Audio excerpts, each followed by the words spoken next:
Fuck, that was the wrong thing. Alright. I'm back, people of the YouTube intro. Yo, listen. Yo, listen. The acclaimed have arrived. But look. Okay. I'm gonna have to shut you down real quick, Umineko. I don't want to listen to that. I'll load you back up later, okay? So, all people of the YouTube intro, I'm your host, Sean Tyler. I'm once again asking for reviewing support because that is now, I guess, a thing. I have a subscription service to something called All Elite Crate, and that is a wrestling like loot crate type deal. And I have the items off to the side that I got. In fact, you can kind of see a little bit of it there, that little paper thing. We'll get to that. That'll be the first one since you can see it. But I essentially got some shit to show you. I also have I don't know. We'll figure it out. First thing. Now this is an autograph of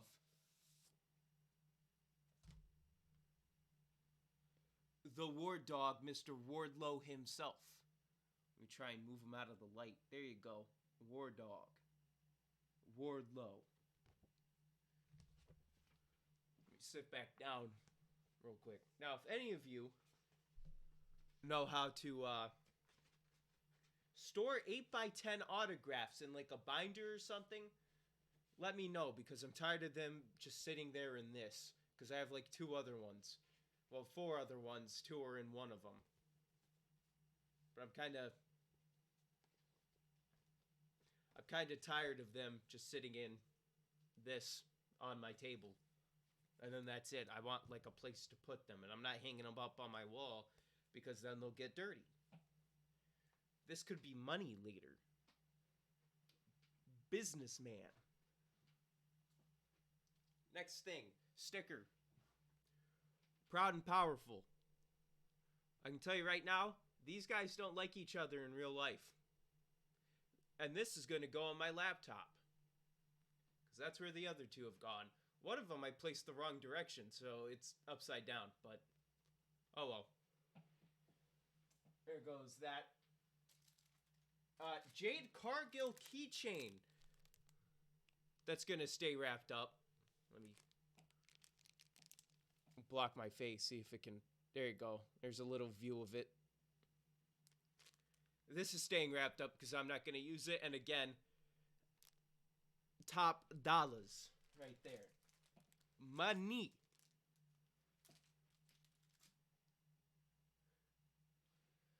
Evil Uno Micro Brawler.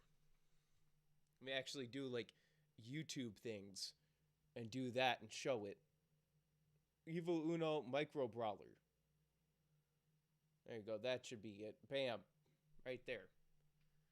This also costs money, but these are cool, so I like unbox them and I put them somewhere. I have, again, 2 others of these. I already got 2 crates before. That was before I streamed. His fingies are very movable. His fingies. There's that. Now this one is also money, because it's a pin, and people like pins. And this is 2 of them. Right there. Let's see if I can have the light not on it. There we go. Cover my face. There's 2 of them right there. He has this headdress, and then there's a guy underneath that. But it's a 2-piece magnet pin. Money. We'll do that one last. Poster. Now, my main goal is to have a wall filled with these posters. Just my whole room just covered in these posters. Now, this is a show that I didn't watch. Let's see if I can. Bam. Who will walk out of AEW or All Out as the first AEW World Champion? Bam. This is what these posters like to look like. Get a decent glimpse at who's on it. Jericho, Hangman, All Out. Did not watch this show. Did not watch that pay-per-view. But I did watch the pay-per-view after that, I think. I honestly don't remember. I started watching this in October, and they were a thing before October. That was just when their weekly show appeared. Now we're on to the shirts.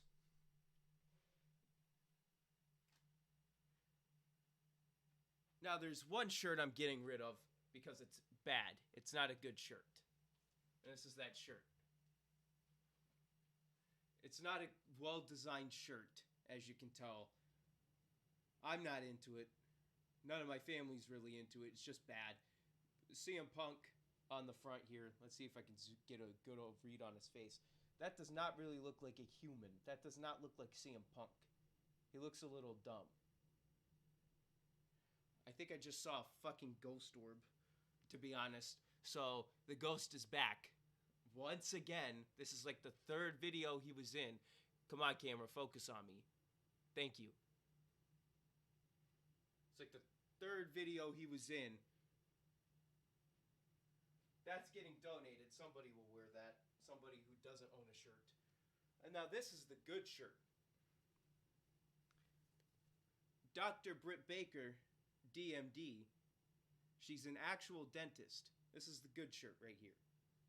I will wear this one. That one is a wear. Now the last item, because I'm going to test it out on stream, is the Acclaimed headphones and phone stand. So I'm actually going to test these out right now, see if they're good headphones. These aren't staying wrapped. If they're good headphones, I'll use them. Also, apparently this is a phone stand as well. So, I don't know how it's a phone stand, but it is. Okay, there we go. So they already look like they're cheaply made, which is a good sign, I guess. If you want cheap headphones. Yeah, these things look cheap as shit, dude. I don't know about that one. Set that there. Now I'm gonna plug it into my phone. Delete a photo that I took. Head to, oh, they're one of these. Oh, so are you telling me that they don't have a stopper? That's bad. You can just split them apart. And there's no stopper. That's not a good sign. I know good headphones. And it's not a good sign. Oh well, we're gonna pop them in. And see how good they are. Oh, I can tell they're already bad. Like, actually, I can just tell they're terrible. I'm gonna have to, like, throw these away.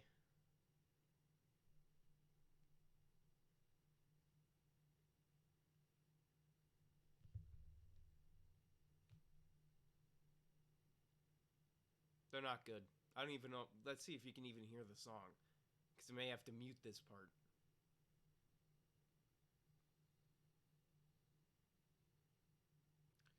Okay, yeah, nope. These are bad headphones. They aren't the good kind that you can get, like Skull Candy. Skull Candy's good. This sounds like it's playing out of a shitty speaker that's next to my ear. It's not like it's in my ear. It's playing next to me. So if anything, that headphone, I don't know where it's gonna go. If anything, I'm keeping it because it's the Acclaimed, and the Acclaimed is fantastic. I don't even know. I'm just gonna put these in here. This is apparently also a phone stand, so I'm assuming what you do is just that, except it doesn't work unless you're supposed to do it like this, which also doesn't really work. It said phone stand, and I don't know how it's a phone stand.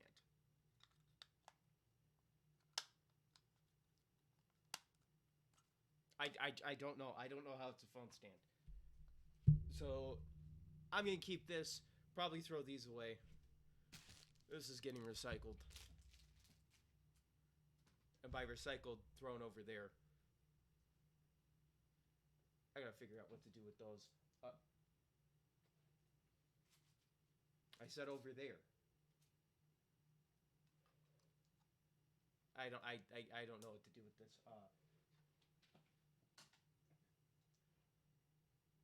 Oh well, my headphones just powered down, but that doesn't matter because there's no audio. Anyway.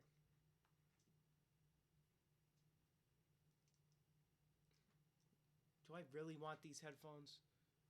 I guess they're extra for when I buy actual good ones. So let me go throw them in the extra pile that I have. Because I have a cord drawer.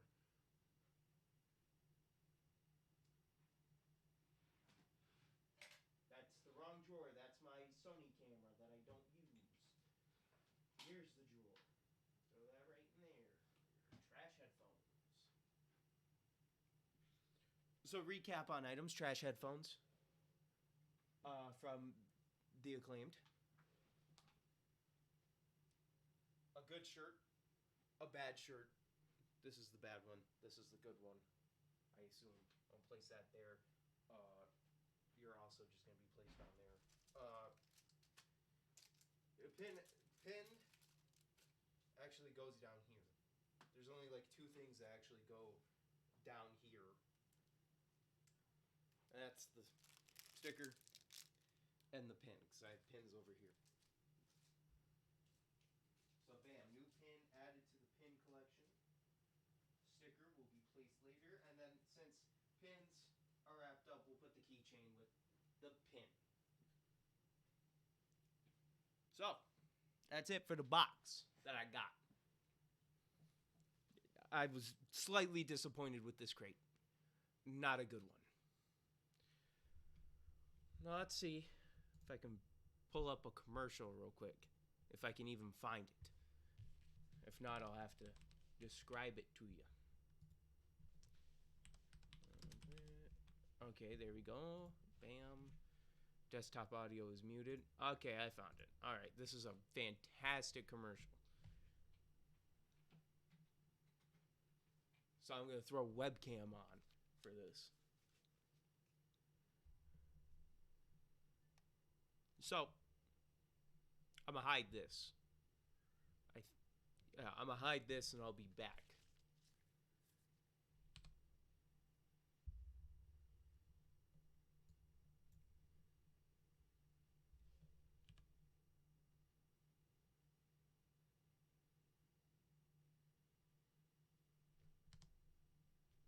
Hey, I'm in the corner now. Let's see. Window capture. Let's go full screen on that.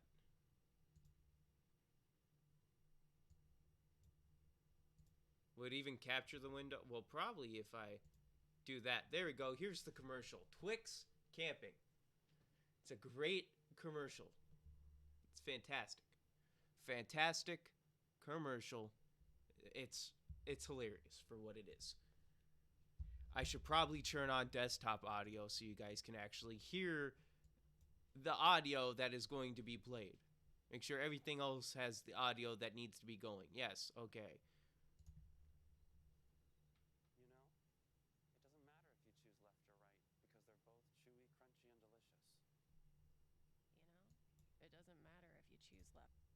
Okay, I'm going to replay it.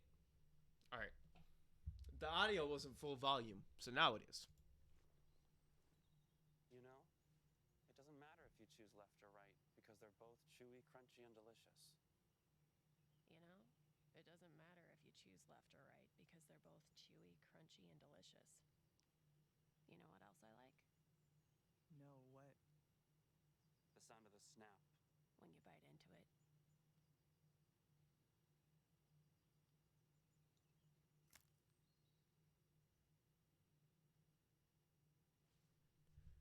Yes, I have autoplay on. We're not looking at any of this. Wait, let's see.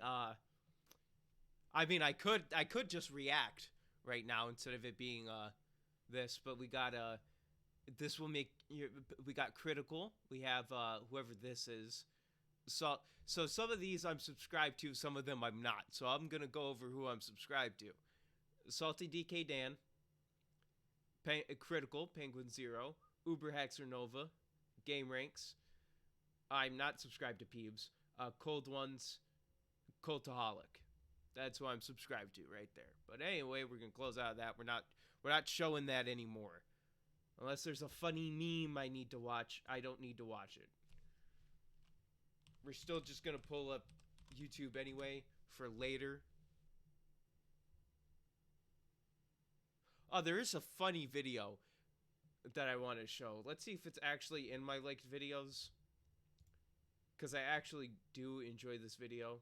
Yeah, there it is. Alright. I'm going to mute the audio real quick. But this one's good. This one's good. This one's good. Pause. Please. It's not pausing. I don't want to watch this video again. Alright.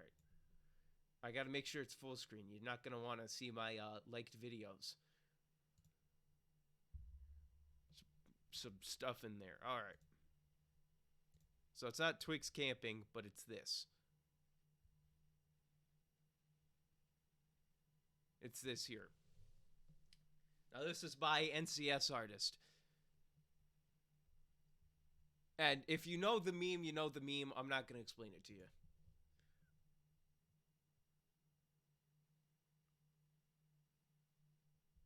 Fantastic. Oh no!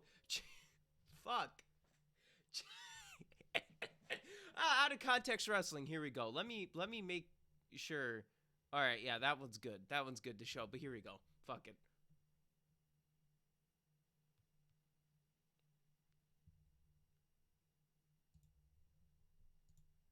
So that existed. Didn't mean to show you that one, but who cares?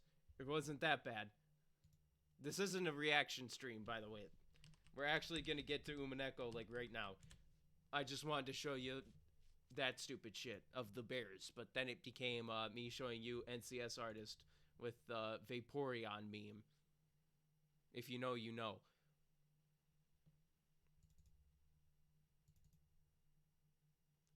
Bam, Umineko's loading up. Game capture's on. It's got Umineko. I'll see you guys whenever I decide to do funny bit. Because I set it up where if I hide the camera, it'll deactivate the webcam. So all I need to do is unhide the camera and it'll show up. So now it's deactivated, so it doesn't show me that light I hate. But when I hit 7, it's activated and I'm back again.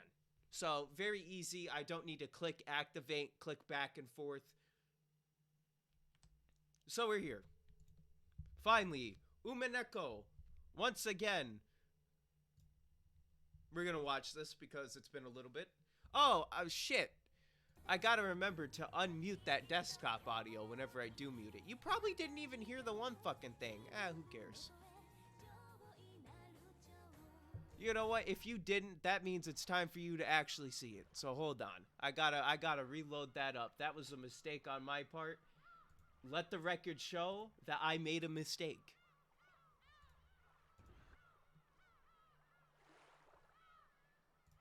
Okay, it is actually not playing. No, stop playing. Alright. Let the record show that I fucked up.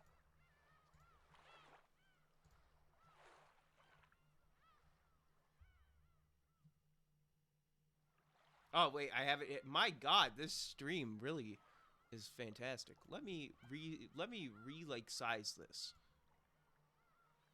Let me, actually, spend time resizing this image. Let me mute Umineko real quick.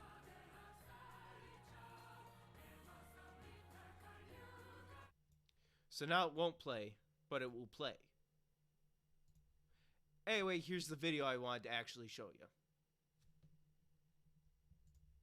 No. With audio. Wait.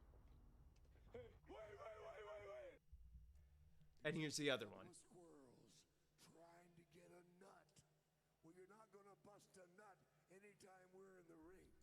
Shouts out Jake Roberts. He's the guy. All right, that was my mistake. I should have had that, set up. But no, I'm stupid and forgot. Can you just give me volume mixer? I can't spell volume. There we go. Sound mixer up. Turn that back up. All right. Now we're ready to get into Umineko. My God. Maybe I shouldn't stream. You know what?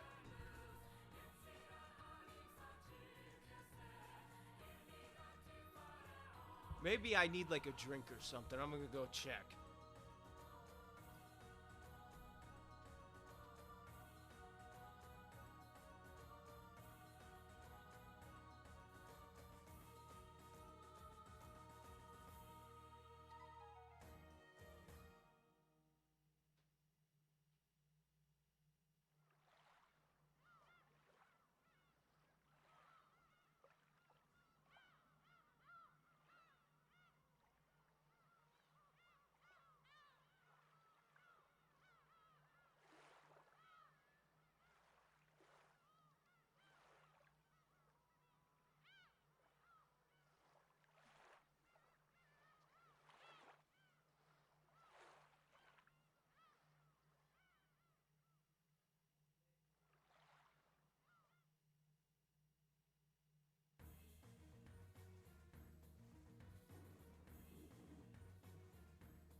So, I got news that there's no drink that I want. And I don't have Scooby snacks.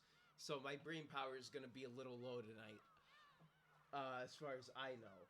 But what I do have are shitty headphones. And that's the only thing. But they're put away. Hold on. Who can give me power? Something can give me power over here. I'll find it. I think I found it.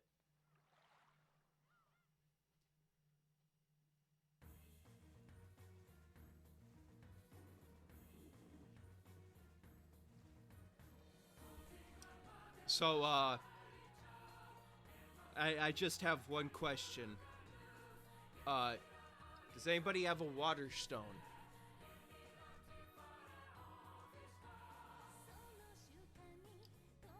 I may need this, I may need that power for this.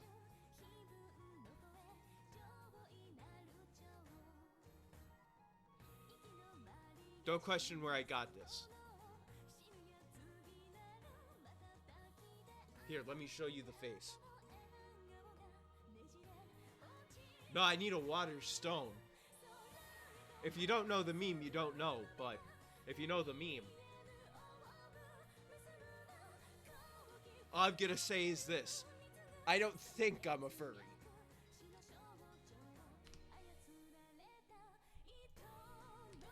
What the fuck? Oh, I'm hitting the wrong button again.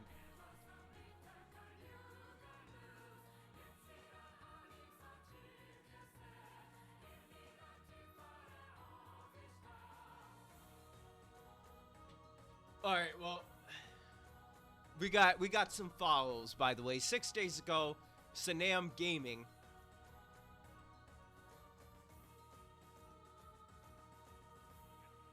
No! Here it is. Hit the V, brother!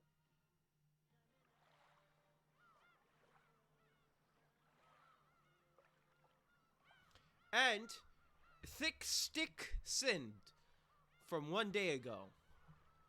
All following me when I'm not streaming. Shouts out. That's what I love. Here it is. I think donating works the same way. V, brother. But I'm not sure. I don't know. I don't really care. If I was doing this for money, I'd be doing 3 a.m. challenges and crappy TikToks. That's what I would be doing. We're going to skip you. We've already watched you well enough. That's all that I got. So let's just load back in. There is something else that I have, but I don't have anywhere to put it. So until I can figure out a need for it, it's going to stay where it's at. Furniture and people. Let's get this going with British Jessica. Oh, yeah. You know what? I don't like Maria, and we all know this. So, as Badler's second half, we can just tell the child to get out of here, right? If it was me, I'd throw the child into the typhoon myself. I know it doesn't sound good on my part, but I'd throw her in myself. Ever since they met Maria at the airport, she'd been romping around chatting about Halloween the whole time. But maybe she'd cut loose a little too much. Acting a little too boisterous on the plane, on the boat, and during lunch because Rosa had cautioned her several times. At times like that, Aunt Rosa tended not to scold her much in front of people. More often, she would take Maria aside and scold her alone. So since Maria had been called off somewhere, they figured she must be getting scolded. More like beaten. When they looked at the clock, they realized it was almost 6. Of course, they couldn't imagine she'd be getting scolded all this time.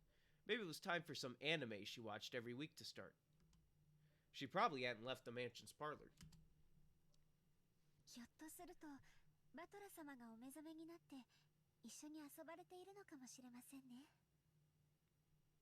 Now I think I'm still asleep. バトラ君は新しい友達のような感じだったろうからね。そのバトラ君と飛行場でハロウィンごっこをするのがきっととても楽しかった。 How does one play Halloween? バトラもずいぶんはしゃいでたな。あいつ図体はでかくなったってのに中身は昔から全然変わらねえぜ。そうですね。バトラ様は6年前のままでいてくださった気がします。シャノンは6年前のバトラ君のこと覚えてるんだ。ええ。何しろ大層お元気な方でしたから。僕も6年前に4人で遊んだことを思い出すよ。シャノンはだいぶお姉さん。 Okay, I was about to say, I don't think Maria was alive 6 years ago. I don't think. No, 3. She was 3. Because she's 9 now. And 3 plus 6 is 9. It's too much math.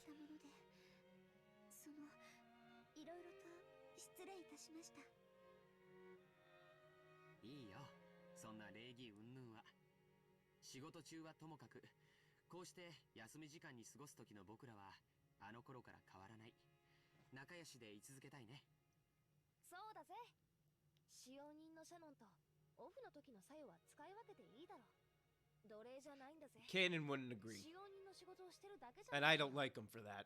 I want to know his name. Damn it. サヨとは一番古い友人だと思ってるぜ。ありがとうございます、お嬢様。 It seemed that Shannon understood the hidden meaning behind Jessica's words. After all, she'd heard a bit about Jessica and Kanan's history from both of them. Apparently, George had heard something of that history too. He walked towards the window and looked up at the darkening, rainy sky. カノン君はまだ幼いのに考え方が少し背伸びしてるところがあると思うんです。 He's not. いや And I just remembered that Canon essentially told Jessica, 私も雰囲気に You're 流され mid てたところはあったと思うしさ。まあその because I'm シ furniture. ャノンたちのことを見てちょっと羨ましいとこ思って気がせいていたところもあったかもしれねえな。私のことなんかどうでもいいだろ。それよりジョージ兄さんたちの方はどういう感じなんだよ。だいぶいい感じなんだろう。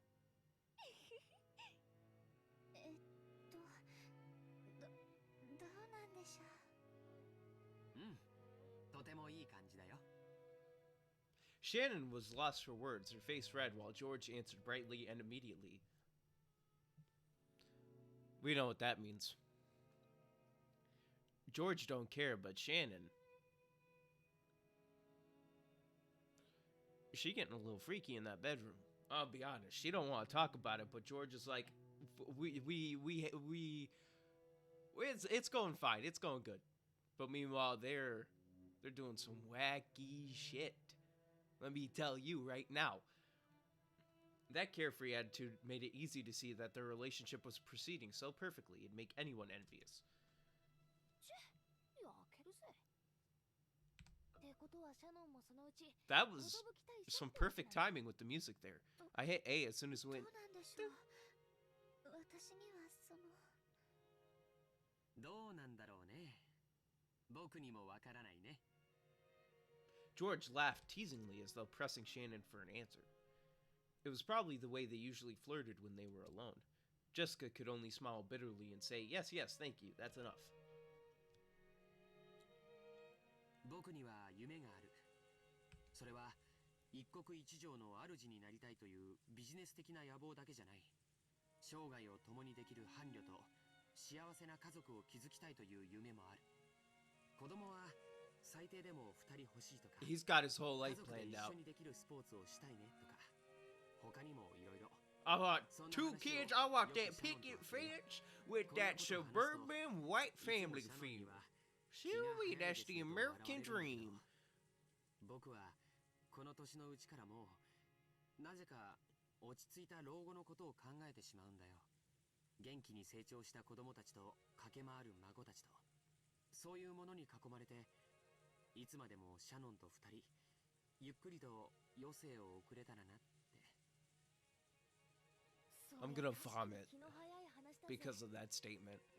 He needs to calm down, they're too lovey-dovey. そのジョージ兄さんらしい話だな。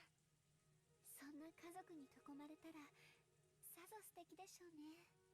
私が思い描いてい It た reminds me of someone I know. そんな感じだったと思います。 And they're not watching the stream.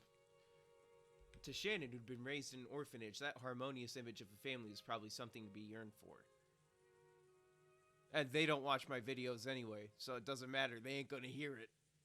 And if they do somehow, that would be very surprising, because that means they're actually watching this video. Because this is past, like, the first few minutes? Well, more like a minute? Maybe 30 seconds? I don't know. And George, who had made an absolute promise to grant that wish for her, may truly have been a fitting person for her to spend her life with. To Jessica, Shannon was a precious friend. George was surely the one most fit to entrust that friend's future to. まあ水を差すわけじゃねえけど、秀吉おじさんはともかく、エヴァおばさんとかどうなわけ？説得は大変じゃないの？ I mean, you don't have to win her over, just get married. You can move to a new そん country. なことは誰も気に You する can 必 move 要はない。 across the country. 僕が誰を伴侶に選ぶかは Exactly. 誰にもはばかられない。シャノンは This isn't some like arranged marriage type それに bullshit 誰 right の now. 許可が？ジョージ兄さん。 Like, I know that's what they're trying to do, but if you just marry her, they can't really do anything about it. At least I don't think so. そういうキャラじゃなかったと思ったんだけどな。男子3日合わざれば刮目して待つべしさ。僕だって成長する。シャノンを幸せにするために僕はもっともっと勉強してふさわしい男に成長するつもりだよ。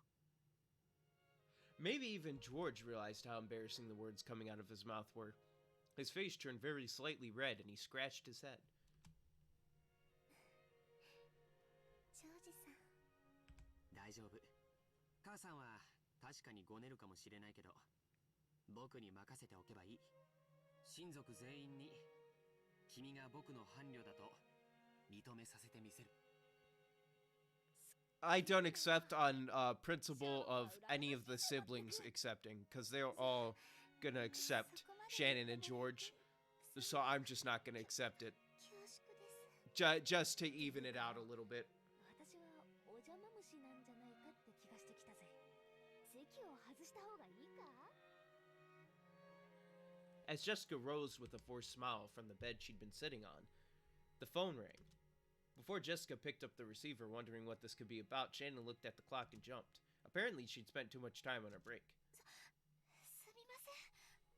私、お勤めの時間を忘れておりました。これで失礼します。 That's why I don't talk to people on my break. At the same time Jessica picked up the phone, Shannon began dashing out of the room. シャノン。またいつもの時間にいつもの場所で。失礼します。 They go into that gazebo in the garden. ああ、源氏さん。はい。シャノンは今そっちに That's 戻っ where てますよ。 that's where they're going. 私たちが引き止めちゃって I don't know what they're gonna do in 叱 there, らないでやってください。 but they're going. ええ。はい。そっか。もうじき夕飯の準備の時間なんだね。 Dinner time? Dinner bell? Ding ding ding ding ding ding ding ding. Many plates were lined up on the counter in the kitchen. Preparations for dinner were proceeding steadily. The number of plates lined up there was 19. Don't remind me. That was one more than should have. That was one more than should have been set up for the annual family conference. 納得できません。 Goda, you aren't the only one who can't accept it.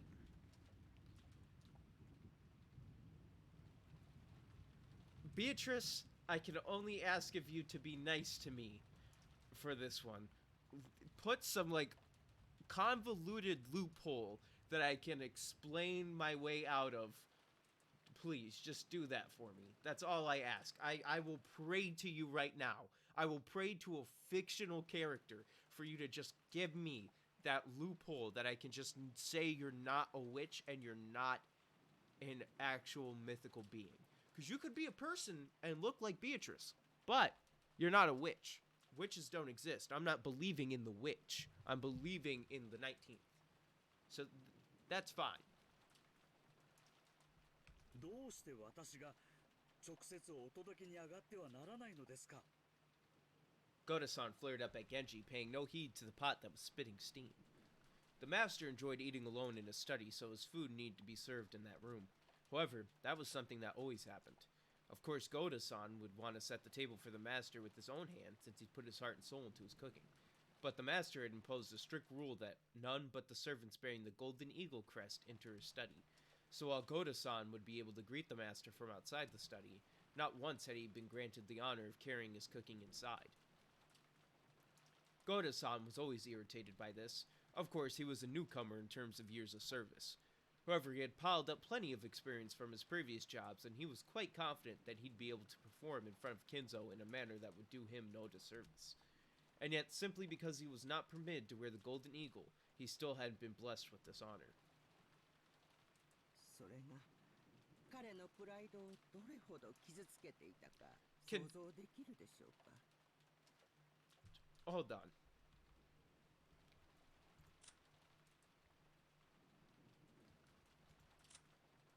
You don't even have it on there.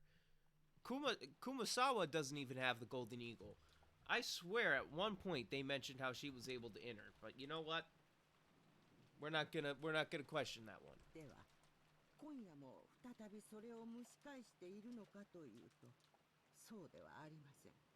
今夜は親方様の他にもお部屋まで食事を運んでもらいたいという方がおられるからです。その人物は非常に稀な賓客らしく、当主である親方様と同格の扱いをするようにきつく言命されておりました。郷田さんはこの賓客にぜひ自らの手で配膳してポイントを稼ぎたかったに違いありません。虚栄心のお強い方でございますから、親方様に配膳する資格はなくても、せめてそれと同格の来客には昼食はどうしても手が開かず、カノンさんに言ってもらった。だから一年で最高の晩餐である今夜の食事をぜひ自分の手で Yeah, we'll go 配 to. 膳したかった。 Sorry, but you're not of で importance. すが、それを源氏さんに咎められたのでございます。 You aren't important enough. 郷田さんに片欲の I 足が forgot ない about you, ということな and の you です。 died. That's how 再び important 資 you 格 are. がないと咎められ、郷田さんの堪忍袋の尾が切れてしまったのでございます。 Genji, as a non-certified lawyer, 大分は真 a 相だし self-certified lawyer at that, I give you permission to slap him, and nobody will be able to charge 見 you. 守るしかないのでございます。 But don't follow that advice. 熊沢さん、 Not 油を self-certified. 売っている暇があったら食堂の準備をしてきてください。 Yeah, Kumasawa, get your old ass doing a job. Don't just stand there. これ We は putting you to work. 失礼を。 When it became her turn to bear his wrath, Kumasawa slid out into the hall. ベアトリーチェ様は親方様と全く同格のお方です。ルールも親方様のそれと同じものを尊ばなくてはならない。郷田は自分の仕事に専念し、親族の皆さんのお相手をするよう。そのようなお客様相手に源氏さんならともかくこんな子供を生かせていいのですか？ もし Hey, 何かの粗相 Cannon's があ got った the ら crest, 失 so 礼に当たり technically, ます。確かに彼らの年季は長いです。 oh, he's talking about 惹かれる Shannon. ところで修行 Well, をする Shannon ことが has あ the るわけ crest, じゃない。 so 正 she's 直に permitted. 申し上げてお客様に接する基礎ができていないのです。 I know, well, Cannon does. Goda spoke bluntly, even though Shannon was standing right there in the kitchen. Shannon was the one whom Genji had ordered to carry dinner to Beatrice's room. By the ranking system among the servants permitted to wear the golden eagle, Shannon certainly was the second highest in rank. Yes, because it should go Genji, Shannon, Cannon, because Genji was there first, then it was Shannon, then it was Cannon, as far as I believe, based off of the characters that we have seen. If the highest ranked Genji went to set the table in Kinzo's room, then it fell to Shannon to set the table in Beatrice's room. Goda's pride was always horribly injured by this ranking system. At times like this, he'd speak out bluntly and rudely against Shannon and Cannon. Goda kept raising examples of each of Shannon's failures until now, making a ruckus about how she couldn't do this or was terrible at that. Shannon, who listened to this with her head hung in shame, heard Cannon's voice from behind her. Cannon had been leaning against the wall in the hallway near the kitchen entrance, a blind spot from the inside, and had been listening to all of this. He probably knew that if he entered the kitchen, sparks would start to fly his way. 言わせておきなよ。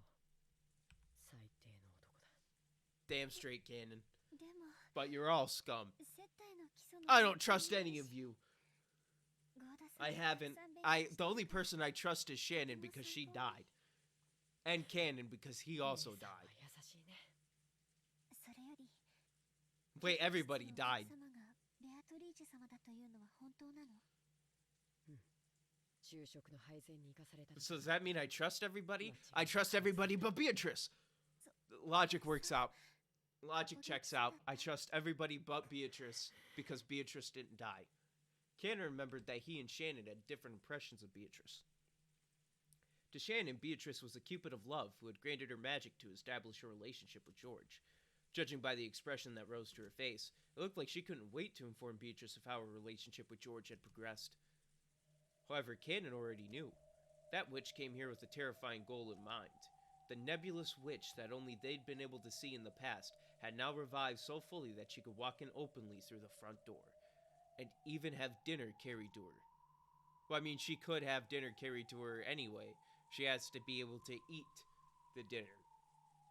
Once, when she'd vanished from in front of Cannon, the witch said something about how her own power was still weak. So if that witch was now appearing so openly, did it mean she'd finally regained her former power? And she said something else, too. She definitely said that she'd sown the seeds of love while fully aware that they would fall. Or fail. And she said once even more, she definitely said that the day had finally come upon which the door to the Golden Land would be opened.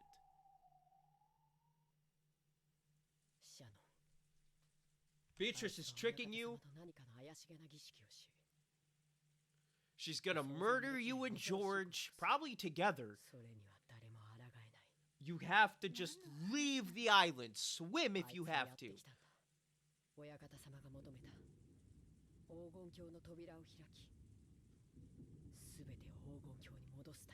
And that means us. We're collateral. Well, I'm not. In the past, the two of them as furniture working for Kinzo had been told that what opening of the door to the Golden Land meant. So Shannon understood everything without having to ask a single question, and because of that she felt a deep despair. Something tore at Cannon's heart as he looked at that expression twisted with grief.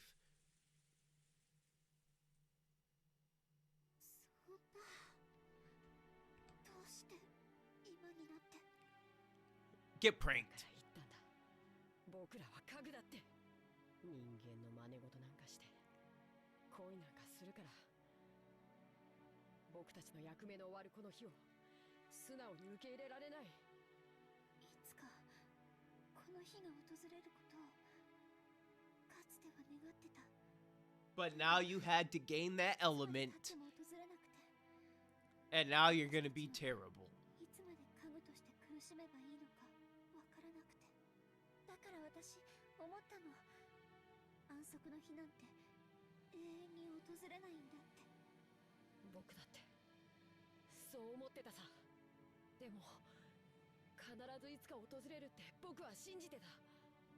だから僕は家具としての自覚を忘れなかったんだ。 Well, if we look at it this way, you shouldn't be mad at Shannon for forgetting that she's furniture. Because Beatrice made her forget that by giving her love. So if anything, we blame Beatrice in this three-way triangle of discussion, even though you guys can't hear me.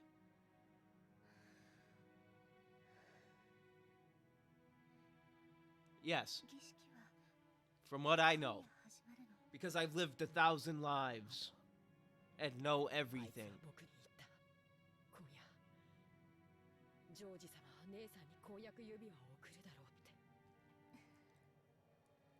That was a fact. George supposedly had an engagement ring hidden in his pocket today. And surely he would hand it over tonight.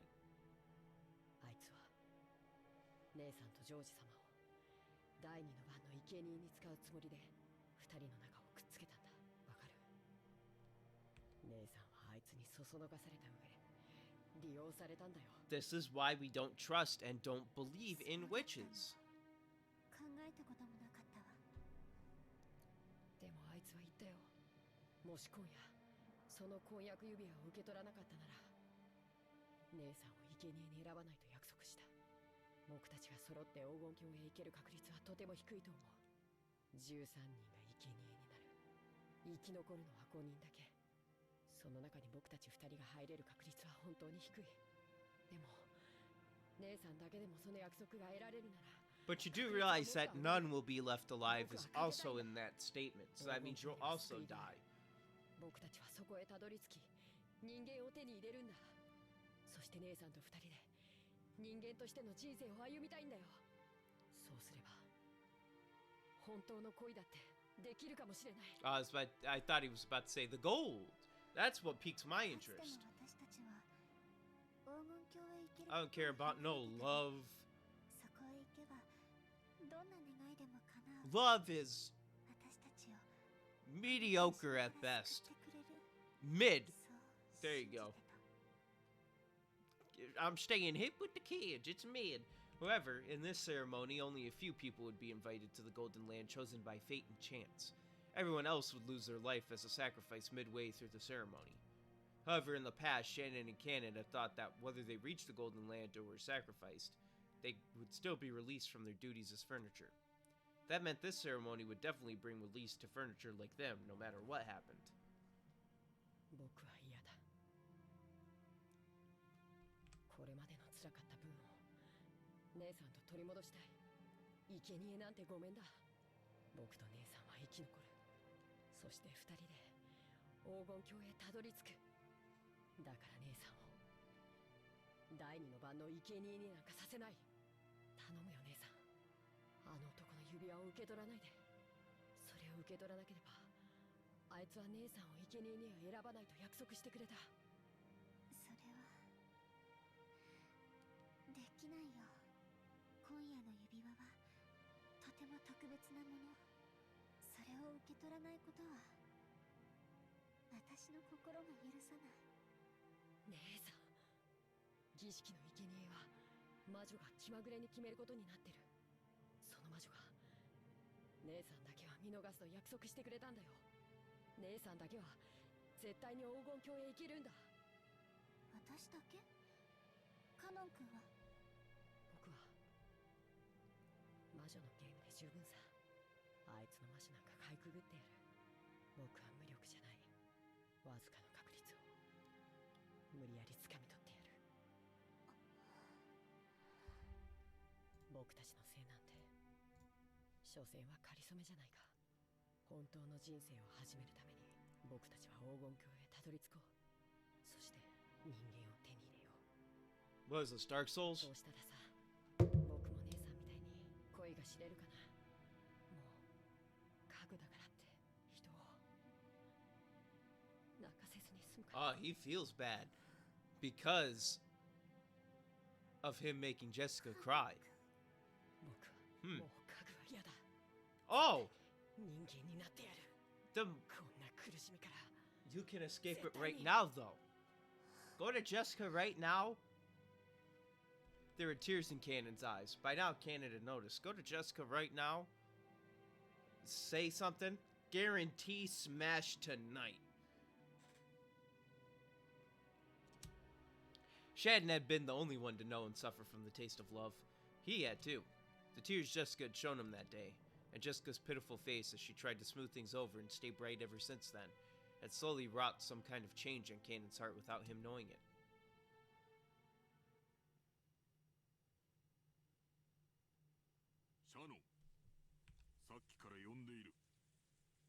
Shannon jumped at the sudden sound of Genji's voice. Apparently he had called for her repeatedly. She hurriedly answered. When she turned back, Cannon had disappeared. It seemed he didn't feel like showing his tears to anybody. はい。ぼんやりしていてすみません。昼食はカノンに頼んだが、本来は私の次の序列のお前が運ぶべきものだ。ベアトリーチェ様は当家の最高の賓客だ。それ以上の賓客はいない。もう一人の親方様と思い、丁重に頼む。よろしいですか。くれぐれも粗相のないようにお願いしますよ。経験の未熟なあなたに託すのは非常に心苦しいですが。Where's your golden eagle then? I'm second in rank. You're like 8th. You're below me. God had officially agreed, but he glared at Shannon with an expression that told her he definitely wouldn't forgive any mistakes. Even Shannon felt that Goda might as well go himself if he was so desperate to go. Like I said, Goda, you're below me and I'm not even in this game. But she considered this one of her responsibilities as one who had been allowed to wear the Golden Eagle and had to give up. And anyway, I wanted to meet Beatrice. What will I talk about? What will I ask? I don't know. Will this be a meeting of gratitude or one of grief? Or else what? I don't know. Shannon piled the witch's food onto the serving cart and left the kitchen at a slow pace.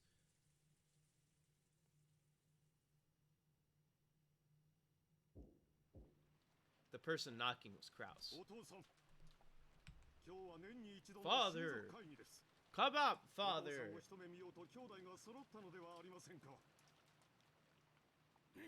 黙れ。出ぬと言っている。源氏、そこにいるのであろう。なぜ私の指示した通りに食事をここへ運ばせんのか。 Kids screamed across the door.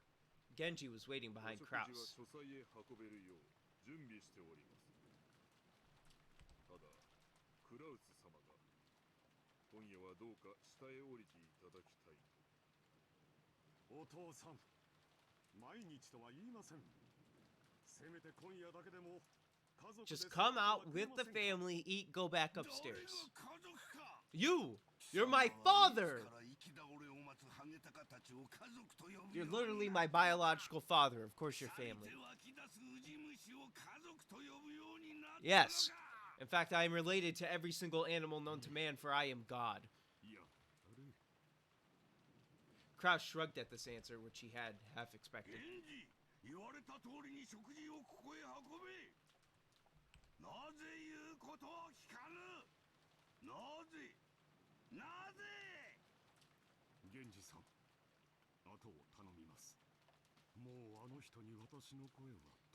Well, you know it won't. Kraus gave his head a small shake, then quickly turned his back on the door to the study. He had only come calling to save face in front of his siblings, knowing full well how useless this was. After Genji watched Kraus disappear down the stairs, he called again across the door. 親方様、お食事を運ぶ準備はできております。南條先生の分はいかがいたしますか。Nanjo could be seen in the study, because Kinzo had forcefully pestered him into finishing their long-lasting chess game that had been playing against each other since the early evening. Nanjo had announced as a doctor that Kinzo's days were numbered, so he couldn't refuse if Kinzo demanded that they finish this game while he still lived. Kinzo was thinking deeply about his move, concentrating more than usual. It had been Kinzo's turn for quite some time, and Nanjo, who was tired of waiting, had randomly pulled out a book on magic that he couldn't understand and was skimming it. Kinzo, I'm getting tired of reading about these magical symbols that don't make sense. Like, this is all in, like, Arabic. How do you read this? This literally says the Necronomicon. How'd you get this?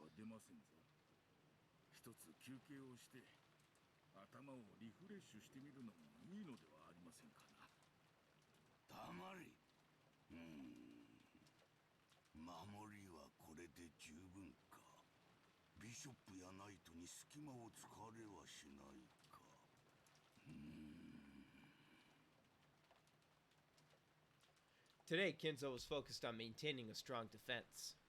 Normally, Kinzo's motto was that offense was the best defense. However, today was completely the opposite.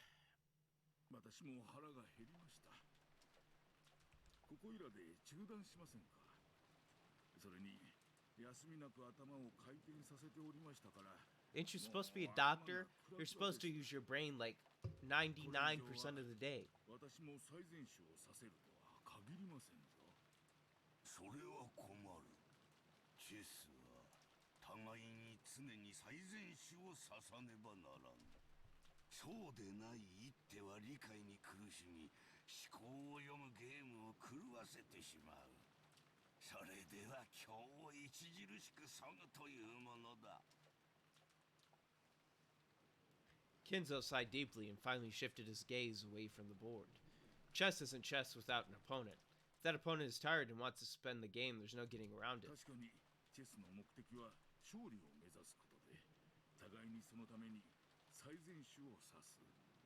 Alright, woo chess.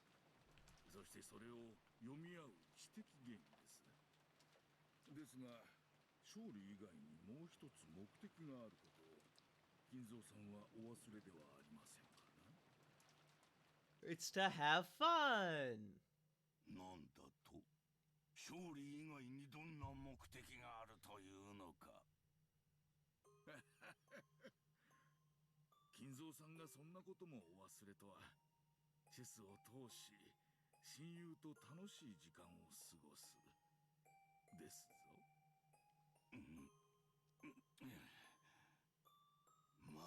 Shut up, Nanjo. それは確か。ずいぶん昔に私がお前に言った言葉だった。The student's about to die. You're talking about, let's have fun playing this game, guy. Kinzo, who almost always wore a frown, relaxed his face for once and laughed. Nanjo felt like he'd been reunited with a close friend he hadn't seen in ages. そういうことです。一本取られたついでにどうです？私と下に降りて食事と行きませんかな。食後にコーヒーと一緒にカスパロフの中盤についての議論でもいかがです？ Will he actually go down? 提案だが遠慮する。私はもうこの部屋から出られない。 That'd be very surprising. 始まっているのでな。そうですか。では私はお腹もペコペコ。 Well, I'm eating downstairs, my guy. 下へ降りることにします。 I don't know about you. いたらいつでも。南條、ありがとう。おや、何の礼ですかな。 For being such a good friend. チェスの決着はつかなかった。だが、私が忘れていたチェスの目的はどうやら果たせたらしい。それはどうもチェックメイトと同じくらい重要なものであったらしい。らしくもない。何の干渉ですかな。お前が言ったのではないか。私には余命がないと。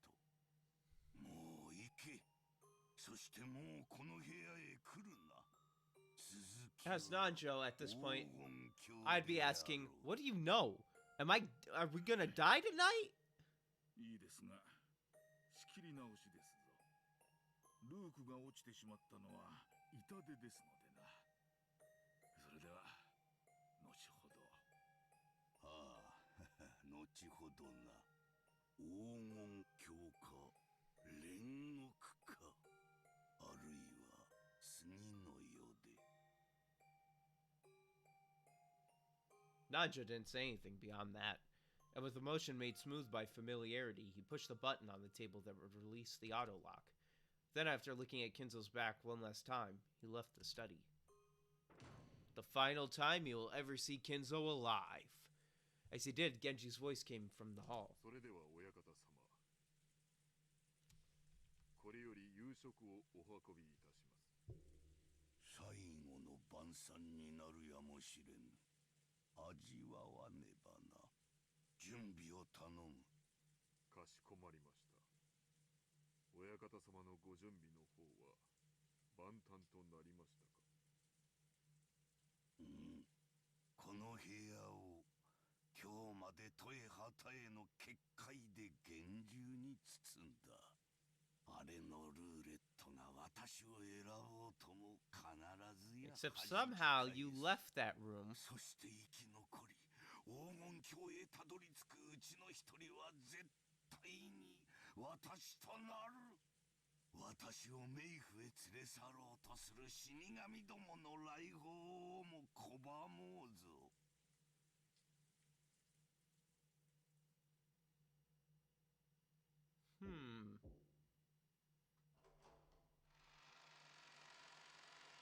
失礼します。お食事の準備に参りました。 Shannon entered the VIP room, bowing her head and pushing the servant cart. The young woman by the window, gazing out into the supposedly empty darkness, was definitely that witch.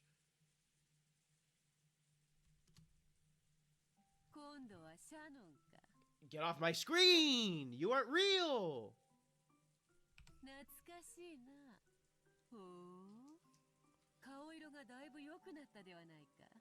Look, I'll pray to you right now. Please just go easy on me. Alright? You got me last time, because I just don't know how to explain away that you don't exist. Shannon solemnly prepared dinner. There were actually several things she wanted to ask that witch.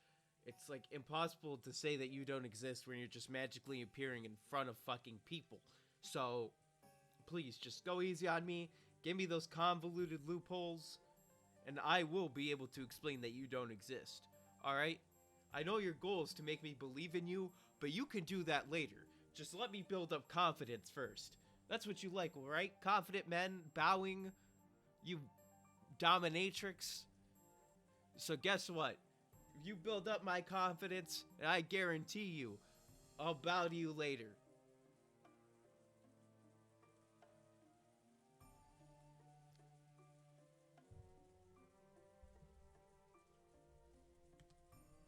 I promise.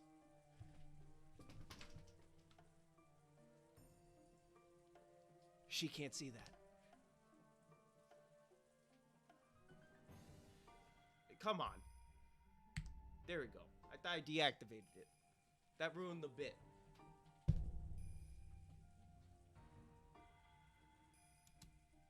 But they were all jumbled up and she didn't know where to start. Her heart was also jumbled up and she didn't even understand her own emotions. So she could only do her job dispassionately with everything still vague. However, the witch saw that was what was in her heart. You can't hide anything from a witch.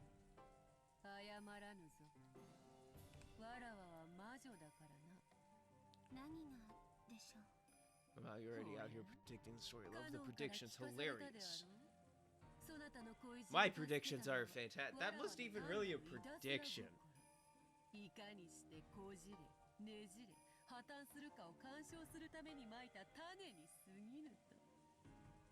That was me just asking for a bone, if you shall will. No, I'm trying to kill you. あなたが私にどんな下心があって恋の魔法を授けたとしても、あなたが私に与えてくれたものは変わらない。だから添い遂げられないと知りつつまいた種であったとしても、私は恨んだりしません。Yes, Some furniture can be pretty sharp. You get a good, like, metal edge that's been worn out, you can cut yourself on that. Depends what furniture we're talking about. Like, I could 100% cut myself on this ironing board next to me. In fact, let's do it right now. I'm not gonna cut myself on camera. Then it would become a suicide video. And I don't think Twitch would like that. 私に人間を教えてくれてありがとう。あなたが言った。私はもう家具じゃない。黙れ家具。What did I just say? I'm not furniture. 婚約指輪を受け取ろうという日に告げられた死の宣告に嘆き狂いて踊り出すだろう。なのにそなたはなんだ。達観し。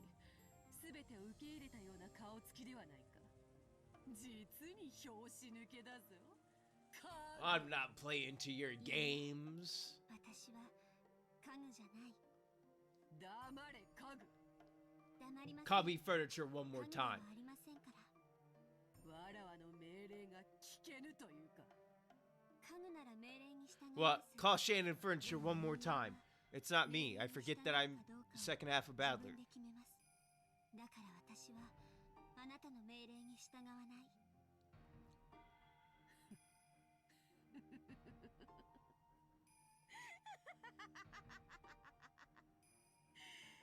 宣言を撤回する。やはり面白いぞ。種をまかねば、そなたは何の感情も抱かず儀式に身を任せただろう。しかし今のそなたは実に面白く育ち、わらわを心底楽しませてくれるぞ。それでいい。わらわは退屈を愛さないのだから。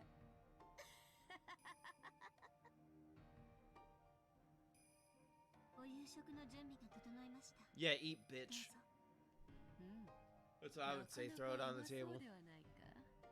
ゴーダが黄金鏡へたどり着くことがあれば、わらわの料理長に任命してやってもよかろう。カノン君に聞きました。私にジョージさんの婚約を断らせれば、私を生贄にし。 Yeah, that was a lie. Guarantee it. したぞ。そなたは第二の番にうってつけの生贄候補だったのだがな。カノンがそれを許せと泣いて叫ぶので、寛大に。 That's when he kissed the feet. He kissed them toes. He's a toe sucker. 破棄すればとの条件付きでな。わらわのなんと寛大なことよ。なんてバカな条件。そしてなんてバカな脅迫。そんなものでカノン君をいじめ抜いたというの。ほう、わかるのか。Apparently, Shannon had seen through it. She had apparently guessed at how the witch had bullied and humiliated Kanon with that horrible promise as bait.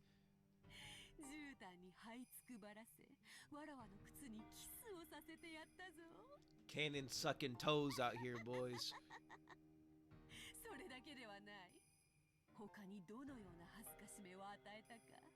I don't.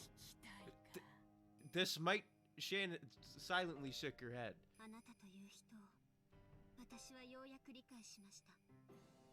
I don't, for the sole fact that I don't want to know what you two got into in this private room.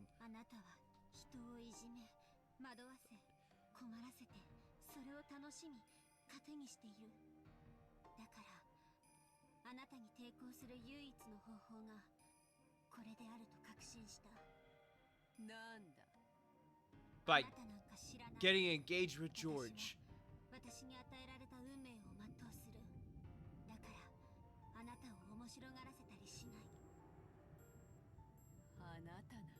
Shannon number 1, yeah. What you gonna do about that? The witch's features twisted in hatred for just an instant. It disappeared immediately. But the expression that briefly rose to her face was rare for the witch, whose malicious smile usually never faded for a second.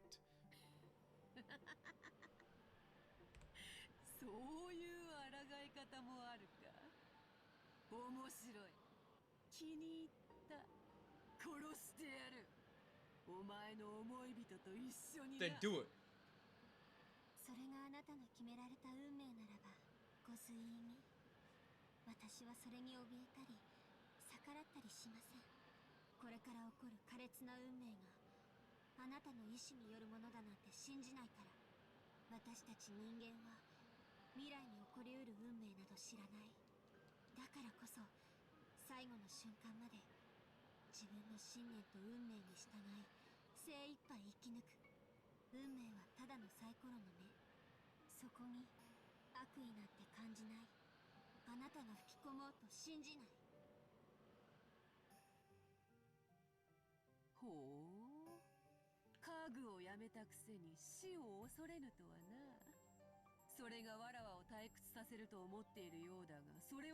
I mean, yes, humans can fear death.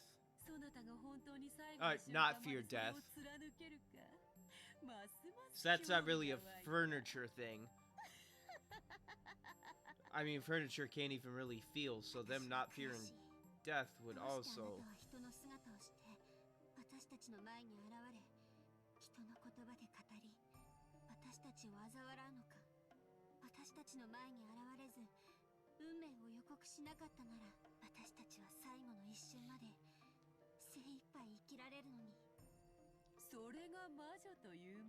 Well, it's not because she's trying to be entertained, it's because she's trying to get back her interest. You see, it's called the loan, Shannon. It's actually something that you should figure out so you could help George with his businesses in the future, if you have a future.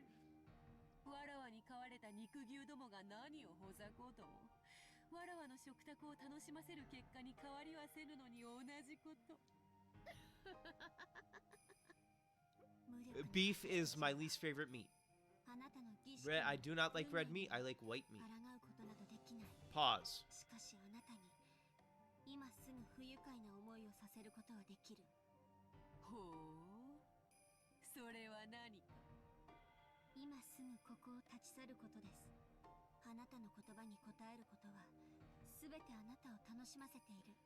No matter how... What? So, why are you still talking then? Just walk out while she's talking. That is the ultimate disrespect move. Somebody's talking to you, being like, you can't defeat me, blah, blah, blah. You just turn around and walk out. Just walk out right now, Shannon. Don't even entertain her. Just leave.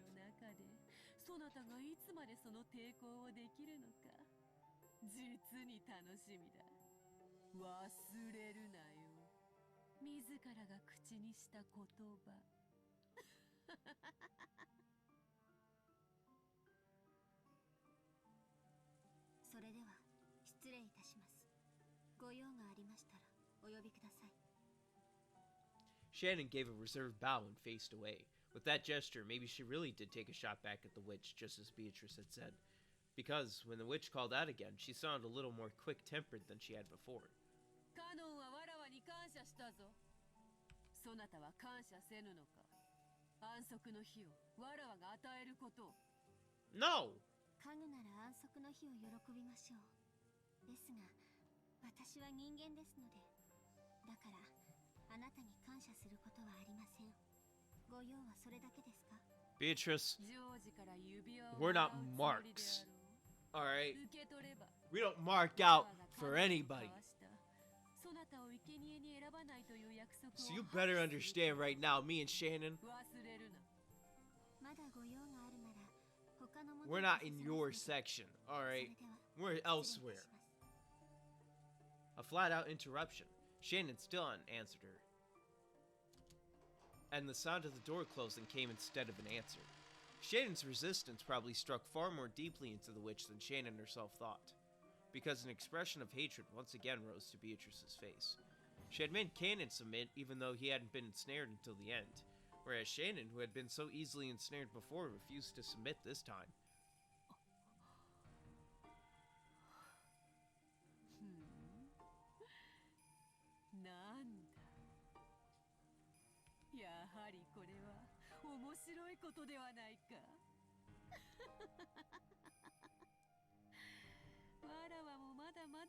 You're 1,000 years old, that's not young.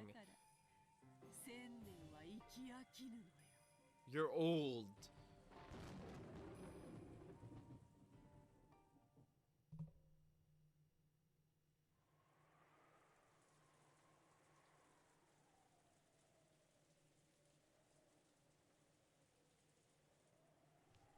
This was the most fabulous part of the family conference. Dinner. They need a "the" right between was and most.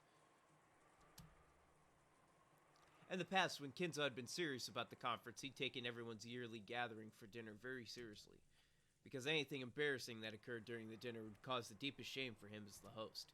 He had given Natsuki stern orders to avoid embarrassment at all costs. Because of that, she and Kraus eventually hired Goto, who had confidence in his cooking abilities. Thanks to that, they became able to serve wonderful dinners they could be confident in. But by that time, Kinzo had closed himself up in his study and never appeared for dinner. Maybe you could call that ironic. When the main dish for tonight, calf steak, was set out, Goto began to describe it proudly, further stimulating everyone's appetites. こちらソースはボルドレーズとなっております。ベースの赤ワインはもちろんボルドー産の中でも素晴らしいものを使用しておりますが、その他にも当家オリジナルブレンドとしまして、世界各地数種類の名酒をブレンドしまして、より深い味わいとなりますよう整えてございます。このソースは本年限りのものでございます。どうかお楽しみいただければ幸いです。素晴らしいじゃないか。しかしボルドレーズソースはフランス料理の王道ではないのかね。それにフランス以外の酒を使うのは少し邪道ではないかという気もするね。旦那様、本日は年に一度の親族会議でございます。普段は遠方にお住まいの皆様がはるばるお越しになり、一堂に集われた夜の晩餐には、世界各地より普段は出会うことのない名酒を取り寄せブレンドしたソースが何よりもふさわしいかと存じ、特別にご用意させていただいたのでございます。素晴らしい。本当に素晴らしい料理人や。あんたは能楽が加わると料理も薬も効果は2倍になるっちゅうわけやな。元の料理のうまさも2倍、さらに能楽で2倍、味の倍々で。 So it's 4 times.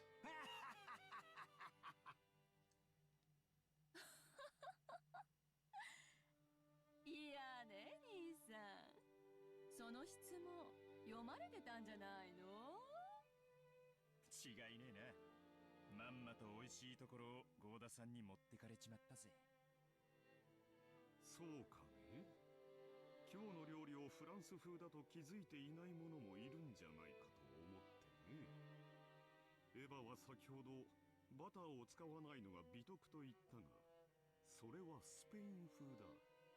確かに国境を接してはいるがね。そういう意味で言ったんじゃないわよ。話の一部分だけ抜き出して勝手に加工しないでくれるかしら。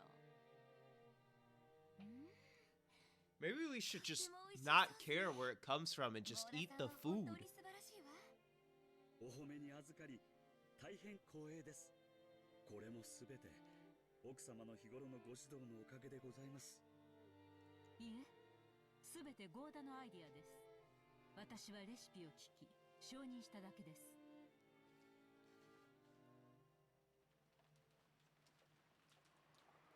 It looked like the siblings quickly got into a loud argument about the sauce, but for the most part, dinner proceeded peacefully. However, a certain question they desperately wanted to ask burned inside each one of them. It was about that visitor, the 19th person, the Golden Witch. In actuality, Ava and Rudolph and the rest were very much on their guards during this meal. If the mystery guest was ever going to be introduced, this dinner table would be the most appropriate place to do it. However, no place was set at the dinner table for the witch. Family conference would begin in earnest after the meal, and previous experiences told them that it might last until deep into the night. However, they couldn't imagine why such a person should be kept hidden until that late if they were going to be introduced in the end anyway.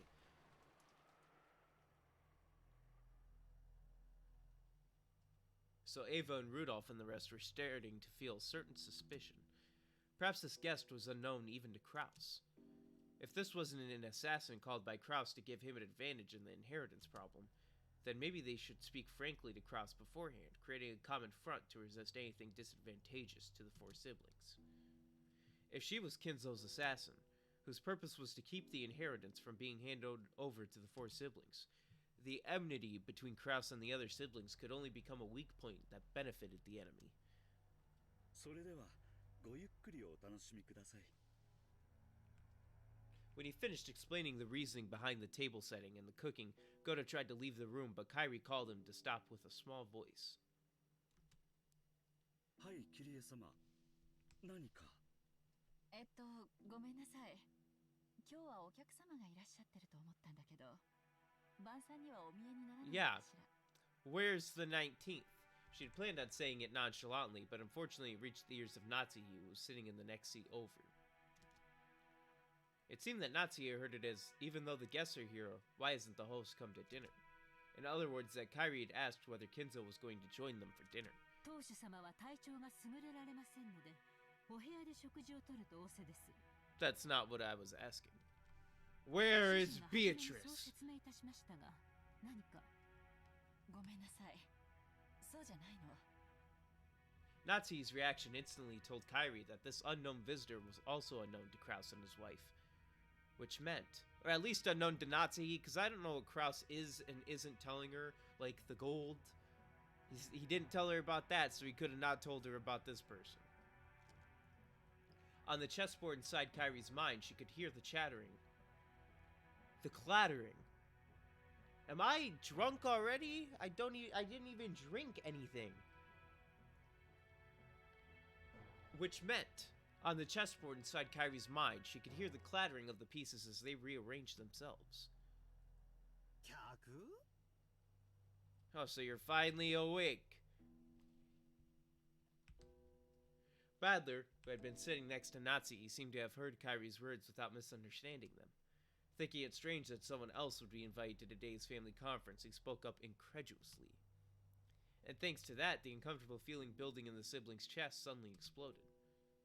Everyone looked at Goda at the same time. Judging by their reactions, it was clear that no one here had invited that mystery woman. For an instant, Goda was startled to find everyone's gazes gathered on him, but because of his naturally vain personality, this actually gave him a feeling of superiority. Therefore, he answered in an extremely calm and graceful manner. はい。貴賓室でお一人で食事を取られたいとのことで、そちらへお運びしております。 That extremely graceful and reasonable response of Goda's made it obvious to everyone that a 19th person, a visitor, existed. 貴賓室？客？誰の話ですか？ Natsuki's words echoed the question that everyone who didn't know about the appearance of the Golden Witch was thinking. For a while, Goda was disoriented, caught completely off guard by this sudden interrogation. This was a guest who had been treated with such deep respect. He hadn't imagined that Krausen's wife might not even know about her. そのベアトリーチェ様でございます。ベアトリーチェ、ほらほら、ベアトリーチェ来てるでしょ。Maria had been telling the other cousins over and over again that she had met Beatrice that day. The cousins had answered flippantly, but they hadn't believed, so their eyes grew wide. すまねえ。俺はてっきりマリアの冗談だと思ってたぜ。あ、本当に。She wasn't. ベアトリーチェって、あの黄金のベアトリーチェなの？ I hear gold. Do we know where it's at? Oh, we're still talking about the witch. I only care about the gold. ごめんね、マリアちゃん。 That's what those pins are. Those pins are gold. They're metal gold. After learning that everyone had doubted Beatrice's existence, Maria, who had been in a good mood all day, completely lost her temper. George, who sat in the next seat over, tried frantically to calm Maria. ゴーダ、それもディナーの何かの余興なのかね。なかなかの味な演出だ。兄貴、三文芝居はやめようぜ。兄貴が呼んだんだろ。呼ぶ？誰よ？どこから？兄さん、はっきりさせましょ。あれは誰？まさか本当に肖像画のベアトリーチェだと言うんじゃないでしょうね。私にはお前たちが何を言っているのかさっぱりだ。ゴーダ、これは本当に冗談ではないのだな。私はその源氏さんからそのように指示を受けただけでして、その源氏を呼びなさい。今すぐ。 Yeah, get Genji in here. When Natsuki yelled, Goda sped out into the hallway. The sound of the door being thrown open was the spark that suddenly set the dinner table ablaze. じゃあ兄貴も知らないってんだな。 It sounds like we need to collude. 親父ってことか。私には何のことかわからんね。お前たちは私が裏で糸を引いていると信じているようだが、それは大きな誤解だ。 It seems like we need to work together. クラス兄さん、落ち着いてえな。わしらはもう腹の探り合いをすべき段階にないで。もし兄さんも知らない怪人物だっちゅうんなら、これはとんでもない話になるんやで。秀吉さん、言葉を少し慎みませんか？主人は親族会議に不要な人間を招いたりはしません。まったくだ。お前たちは何を言っているのかね。肖像画の魔女が額縁を抜け出して現れたとでも言うのかね。実際にその魔女様に会ったという人間がいるわけでもなかろうが。私、あったわ。 Ava and Rudolph nodded at Rosa's proclamation.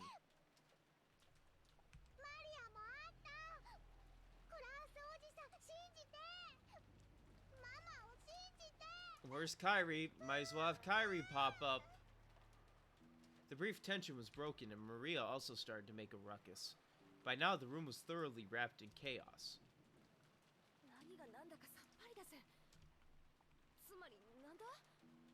I mean, she's here.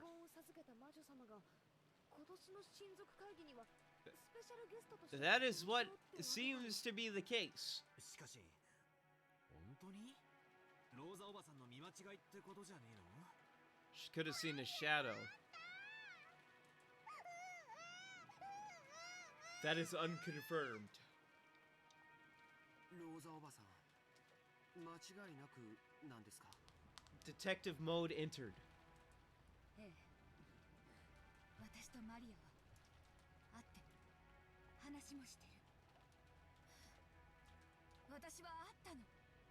あれは間違いなく魔女だった。信じて。私の見間違いとか錯覚とかそんなのじゃ断じてない。あれは何だったの？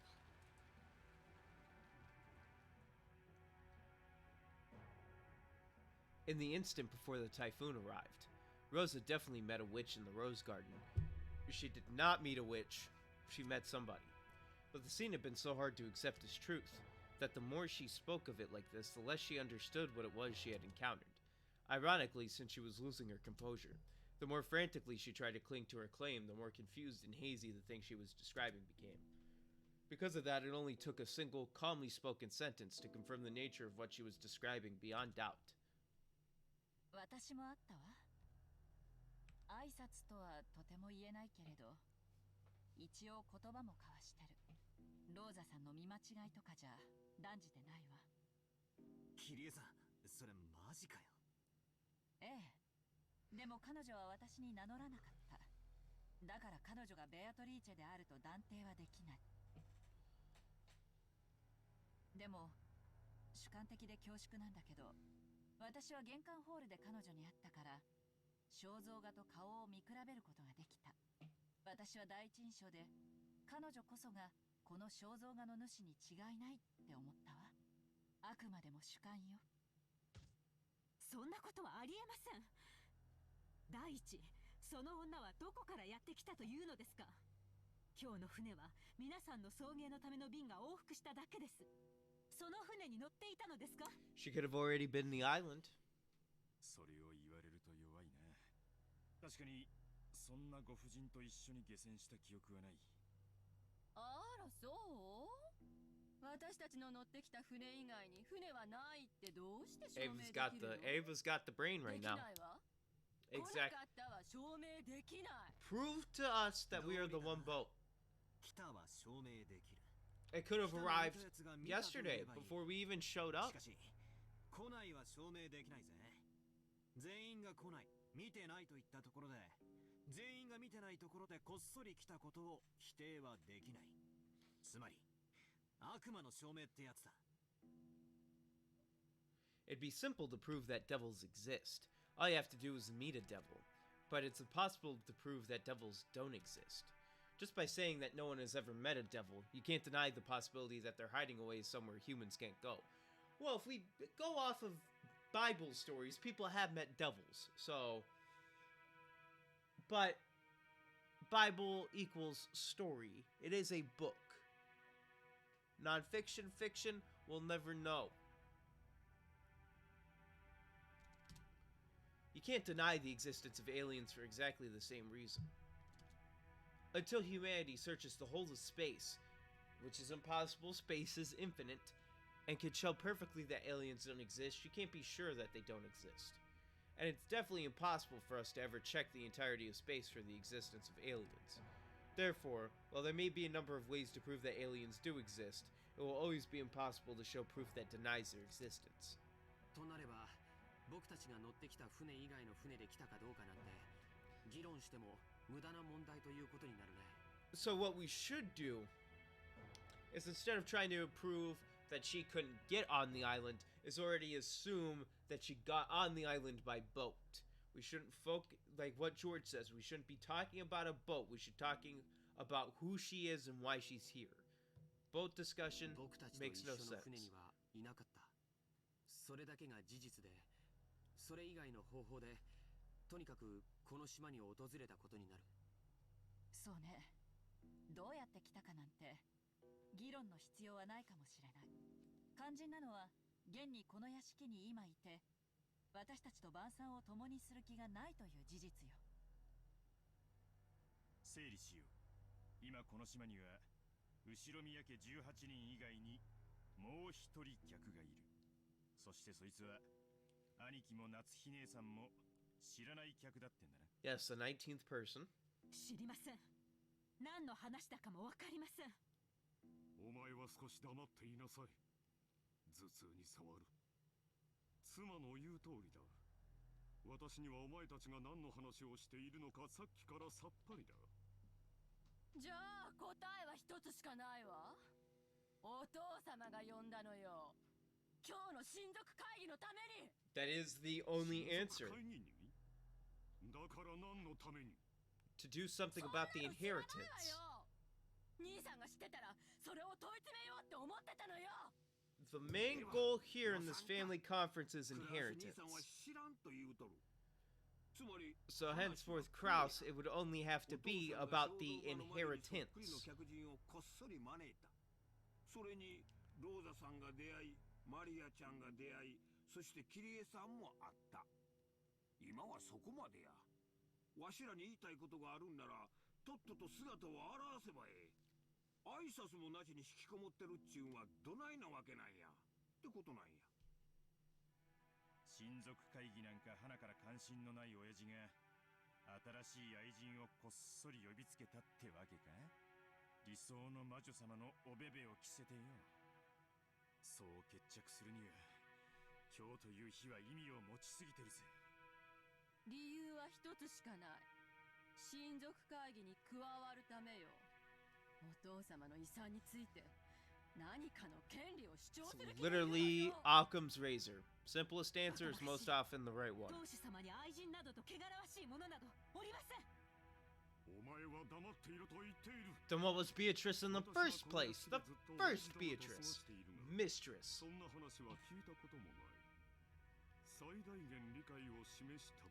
Checkmate, Nazi.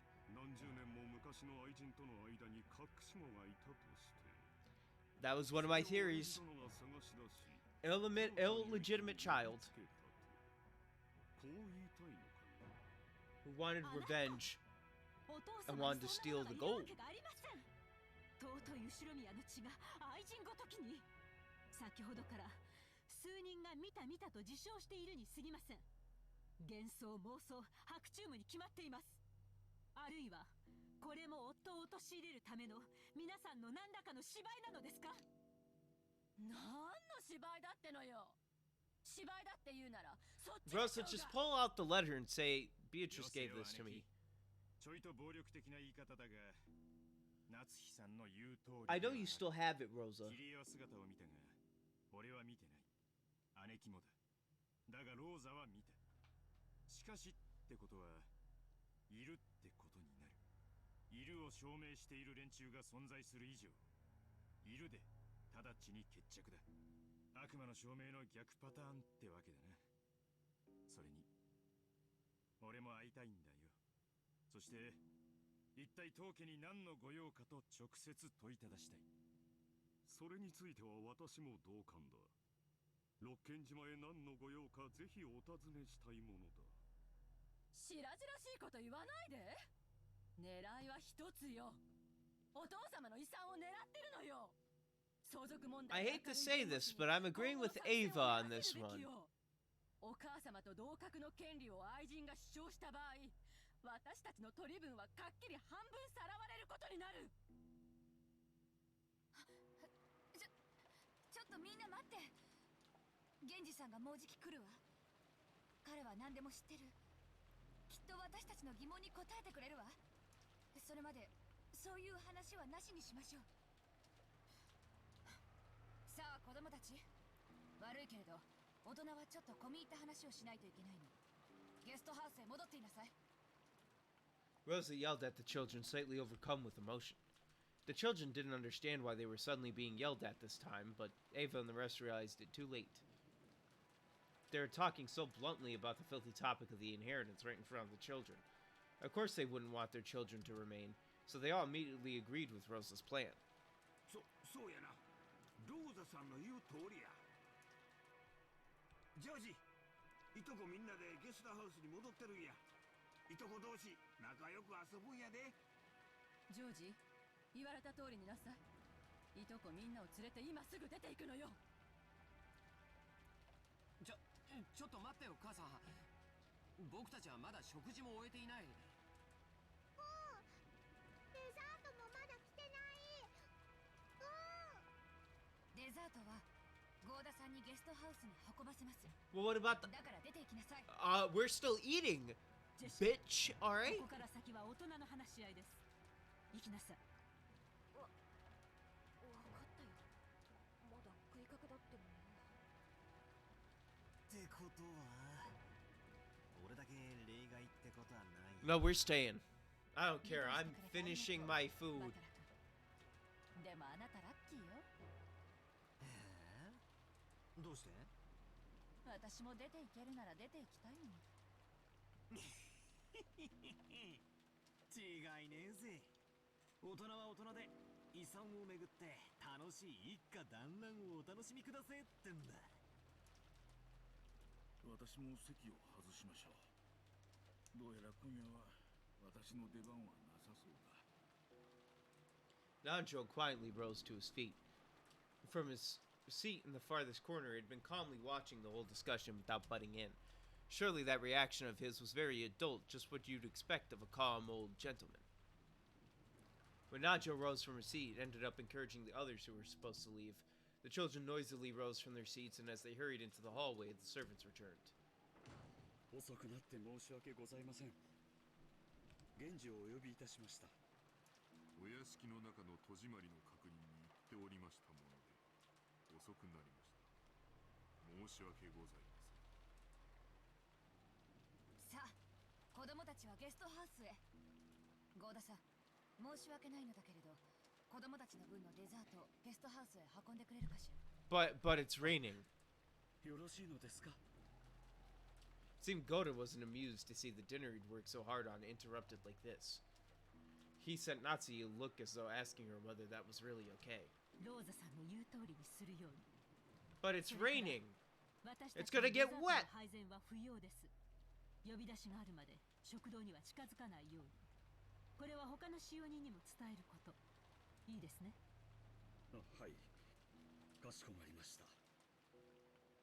さあさあ皆さん、参りましょうかな。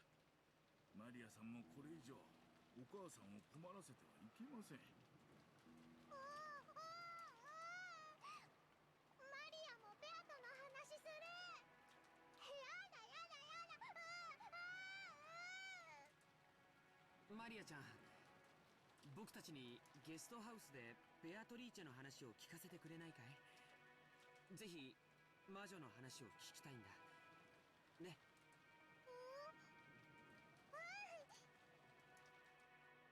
ジョージ兄さんは本当にうめえぜ。感動するぜ。本当に子持ちじゃねえのかよ。手慣れすぎだぜ。George's words had completely restored Maria's good mood, and now she took the initiative, telling the others to head on to the guest house. It looked like Goda didn't like being kicked out himself, but he couldn't disobey Natsuki, so he left the room with Badler and the rest, closing the door. ご用は何でしょうか、皆さん。あるわ。たっぷりと。それもみんな。誰から質問するかくじ引きが欲しいくらいよ。だが誰が一番のくじを引こうとも最初にする質問は同じだと思うね。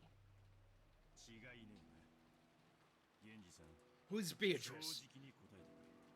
今貴賓室にいるベアトリーチェってのは何者なんだ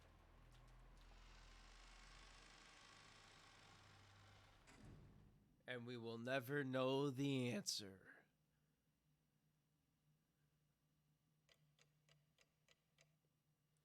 It is now 10 p.m. Wedding ring. Hideyoshi's claim that advertising doubled the taste was apparently right.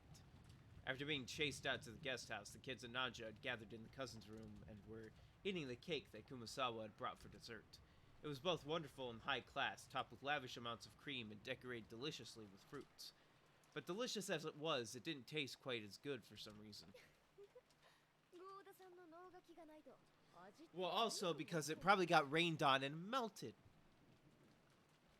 脳書きを求めようにも、熊沢のばあちゃんに聞いた日にゃ、このケーキの原料もサバってことになっちまうぜ。本当？サバからケーキってできる？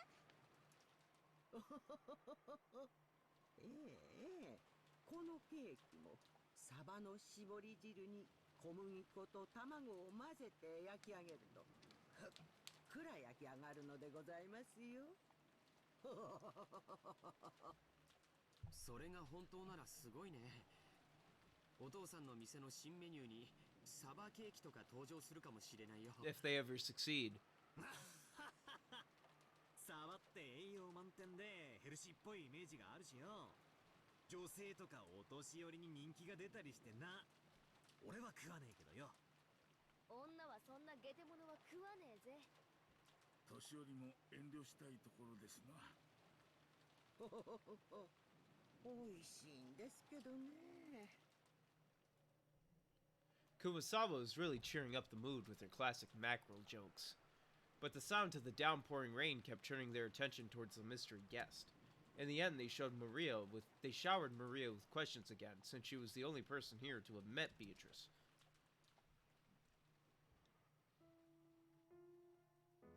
まさかあの話が本当だったとはね。その口ぶりだとマリアが魔女に会ってたって話は信じてなかったまでにも初耳じゃねってことらしいな。ああ、夢見がちなお年頃のよくあるおとぎ話くらいに思ってたぜ。いる。ベアトリーチェはいる。毎年 Yeah, she exists. マリアは会って一緒に遊んでた。そうですね。ベアトリーチェ様は普段はお姿をお見せになりませんけど、心が綺麗で素直な方の前にはひょっこり姿を現していたずらをすることもあるそうですからね。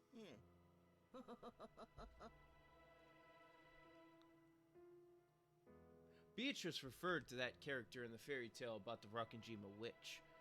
To keep Kenzo in a good mood, the family and servants acted as though they believed in the witch of his delusions. That's how Rakanjima's fairy tale, or maybe ghost story, had come into being. To the family members who knew that backstory, the fairy tale of the Golden Witch wasn't something to be taken too seriously. However, they were never able to say that out loud in front of Kenzo. Because of that, the legend of the witch carried a lot more weight to someone like young Maria, who didn't know the story of how it had come into being. That's why Maria believed in the legend of the witch. She accepted it entirely. It was only natural for an imaginative girl who believed in witches. So people had avoided saying things that would betray her dream. On the contrary, they had worked together to say and do things that would help liven up her dreams without her knowing. だからマリアちゃんがベアトリーチェにもらったお菓子と言って僕らに見せびらかすことがあっても It supposedly came from Beatrice. 誰かがそういうことにしてマリアちゃんの手提げの apparently did. こっそり飴玉でも忍ばせたのだろう。 Let's see if everybody has that candy.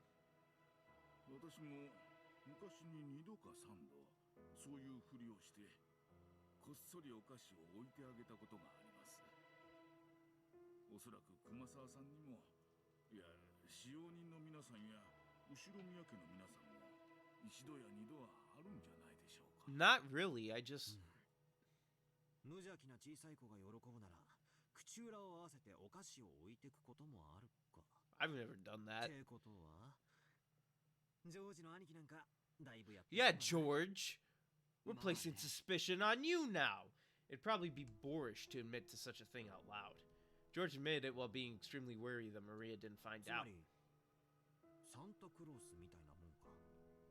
子供の夢を守るために両親がグルで嘘をついて寝静まったこの枕元にプレゼントを置いていたと。 Wait, you tell me Santa's not real? 子供の夢って守ってあげたいし、私は当然サンタなんていないってとっくに知ってるわけだけど、 He's not real. もし覚めなくてもいい夢だったなら一生信じていたかったぜ。世の中は世知辛いばかりだと知ってしまうからこそ、大人はせめて子供の綺麗な夢を守ってやりたいと思うものです。ベアトリーチェはいるの。いる。いますとも。ベアトリーチェ様はおりますよ。この前もですね。 Yeah, George. So, I was wrong. Genji wasn't the cross-dresser. George was the whole time. Oh my god, George is just really good at being trans. He's a George is a drag queen. マリアを除けば誰も信じてなかったはずの魔女ってわけだ。 Essentially, yes, Badler. 信じてなかったんじゃない。信じさせてあげようとしたんだ。 So this was about not betraying a child's innocence. But Santa doesn't exist in reality. If you don't want kids to be all disappointed when they learn the truth, you'd be better off not showing them that dream in the first place. Is the fact that I think like this proof that I'm still a long way from becoming a full adult. What the fuck does that sentence mean? Is the fact that I think like this prove that I'm still... Okay, so it's supposed to say prove, not proof. That I think like this proof. It's supposed to say prove. Okay. Now I get it. Alright, I had to read that one slowly. Alright, so that's another mistake. I really like pointing them out, don't I? The true nature of the Rockinjima Witch was finally starting taking shape in Badler's mind. However, their current situation overrode this understanding, and in fact, it completely overturned its very premise. という認識だったはずの魔女のベアトリーチェ様が実際に現れちまったと。 Well, the 19th person has. I wouldn't call her a witch just yet. We haven't seen anything magical, really. そういうことか。 We've only just seen her switch a lollipop out with another lollipop. どうも招かれた客でもないらしい。こりゃ面白そうな話だぜ。ベアトリーチェという女性が実在しないという前提は実は存在しない。ルドルフおじさんも言っていた悪魔の証明そのものだよ。ベアトリーチェと名乗る女性の存在を僕たちは誰も知らなかった。でもだからといってそれがベアトリーチェが実在する可能性を否定できるわけじゃない。南條先生はじい様との付き合いが長いですよね。 Yeah, tell us about that, Nanjo. If that's even your real name. 親族会議でクラウスさんたちに随分と聞かれた話ですな。その昔、金蔵さんに Oh my ベア god. トリーチェという愛人がいて、その I just realized something. ではないかという話です。なるほどな。 I need to grab something real quick. I'll be right back, but I just realized something.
There's no audio because I quickly had to go grab this, but I just realized something. So let me head back to the live scene. It's going to be a little bit before I tell you what I realized.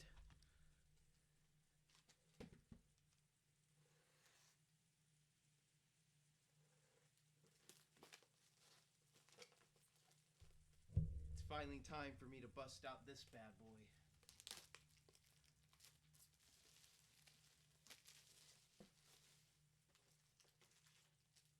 Oh, wow. Didn't expect that.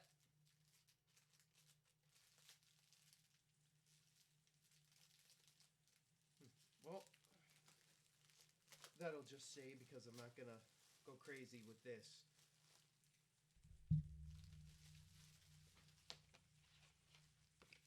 Get that out of there. We'll just make sure to throw that away later.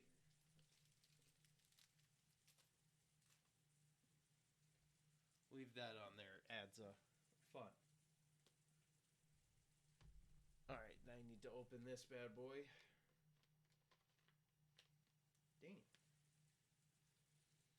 I think packaging's so hard to get into these days.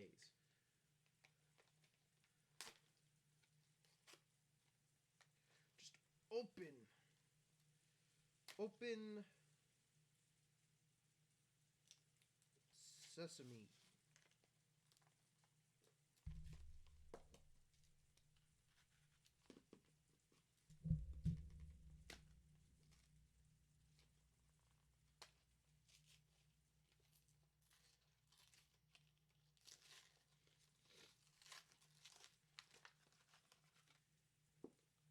All right, perfect on that one. All right, now we have that open. All right.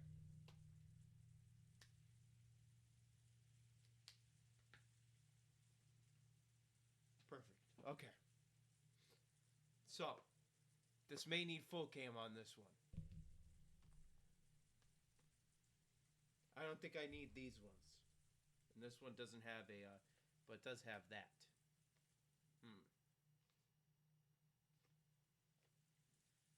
No. I don't think I need this at the moment. Okay. So I bought something. We may need to go full cam on this. Alright. So let me go to full cam. I'm going to activate the camera. So. I have a whiteboard. And I'm going to discuss with you what I realized. So. We take the name Nanjo.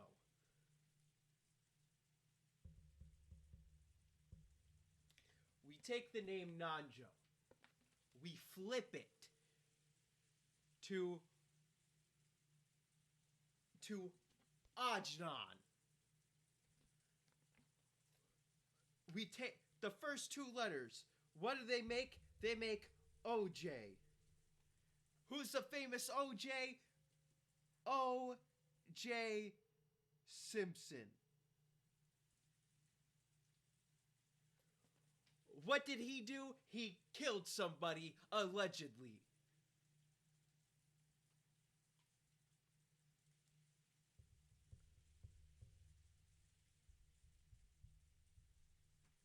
He killed somebody, allegedly.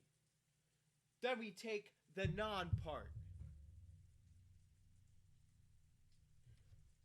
What is non in Spanish?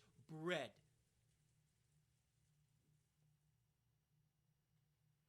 Nanjo is an alleged killer, and he poisoned the people with bread.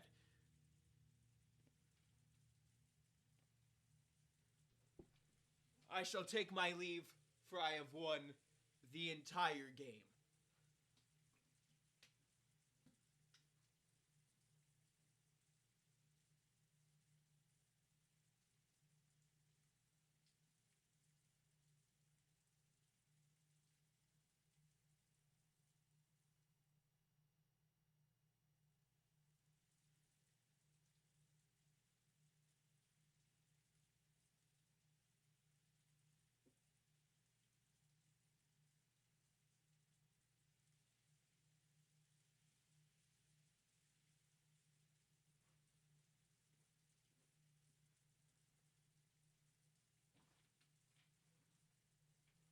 Exactly. That damn Ojnan.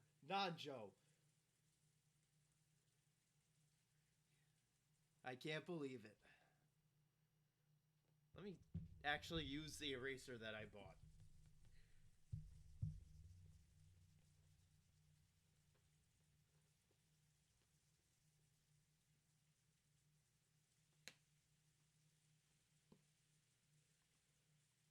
Set that in the corner. This was the smallest whiteboard they had at the store I went to, so you get marble whiteboard. I can actually hang it up somewhere. They gave me a nail for that, surprisingly. So if I ever decide to hang this up somewhere, I'd probably have to move that. Or we could just hang it up right down there underneath the whiteboard. But that wouldn't be fun.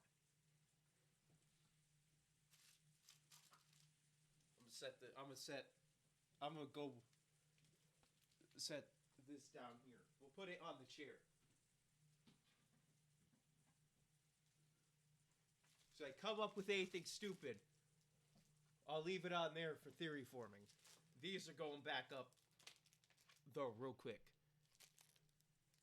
This is like Phasmophobia. If you see something right on there, clip it. Alright?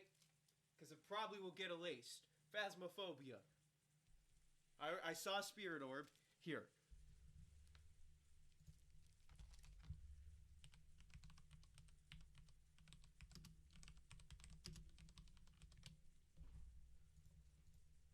Alright, let's see.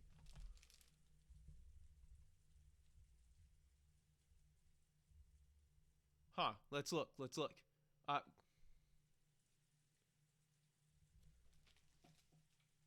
guess that's that then. Alright, Ghost Orb. Ghost Writing. Okay, we either got a mirror or a revenant. You know what? It's pretty damn cold in here. We have a revenant. If something writes on that, we have a revenant. I have the guide right here. Keep an eye out. Put that in your notebooks. You gotta take this off because it'll turn off if I leave.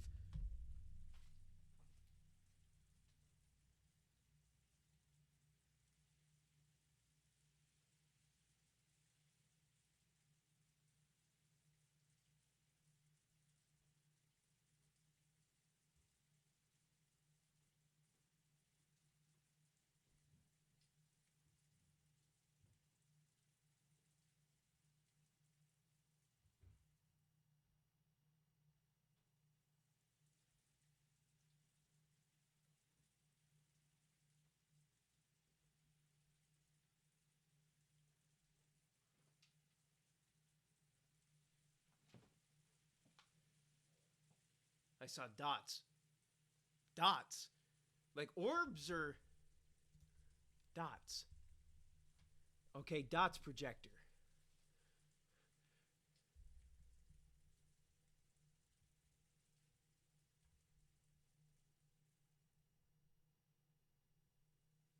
Oh my god.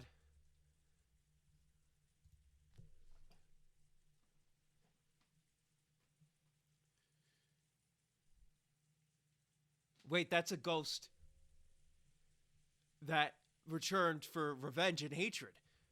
It's Beatrice. This game was made in 2007, in the late 2000s. She's come back for the 2020s to kill me.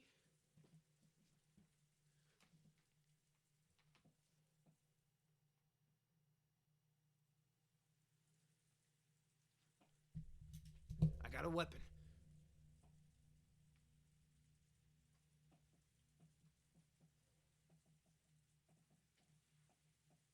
Don't try it.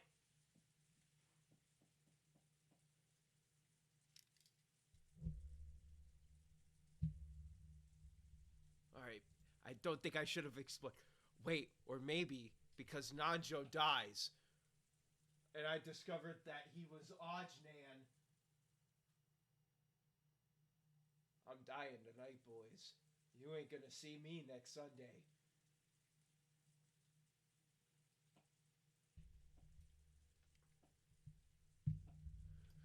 I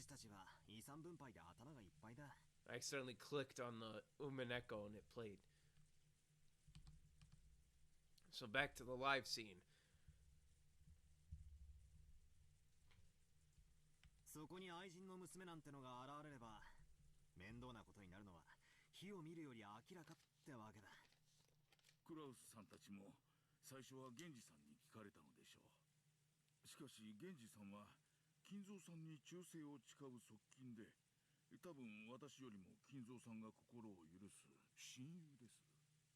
源氏さんは多分何も語らなかったのでしょう。それで次に古い友人である私の方に話を聞こうということになったのでしょうな。で、結論として南條先生、じい様にベアトリーチェという愛人はいたんすか？ Yes.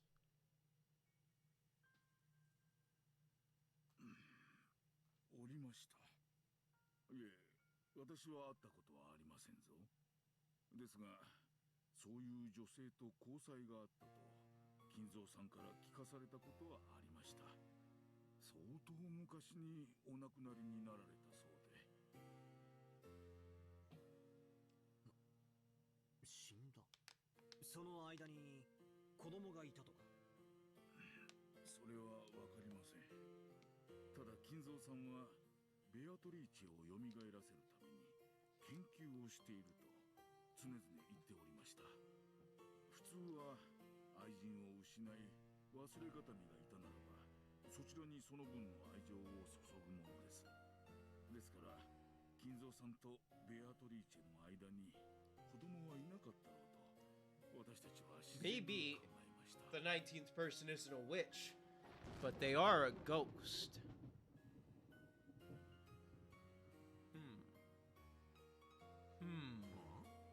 Hmm. それも悪魔の証明になっちまうな。なるぜ。愛人との間に子供がいなかったことは証明不能。現にこうして現れた以上、いたってことになっちまうわけか。Well, we don't know if she's actually a child. 暴力的な理論だね。後宮家の遺産問題でトラブルが生じていることを聞きつけ、何者かがおじい様の大昔の愛人関係を知り、それを装って遺産問題に食い込もうとしているとかの方が現実的だよ。現実的ではある。しかし本当に彼女が隠し子で、しかもその上じい様に顧みられなくて孤独に生き復讐に帰ってきたって設定も否定はできねえよな。復讐？なんだよそれ。ああ、すまんすまん。男なんだよ。ついつい面白そうな方に脚色しちまうぜ。妙なドラマの見過ぎだな。Normally, that might have come off as a light joke, but the joke had landed after an uninvited mystery guest calling herself Beatrice had marched in on the day of the family conference where the bloody argument that the inheritance had become took center stage. There is no way Badler's joke would be welcomed with laughter, so it was a really big help when Nanjo laughed brightly to calm everyone down. なるほどなるほど。それはなかなか面白そうですな。そんな筋書きの小説をぜひ読んでみたいものです。まあ現実にはそんなことはできねえと思う。何しろよ、今この島には18人もいるんだぜ。妙なことをすればすぐにでも取り押さえられちまう。それに台風のおかげで島から逃げ出すこともできない。つまりとんでもない事件を起こそうにもどうにもならねえってことさ。同感だね。退路の断たれた袋小路で、しかも十分怪しまれているような状況下で、そんな恐ろしい復讐劇なんかとてもできるとは思わないね。でしょうな。ならば姿など表さずに暗躍しての復讐の方が現実味があるというものです。堂々と姿を現して仇討ちなど時代劇の中でしか考えられませんな。 That's why it's a Yurei. We solved it. The 19th person is a ghost.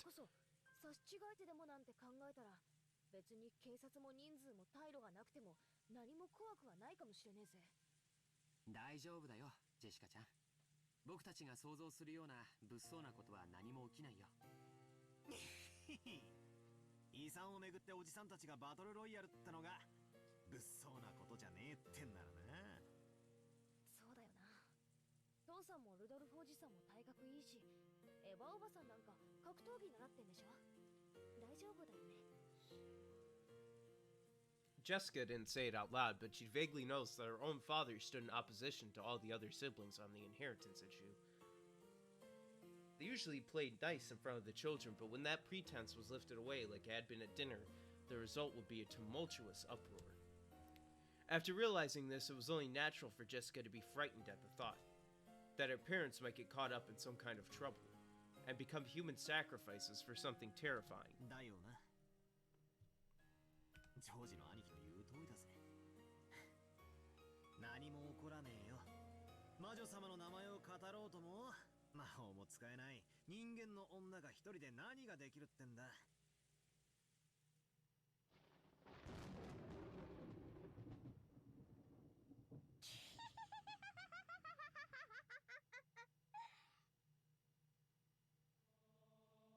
Then suddenly, creepy laugh made all of us jump. And when they realized the strange laugh was coming from Maria, they were shocked again. そうなんだ。それがバトラの認識なんだね。何かだよ。気色悪い声で笑うんじゃねえぜ。バトラはベアトリーチェの存在をとりあえずは認めてる。19人目の客人程度には認めてる。でもそこまでだね。19人目のベアトリーチェが魔女であることは認めてないね。突然何を言い出すかと思えば。I don't believe she's a witch. Yes, that has been my stance since the beginning, Maria. あ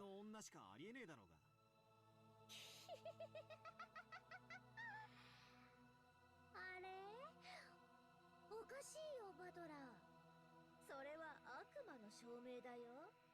魔女なんているわけがねえ。でもそれはバトラが魔女に会ったことがないというだけで、魔女の存在を否定することにはならないね。Show me somebody who could do magic right now. 確かにそうだ。魔女がいねえを証明することはできない。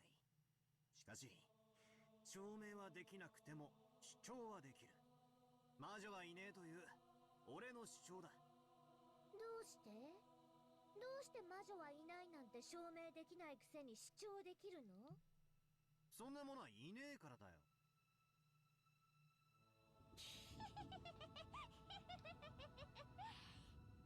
それで QED？ 何の証拠も根拠もなく証明終了？無知が棚上げする時の典型例。暴力的思考停止だね。となりゃ答えは一つだぜ、マリア。魔女側の反証しかねえってことだろ。Yes. 証明だ。連れてくりゃ話は早い。Bring me magic. ベアトリーチェと名乗るご婦人がお星様がキラキラ飛び散るような華麗な魔法をステッキででも披露して人間には不可能なことをやってみせればいいってことだろ。ほら、お二人とも落ち着いてくださいな。Kumasawa noticed that the atmosphere between them was getting worse and tried to calm them. It seemed as though Badler quickly realized that he wasn't acting like an adult. Badler, you may want to act like an adult, but I don't. Kumasawa, if you don't step out of my way, I'm gonna knock you out along with the kid. But Maria's expression didn't loosen. As she laughed creepily, she kept staring at Badler.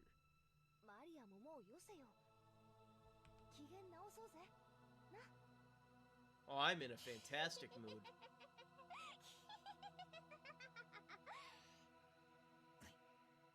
それが望みなら、ベアトリーチェはきっと見せてくれるよ。Exactly what I've been waiting for. 不可能なこと。そしたらバトラも信じるんだよね。ベアトリーチェのこと。I didn't make that promise. そいつを拝ましてくれたら信じてやろうじゃねえか。魔女とバトラの議論のチェスだね。チェックメイトされたらバトラは魔女を信じる。おお、洒落た例えだぜ。魔女が魔法を見せる。俺のキングにチェックをかける。俺は人間でも何らかの手段で再現可能だとイチャモンをつけてキングを逃がす。それができなきゃチェックメイトってのは確かにいい例えだ。バトラ、チェスというのは相手も自分も同じ動きの駒を持ってる。だから相手の手も読める。でもね、相手の駒がバトラの駒よりさらに不思議な動きができることをバトラは今想定していない。魔女のはずないからとベアトリーチェの動かす駒の動きを Then you can't do a chess analogy because chess is exactly what you said. 悪いけどバトラのチェスの相手は人間じゃない。 Yes, but now she is cheating if she's moving chess pieces differently. That is now cheating, Maria. So she is now cheating. And if she is now cheating, and I caught her cheating, I automatically win. 相手の立場に立っての思考術ってやつを気に入ってるぜ。だからダメなの。相手は魔女なのにバトラはそれを認めない。だから魔女のさせる手を理解できず、チェス盤思考が通じない。 But that's where he has me. 間違えている。チェス盤 We have two minds in the body of one high schooler. そう来るかよ。そなたは魔女とのチェスに勝てぬ。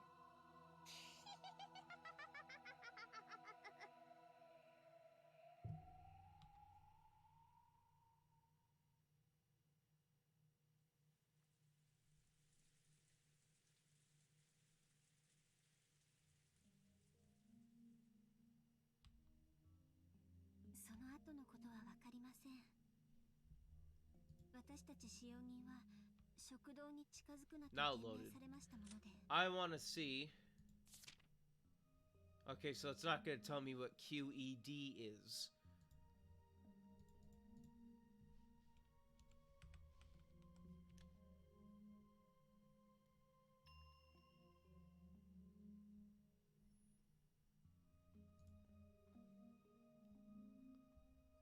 What was to be shown?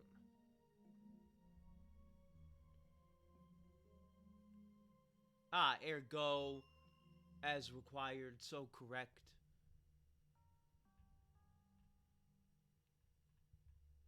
If you want, I could read the whole Wikipedia page for it, but I doubt that one.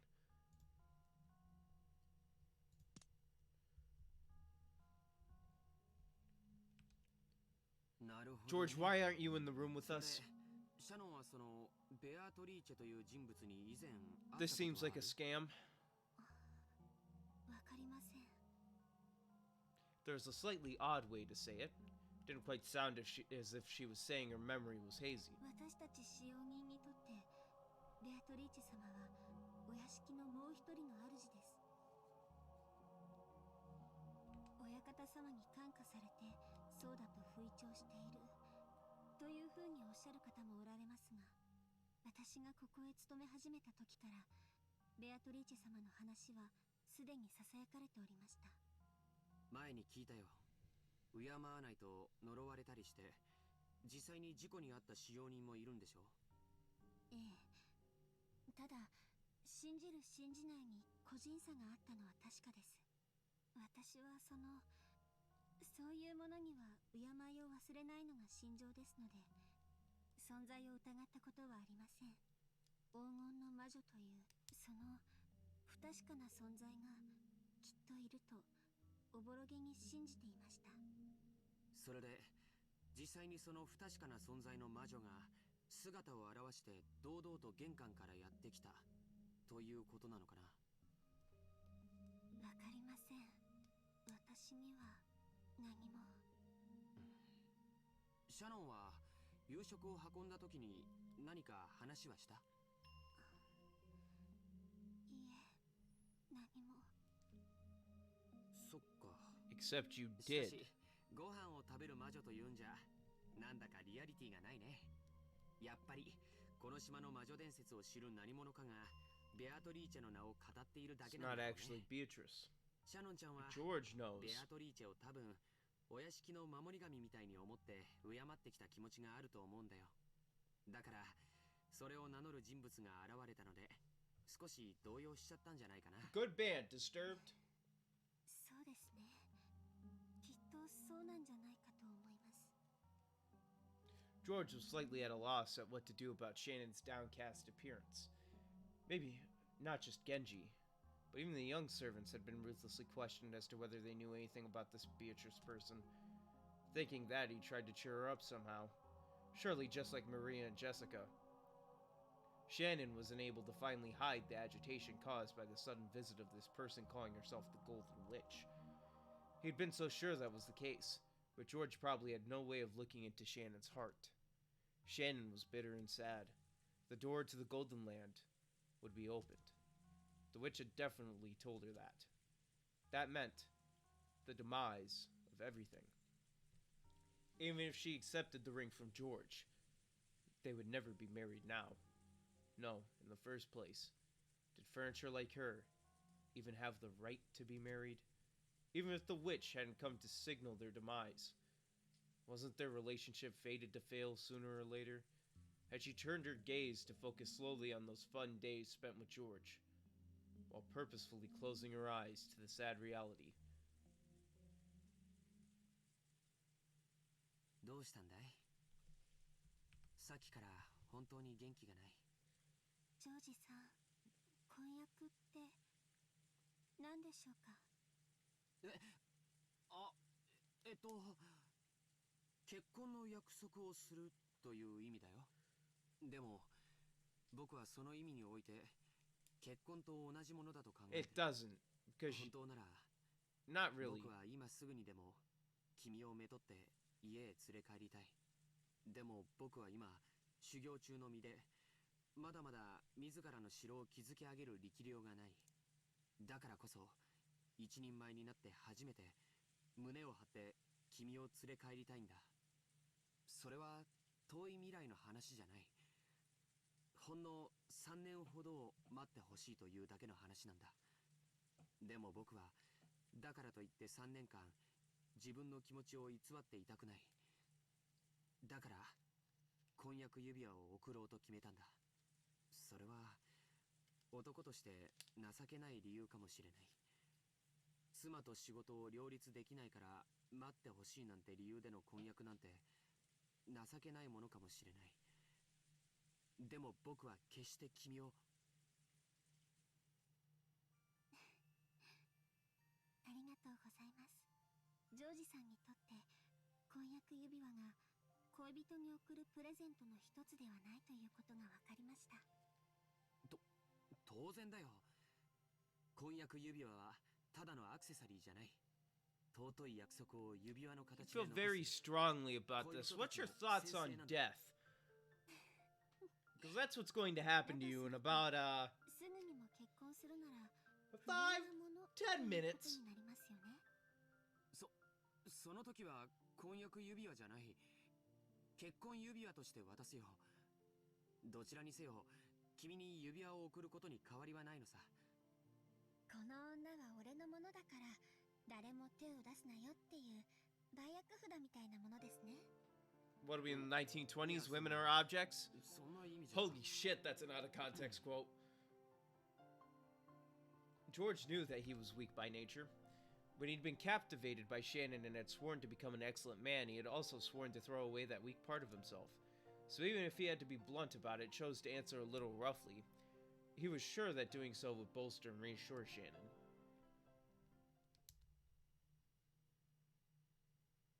いや、その通りかもしれない。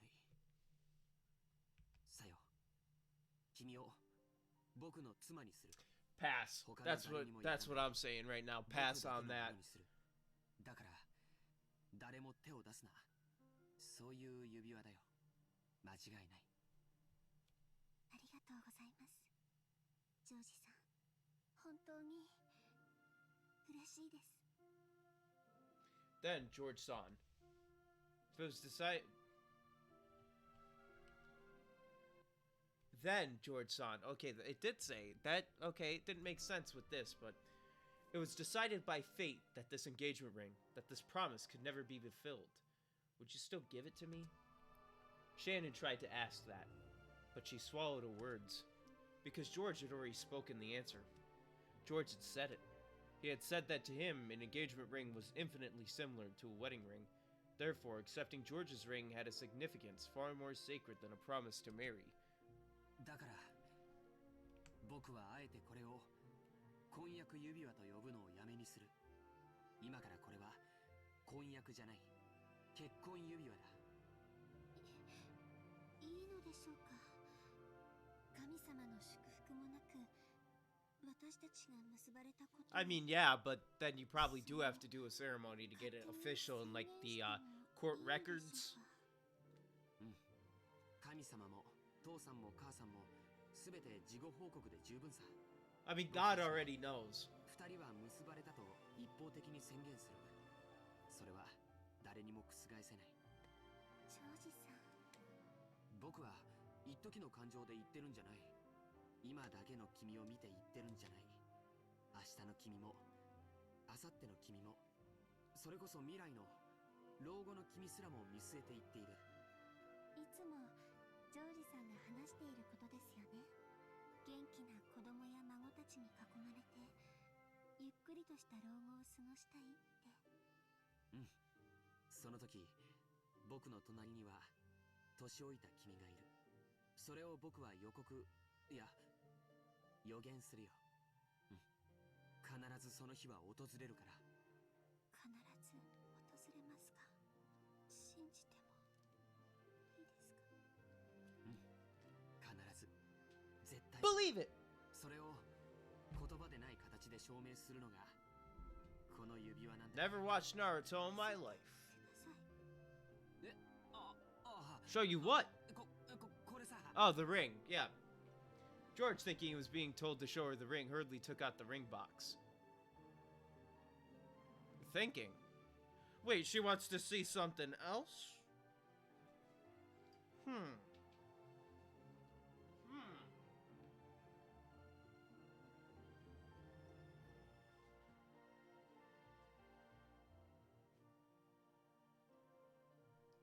Oh my God, I forgot about writing all this in here.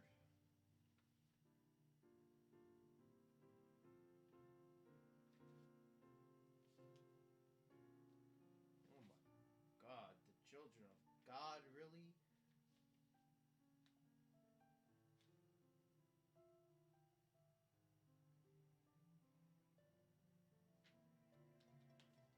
Alright, well, anyway, here we go. I got a notebook now. Like a full-size notebook. I'm gonna write on here. Umineko. Dot. Underline. So yeah, this notebook has the original Name and Progress episode notes on it, at least for 2 of them, of Onfo Coin and stuff about this manga that I read. And Flirty Fishing, which is about the Children of God thing that I talked about. And the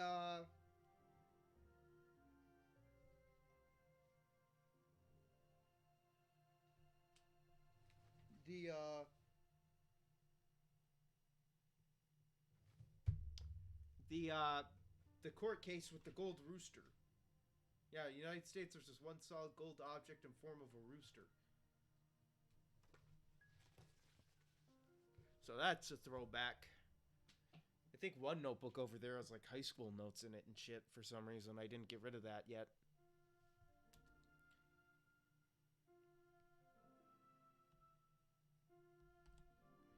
Even though he had practiced so much, he hadn't been able to do it cool. But Shannon wasn't looking at that. She was looking at the dick. In her straight and direct gaze were vague tears and a smile. She focused her eyes on George's eyes. No, on something she could see beyond his eyes. Ah, 見せるよ。必ず。約束する。老後までじゃない。死んだ後も、僕らは魂になっても、ずっとずっと一緒にいる。Shannon wiped away her tears and took the ring box. Inside was a diamond ring worthy of blessing the 2 of them. George said the line that he'd practiced over and over again inside his head. その指輪を好きな指にはめて、それを返事にしてほしいんだ。つまり明日の朝までに。This is like a Disney movie song. Shannon smiled and took the ring, and with a completely natural movement, put it on the ring finger of her left hand. It really had looked like such a natural, ordinary movement, and for a while, George was stunned.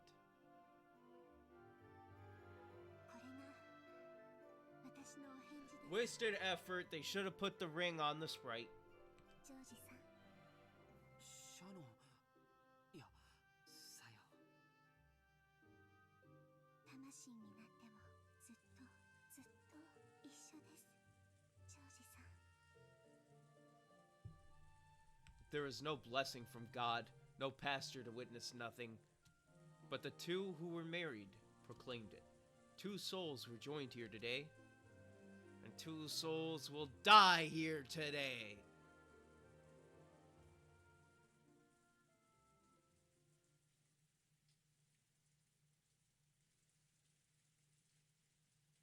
I seriously thought glass was about to break.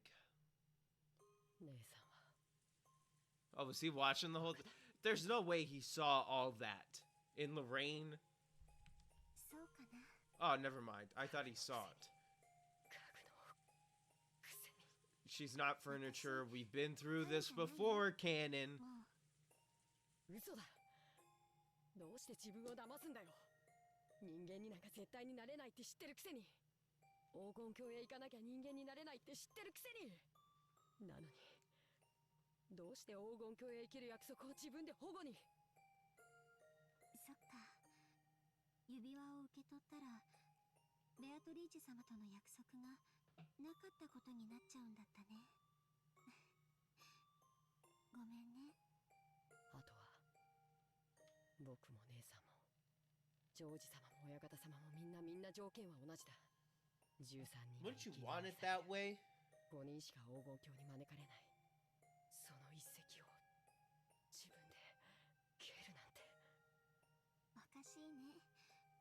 未練があるのはカノン君の方みたいだね。未練があるのは姉さんの方じゃないか。婚約しちゃったんだろう。果たせない運命なのを知りながら。ずっとずっと永遠に一緒だよって約束した。だからね、その瞬間に私たちの永遠は完成したの。たとえ私たちが生贄になってしまうとしても、もう完成してるの。だからいいの。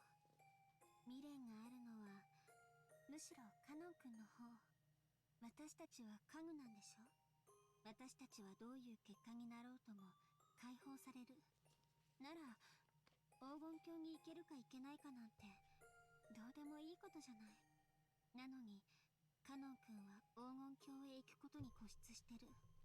どうしても人間になりたいんでしょ。どうして？人間になりたいからだよ。 Then become human, dipshit. どうして？僕も恋がしたかったんだ。 You had that chance. Tears were coming from Cannon's eyes, and he howled. I'm not gonna howl. I'm not a furry. I think. お嬢様のことが。そしてあの日のお嬢様の姿を見て、もっと好きになった。そしてお嬢様も僕のことが好きだと分かって。Cannon, Cannon. I dislike you. お嬢様の For 気 this 持ちを受け sole 止めることは reason. できなくて。それが勘違いだった。私たちは家具かもしれない。人間以下かもしれない。でも恋をする資格がないわけじゃなかった。添い遂げられぬ思いならない方がマシだって思った。いつか自分も消え去る日が来て、それがきっとお嬢様を傷つけるなんて勝手に決めつけて。違うんだ。僕が怯えていただけなんだ。僕は永遠になれない恋ならしない方がマシだって怯えてただけなんだ。セミは生涯のうち数週間にも満たないわずかな期間で恋をして消えていくんだって。数週間で終わる恋だからと恋をしないセミはいないんじゃないかな。 Don't know what cicadas have to do with this, but they make a lot of noise, like Cannon right now.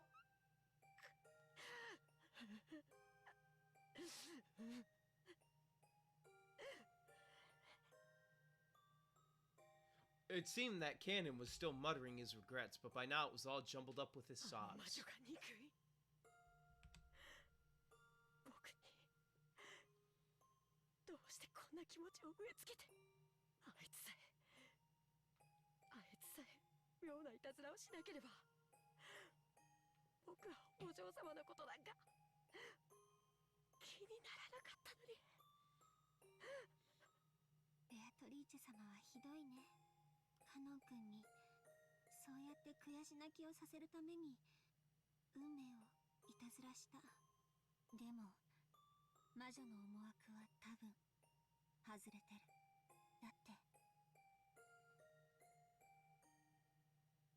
Knowing love isn't a regret that ties you to life.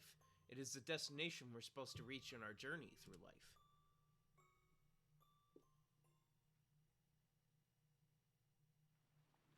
I feel like I'm about to see somebody kiss. I feel like this isn't like anything horror related.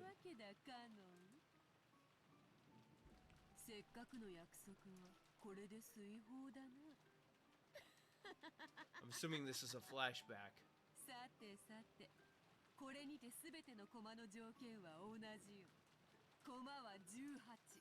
Never mind. Somehow she's in normal witch clothing? Next scene is very important. So you're telling me I can destroy the ceremony? Okay.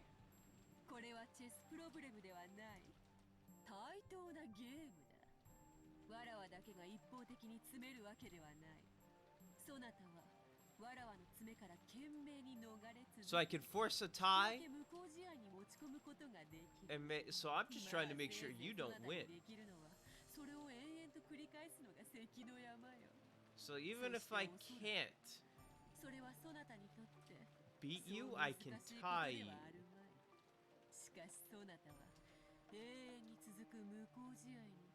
My mind's already dead, baby. I'm a YouTuber. This shit makes you insane. I'll only accept defeat if you give me something in return.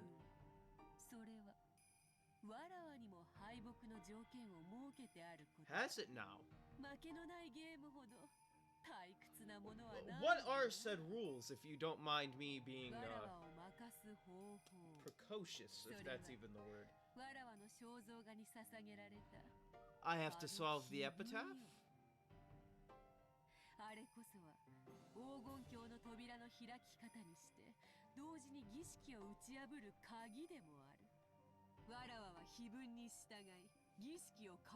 So we got disrupt. Okay.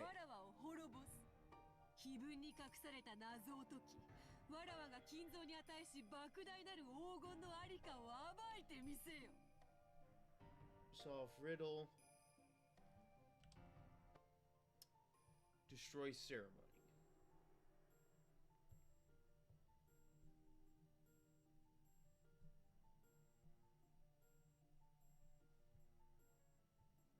And then overthrow you kind of goes with that, so I'm not even going to write that one down.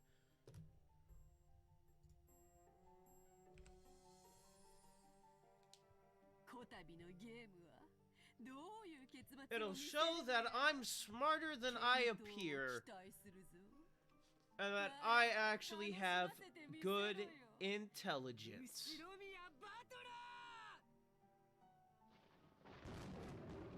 So let's go. Ball is in my court, I am assuming.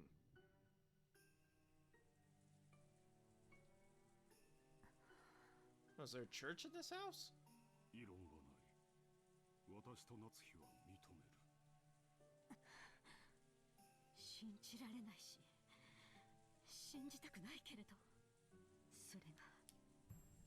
What's the truth? Tell me. 言葉を少し選びなさい。彼女は当家の最高の賓客なのだ。わしらも認める。グーの根も出え。This must be Golden Land. Game starts now. Alright. I'm assuming this might be the Golden Land, actually. But this is just like a cathedral. 私もよ。すごいわ。純粋に尊敬する。だから、認めざるを得ないわ。俺も認めるぜ。未だに信じられねえ。だが、 This has to be about Beatrice being a witch. 悪魔を証明しちまった。あんたの勝ちだ。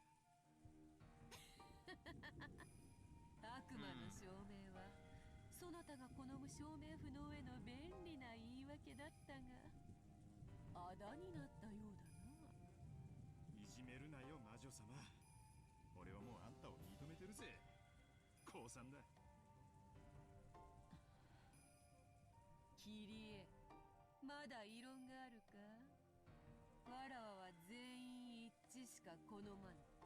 お前一人がわらわの存在を認めぬならば。 As the witch laughed boldly, the siblings started getting frantic. They were afraid of displeasing the witch. Kairi lightly closed her eyes and after keeping silent for a while, opened her mouth. ごめんなさい。降参よ。 Only Kairi had faced the witch with stern eyes until the end. However, this had only resulted in her refusing to accept the truth for a short time. The truth, the being that was before her eyes, couldn't be denied. Devils had already been proven. 私も認めるわ。あなたはベアトリーチェ、後ろ宮家の顧問錬金術師、そして偉大なる魔法の使い手、魔女であることを認めざるを得ない。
I will win.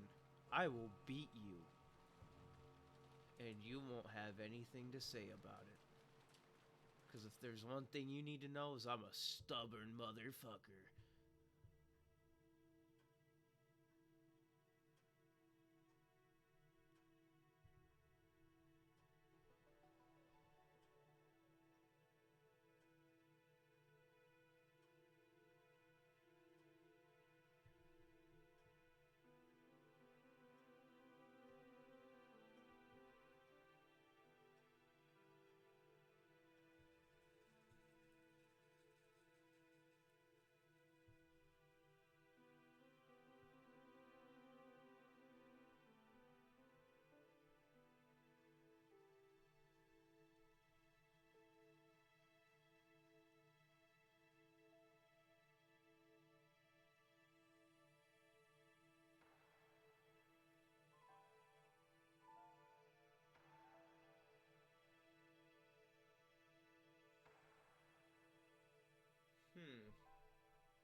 It's not Halloween.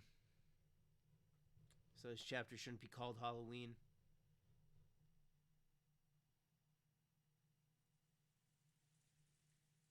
What is that sound that always fills my ears? It is the sound of the rain, the sound of a waterfall, or could it be radio static? If not, I want to be the sound of blood flowing through my body. I want to be the sound of the blood circulating throughout me, telling me that I am still alive.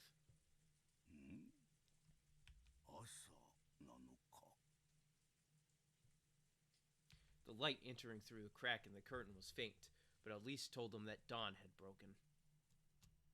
Kinzo, still in the position he'd been when he woke up, still sitting in a chair and looking up at the ceiling, felt the blood slowly travel throughout his body. Judging by the clock, it was early morning, 6 on the dot. No matter how tired he was, no matter how deeply he slept, he always woke up at exactly this time, so he had measured it with an hourglass. He didn't think of this as something to boast about, but he told himself that as long as he could still manage this, his health couldn't be that bad. 朝を迎えたということは、どうやら最初の生贄は逃れたということらしい。ルーレットの目が幸運だったのか、我が努力の賜物 When I spun the roulette, you won, Kinzo, for you were black on the roulette. So of course you would win this round. Kinzo was struck by a faint desire to see beyond the steady door. After all, you might find the traces of someone's vain struggle to break through the door. A sign that someone had tried to select him as one of the first 6 sacrifices. 人間とは安っぽい生き物だな。人事を尽くして天命を待ちながら幸運を得られた時にはそれが単なる幸運ではなく己の技量によるものだったとうぬぼれたくもなる。 That was why he wanted to check whether there was a wretched mark on the door. The very desire was human. And that was why Kinzo did not check. He often rejected desires that came to him because he was human. By doing that, he could be immersed in a feeling of sufficiency, so he himself had become a being that surpassed humans. He recognized human desires for what they were and guarded against them. Things that a human would want to do, he resisted. This eccentricity and rebellious nature had surely given him a rare genius, making it possible for him to succeed in his exploits as he revived the Ushiromiya family in a single generation. さて、ベアトリーチェ、お前が取った6つの駒は何なのか。そして次なる手はどう来るのか。楽しませてもらうぞ。私の守りは完璧だ。前回のような無様はさらさぬぞ。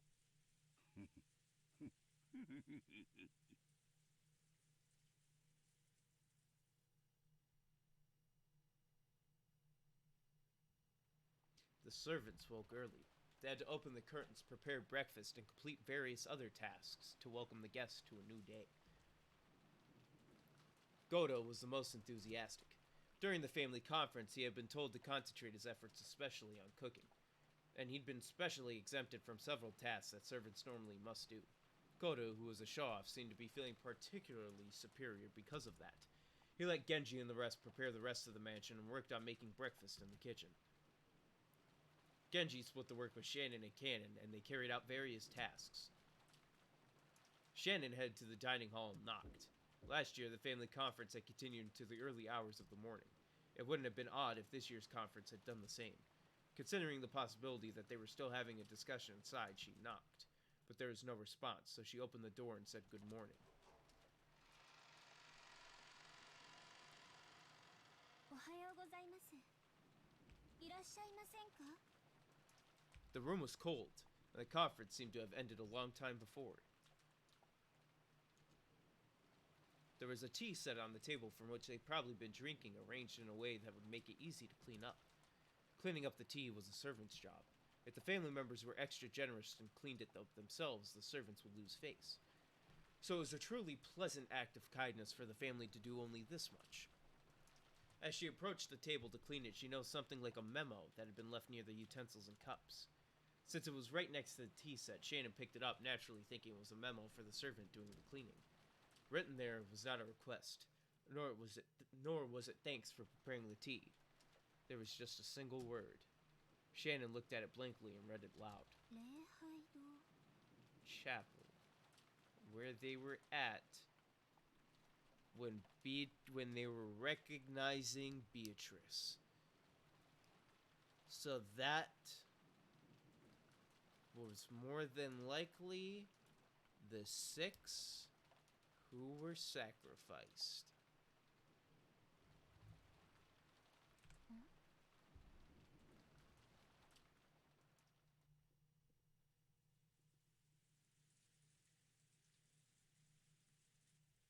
A small sound kept repeating over and over. Normally, the sound would have been too trivial to be worth caring about. If only I could stop hearing it soon, I could go back to sleep right away, she thought vaguely. But no matter how much time passed, the sound did not end. It repeated over and over. Ah, shut up. Who is it? Banging on the door this whole time? As soon as she realized that, she woke up. Someone was knocking. Then she noticed that it wasn't just a knock, but a voice as well. Rosa-sama. Rosa-sama. So Rosa is still alive, though. I assume. 待って。今行きます。 It had been Genji's voice. Looking at the clock, it wasn't even 7 yet. So Rosa was in the chapel, and she recognized Beatrice.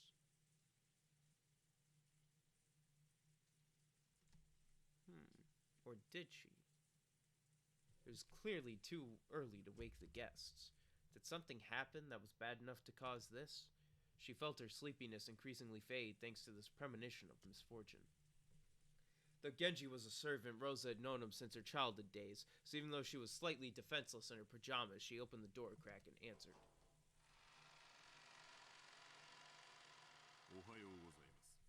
Yes, good morning. 何かあったの? はい。実は礼拝堂に。 Genji whispered something into Rosa's ear. For a second, it seemed Rosa couldn't understand what she'd been told. After having it repeated several times, she realized that apparently something strange had happened. Rosa closed her door for a second, changed her clothes quickly, and followed Genji towards the mansion. I feel like camera needs to be on for this. With the whiteboard in the back. The chapel requires some explanation. Never mind, we're explaining. Just when I put on webcam, you decide to explain some shit. Huh. It wasn't in the mansion, but in a grove behind it, a short walk's distance away. It had been built at the same time as the mansion. So though its walls had been repaired many times, making it look new from the outside, it was a very old building. Rosa dashed through the rain along with Genji. Just like the previous night, the rain was falling in earnest.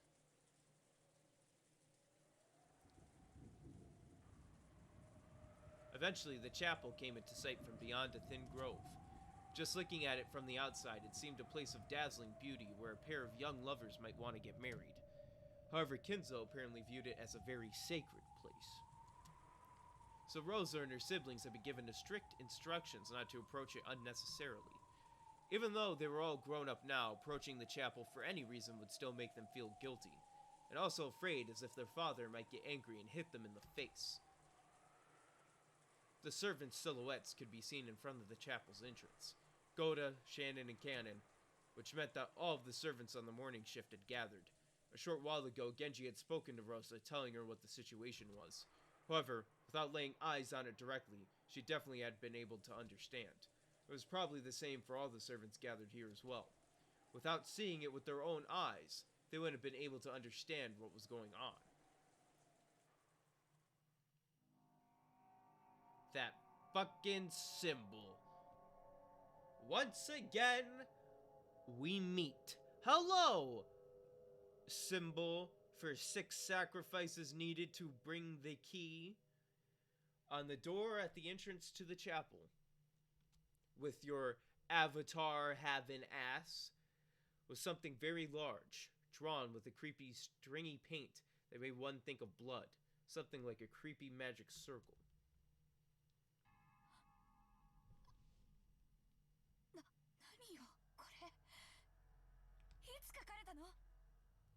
The servants looked at each other. Goda was the first to open his mouth. 申し訳ございません。普段はここへは立ち入りませんもので、 Probably last night. わかりません。じゃあ最初に見つけたのは誰？ Shannon. She found a note that said chapel. 食堂へお茶の道具の片付けに行きましたら、礼拝堂と書かれたメモがあったもので。 Shannon held out the memo with a shaking 誰 hand. の字？兄さんや姉さんの字ではないわね。それであなたはここへ来てこれを見つけたの？はい。王座様、これを。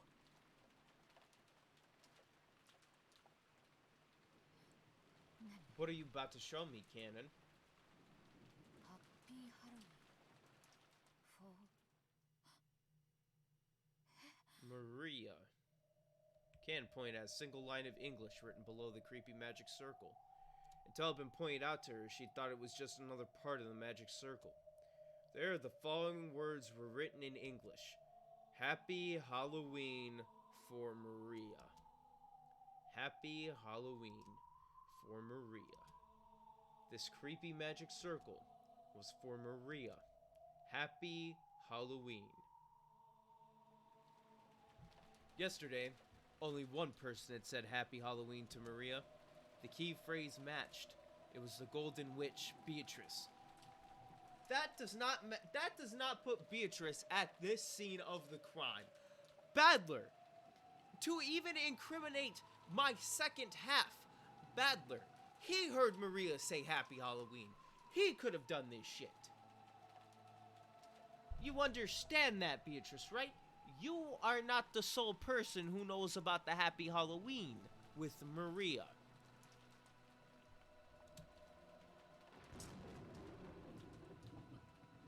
Maria は？あの子、いとこたちと一緒に寝てるはずよね。確認した？申し訳ございません。マリア様のお名前が書かれていたことには今気づきましたが、まだ確認しておりません。至急。何やってんのよ。私はマリアの様子を見てきます。それからクラウス兄さんたちにも知らせて、以後の対応の指示を受けて。 After saying that much, Rosa finally noticed that something was odd. Her own rank in this family conference was the lowest of the four siblings. Why had she been the only one called during an abnormal situation like this, when the other siblings hadn't been? Even if Maria's name had popped up.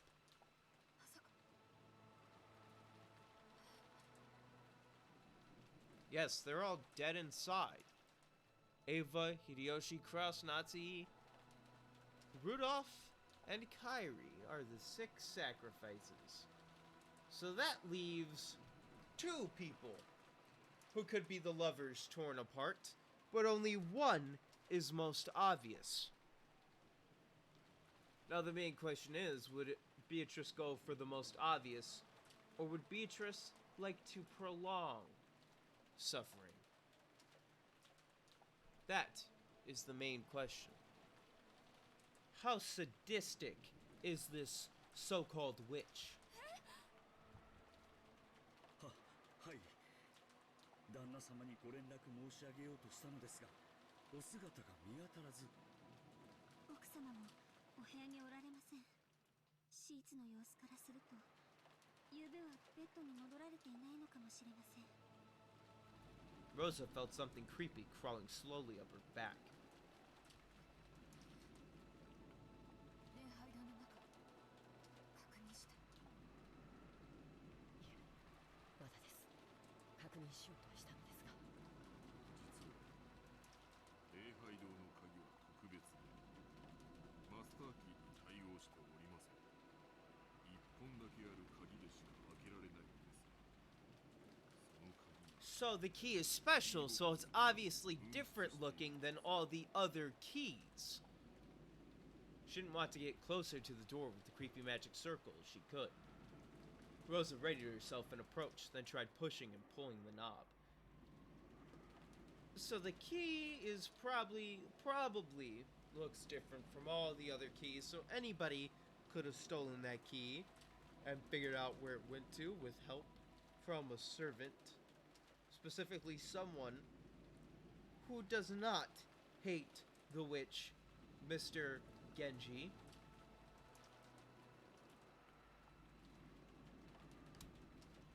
All she felt was the resistance of the sturdy lock. 入れる窓などがないか探してはみたのですが、もし中を確認するのでしたら窓を破らなければならないかと思います。いかがいたしましょう。そんな許可私に出せるわけがないわ。お父様の大切な礼拝堂なのよ。そんなことできないわよ。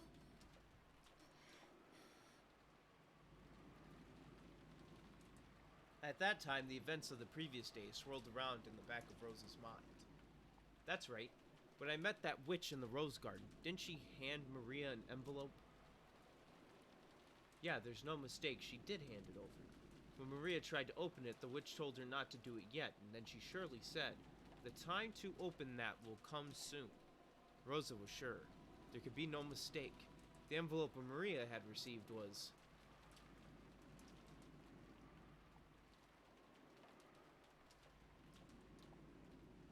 to the guest house.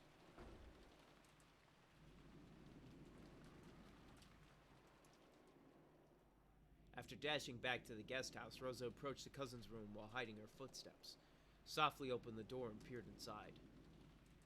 From the inside, she could hear the healthy snores typical of young people. There were 4 children, and Maria was there, sleeping soundly. After breathing a sigh of relief, she entered the room with quiet footsteps. She was after Maria's handbag, which was resting on the sofa. Maria always liked carrying her treasures around with her. She was probably emulating how her mother always carried her makeup with her.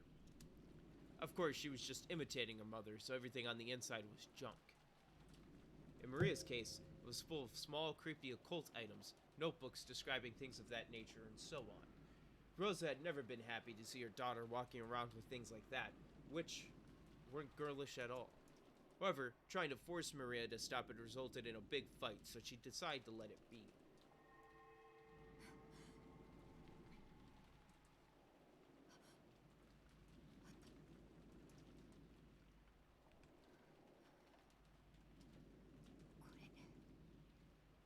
A western envelope with the crest of the gold eagle.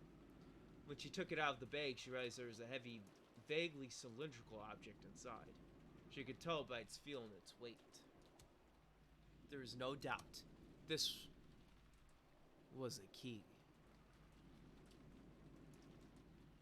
How cylindrical is that fucking key then?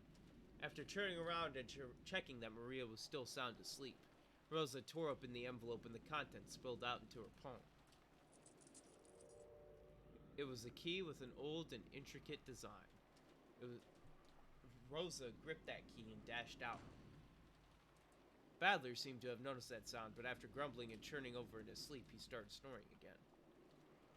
Son of a bitch, Beatrice. Genji-san.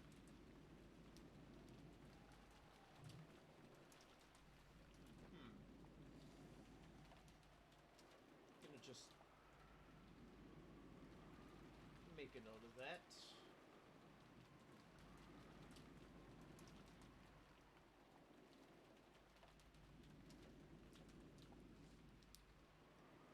That seems an important detail. 礼拝堂の鍵ということは。これをどこで。はい。これが礼拝堂の鍵です。Rosa approached the creepy magic circle once again and put the key in the keyhole. There was a strong resistance. After it resisted for a short while, it stopped resisting with a clunk. Then, squeaking with a noise that hurt one's ears, it slowly began to open.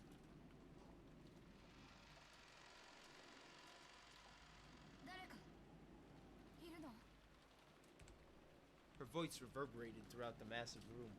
Of course, there was no answer. The chapel had a high ceiling, and the air was cold. And even on this rainy, unsettling day, it felt sacred for some reason. The servants timidly followed after Rosa. Rosa-sama,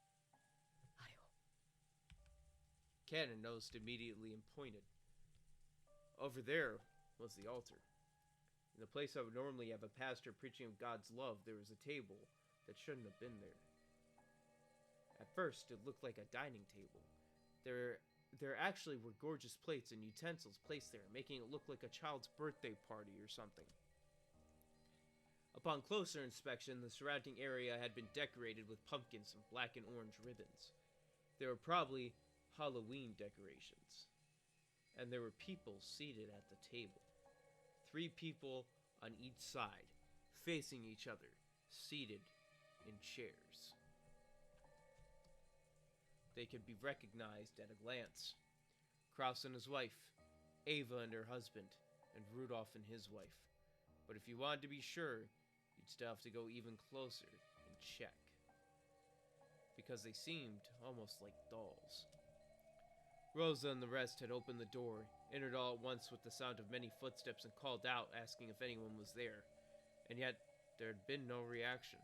Even if Rosa and the rest assumed they were being ignored, you'd still expect there to be some kind of reaction. And there hadn't even been that. So at first, it felt like someone had set down some dolls that greatly resembled those people. By now, it wasn't just Rosa. Shannon and Cannon, and even Goda. They were all fighting frantically with the creepy emotion that grasped their hearts.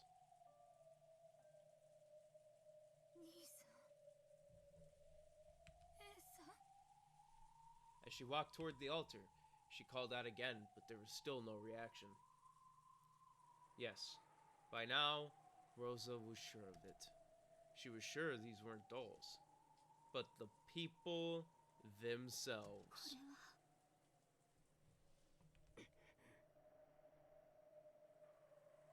They grew close enough to see clearly what lay on the table.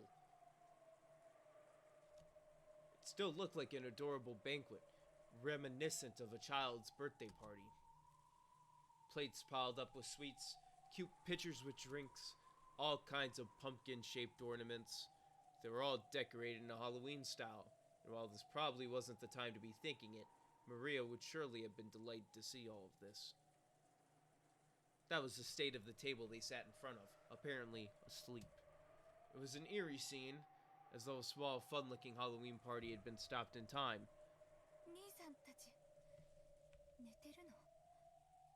They aren't sleeping, Ani. When she approached even closer to them, she realized that there were snacks scattered all over the floor. Candies, cookies, soda, and chocolates, all with heavily fantasy-themed packaging. They were all scattered across a carpet covered with blackberry and cranberry jam. Except that's not jam now, is it? Rosa and the rest finally realized what the situation was. It was a Halloween party. A banquet for those not of this world. Kraus, Natsuhi, Ava, Hideyoshi, Rudolph, and Kairi were seated in chairs apparently asleep, but all dead. How could you tell that they were dead and not simply sleeping? That was because they'd been vertically sliced open, from their chests to their stomachs.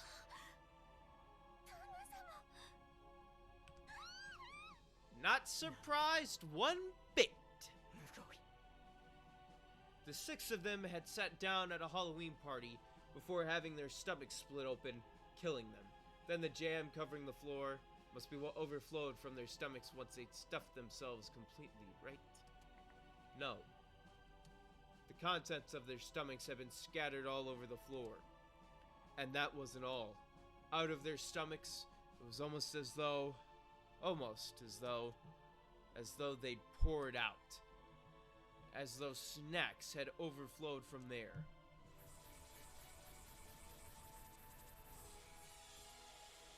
Candies and cookies, sodas and chocolates had poured out, stained with blood, and had scattered across the floor. What could have happened to cause this? It's almost as though their stomachs were stuffed full to bursting with sweets, and it all poured out when their stomachs split open.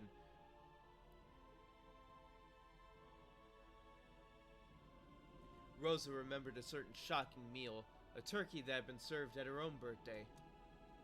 How the fuck you get turkey at your birthday? Sounds like a shit birthday meal. I'm moving this notebook off of my lap. It's getting annoying being on there. When it had been cut up with a knife, out flowed one of her favorite foods. But since she hadn't been told what was inside, the deep, deep red ketchup omelet rice poured out like bloody maggots. Pulsing, dripping, slimy, pulpy, squelching.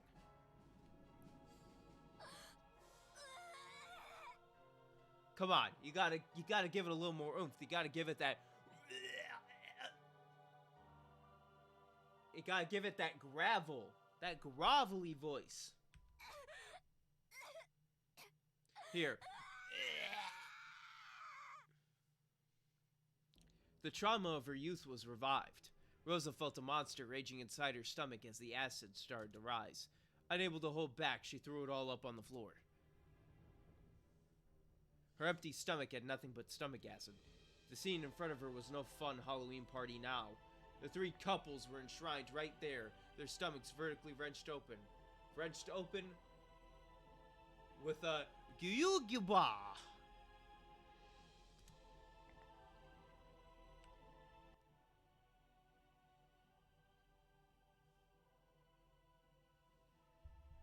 I thought, okay, I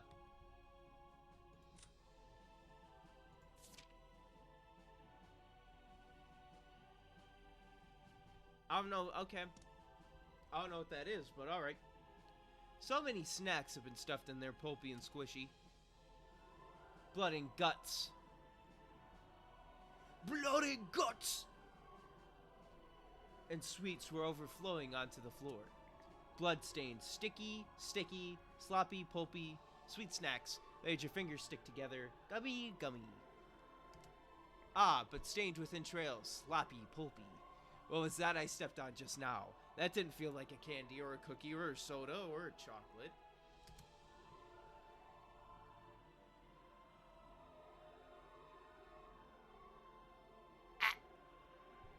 Oh no, I'm not gonna scream. Ah! I'm scared! What did I step on? I can't even look at the bottom of my foot! There's nothing on the bottom of my foot. What about yours? Can you say gummy?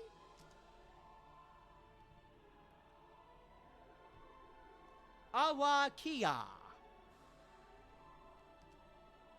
What a gruesome Halloween party, and I'm into it. From far away it looked truly beautiful, fantastical, and fun. But from up close it was horrible, disgusting, and yet somehow still beautiful.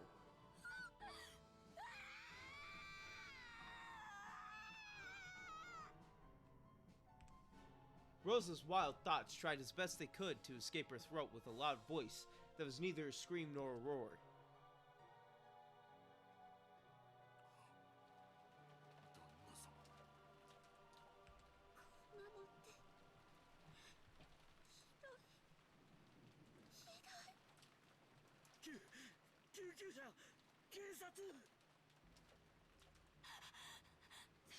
Call an ambulance! Call an ambulance! But not for me.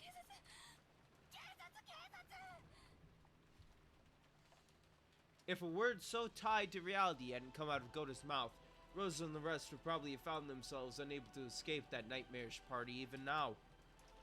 But it wasn't because they thought the police might be able to do something. If they didn't keep yelling about the police, it felt as though another seat might be set up at this demon's party and given to them. Their own chests felt like they were expanding unpleasantly from the inside, rumbling, churning, and it was surely because candy was about to overflow from their stomachs. Rosa, once again tortured by a desire to vomit, threw her stomach acid up on the floor. And she searched to see if there was any candy in it.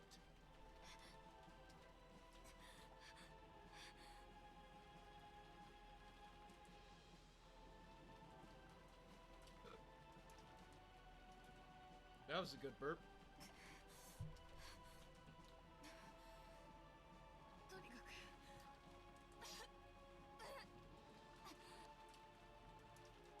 Rosa coughed violently again, forcefully spitting out the stomach acid that had been burning in her throat. She had realized that by now her whole body had been covered in a filthy sweat. 源氏さんとシャナンちゃん、お父様に連絡して指示を仰いでちょうだい。 Notice how I'm not surprised that Beatrice is doing shit like this. I expected something a little harder to explain than this, because it's simple. She had a key, she copied it, gave it to Maria, threw the other one away after bringing them all here and killing them. Then, after killing them, by stabbing, took the knife and cut them down. Meanwhile, all the candy and things that are on the floor were already there, placed by her, and after killing them, the blood would have spread everywhere, onto everything. Beatrice, that is so easy to explain. It's almost funny how I thought you were going to try something insane. But you know what? A human can only do so many human things. 郷田さんはカノン君と一緒に行って警察に電話を。あとナージョ先生に来てもらう。 Why even bring Dr. Nanjo here? It's a bit too late for medical care. The servants accepted their orders and dashed outside. After watching them leave, Rosa once again stared at her siblings with whom she'd spent good times and bad, and their partners. Though there could be nothing more tragic than this scene, for some reason she was tempted to describe these fantastical deaths as beautiful.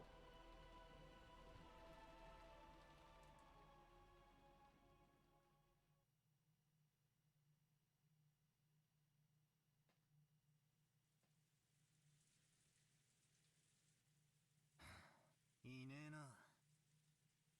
どこに行っちまったんだろうな。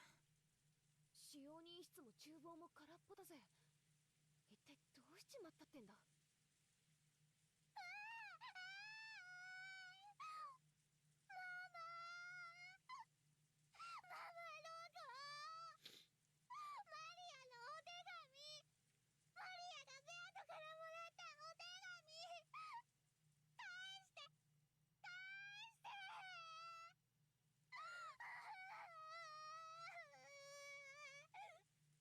弱ったね。バトラ君、本当にローザおばさんだったのかい？まあ、俺も寝ぼけてたから自信はねえんだが。But your better half has insomnia, so I was up all night. カバンを漁ってるような気がしたんだよ。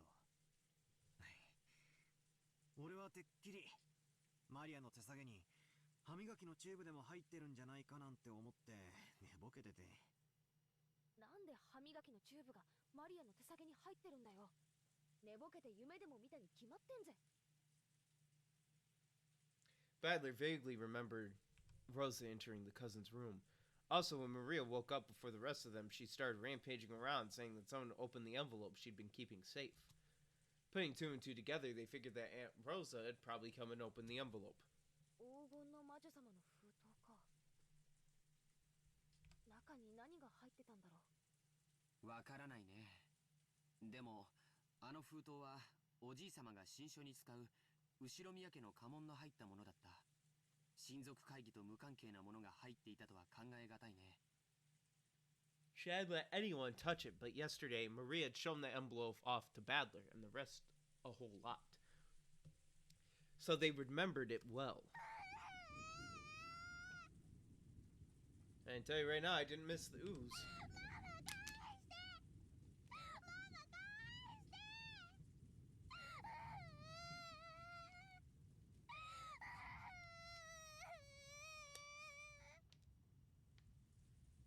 George の兄貴の言う通りなら相当重要なものらしいが、しかしそんな大事なものをどうして魔女様はマリアに渡したんだろうな。さっぱりだぜ。Every once in a while, the refreshing morning atmosphere was completely wiped out by the sound of thunder. It was only natural. Since the moment they'd woken up, they hadn't met anyone else. It felt like only they were left, as if the mansion had become an empty husk. Oi!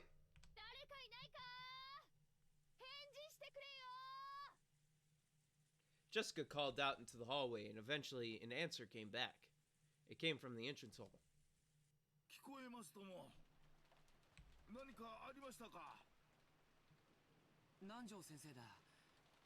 よかった。この島から僕たち以外が消えてしまったわけではないようだよ。南條先生、おはようございます。 Yes, good morning, Doctor. すみませんが、うちの親たちとか。I am what you may call the modern day Sherlock Holmes. What happened last night before I got you like a fish? 起きてこちらに来たばかりですからな。わかりかねますが、さて。 It was only natural. Najo was a guest just like the rest of them. He'd come just now to pass the time in the parlor until breakfast.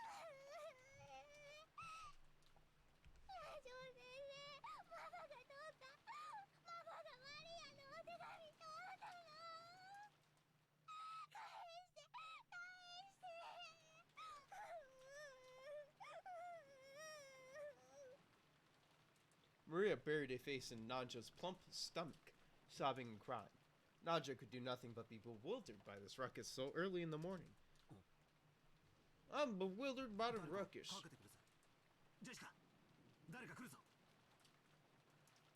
From down the hall, they could sense people running hurriedly. They saw Goda and Cannon coming towards them. Normally, it would be disgraceful for a servant to run inside the mansion. And yet, Badler and the rest didn't even think to question that now. Maria's sobbing had become so unmanageable, they wanted to ask someone, anyone, where Rosa was. But the two servants seemed to have bigger things on their minds than Jessica, who was waving at them.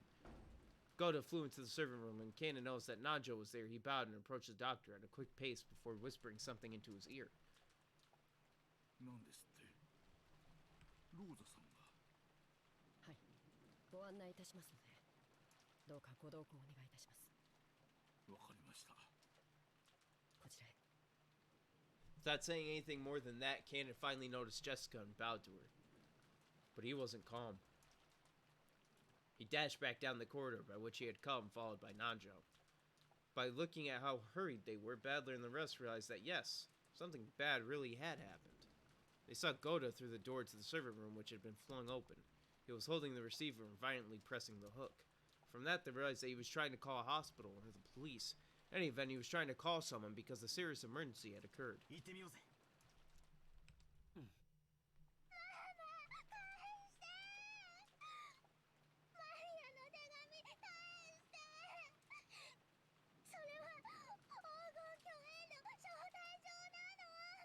It wasn't, though. It was a key. They didn't know what, but something was happening. Badler and the rest chased after Cannon and Nanjo. And then we realized. Cannon-kun had called Dr. Nanjo, but he hadn't called us. So he shouldn't have gone with them. I wonder if Alice regretted her excess curiosity when she chased after that rabbit holding a clock. Shouts out Alice in Wonderland, then.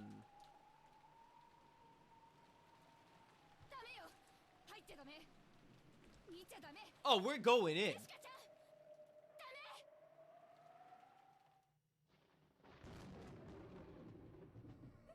Oh my god! 母さん、父さん、何があったの？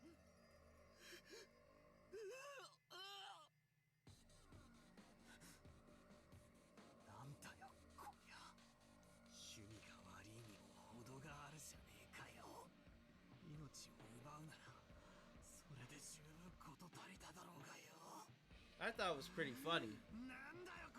But that's just me. わざわざ殺した後に椅子に座らせて腹裂いて歌詞をわざわざ中に詰め込んだってのかよ。なんだってそんな悪趣味なことをしやがるんだよ。チキショーやってくれやがるぜ。最高だよ、最高だよ。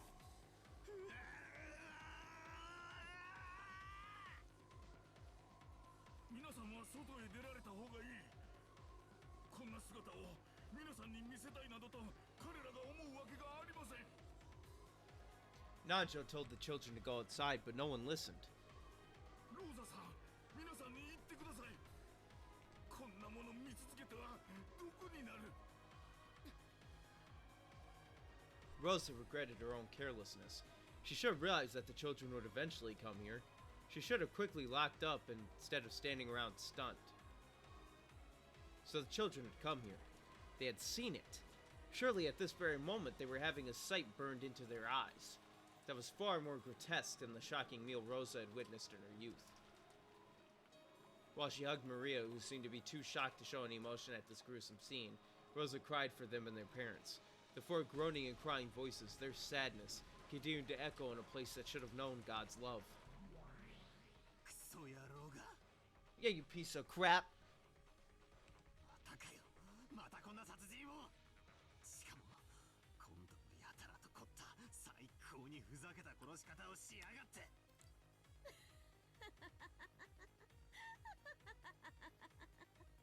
わらわはそんな嘆きより感謝の言葉が聞きたかったぞ。感謝。感謝と言ったかこのクソババア。てめえ。 Oh, Badler. Nice insult. Oh my god, yes, please!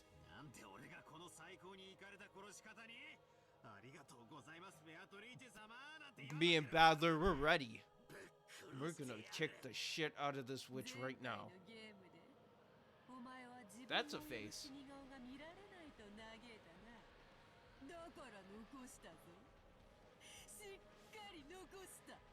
よく拝んでおけ。間違いなく父親たちが殺されたことを。そうかよ。そいつはサービス満点だぜ。気に入った。俺はてめえの息の根を止めたら顔面耕してやろうと誓ってたが、そいつは取り消してやるぜ。てめえの腹渡を引きずり出してやる。感情に任せて思考を止めるな。すでにわらわのゲームは始まっておるのだぞ。わらわは今回はきれいに死体を残すことに決めた。なぜだかわかるか。前回のゲームでそなたがわらわの存在を否定するとき、こう考えて否定したである。それは顔面が潰され遺体の身元が確認できる。だから身代わりの死体を用意してアリバイを作った可能性が否定できない。その可能性が排除できない限り人間犯人説は維持できる。 But you see, here's something Rosa said. That they looked like dolls. さあバトラ、南條に検視を任せてよいのか。ミステリーの古典では検視の医者がグルというのが伝統なのだろう。なら南條に検視を任せるな。そなたが自らするがよい。間違いなく6人の死体が当人で、死んだふりなどでなく本当に死んでいることを十分に確認するがいい。お前の父親が母親が腹を裂かれて臓物を引きずり出されて殺されていることを腹に手を入れてその手触りで確認するがいい。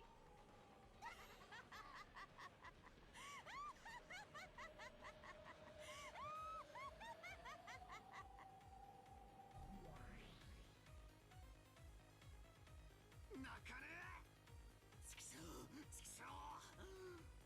泣かねえぞ俺は。 Badler suddenly yelled. His tears were still dripping down, but as though scolding himself for being a sissy, he slapped his face hard several times with both hands. Even so, the tears still wouldn't stop. However, he felt a hot blaze in both his eyes. これだけの素人を決めやがった野郎に借りはがっちり返させていただくぜ。なら泣く時じゃねえ。自分のすべきことを考えろ。ああ、ダメだぜ。全然ダメだ。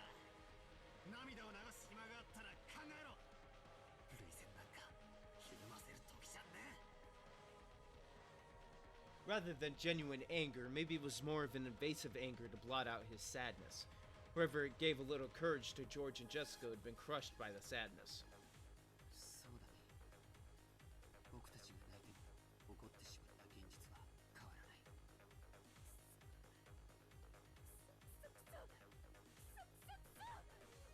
じゃあどうすりゃいいんだ。私は父さんと母さんのために何をすればいいんだよ。ローザ様、戻りました。郷田さん、警察はどうでしたか。対応の指示はいつ頃来られそうだと言っていましたか。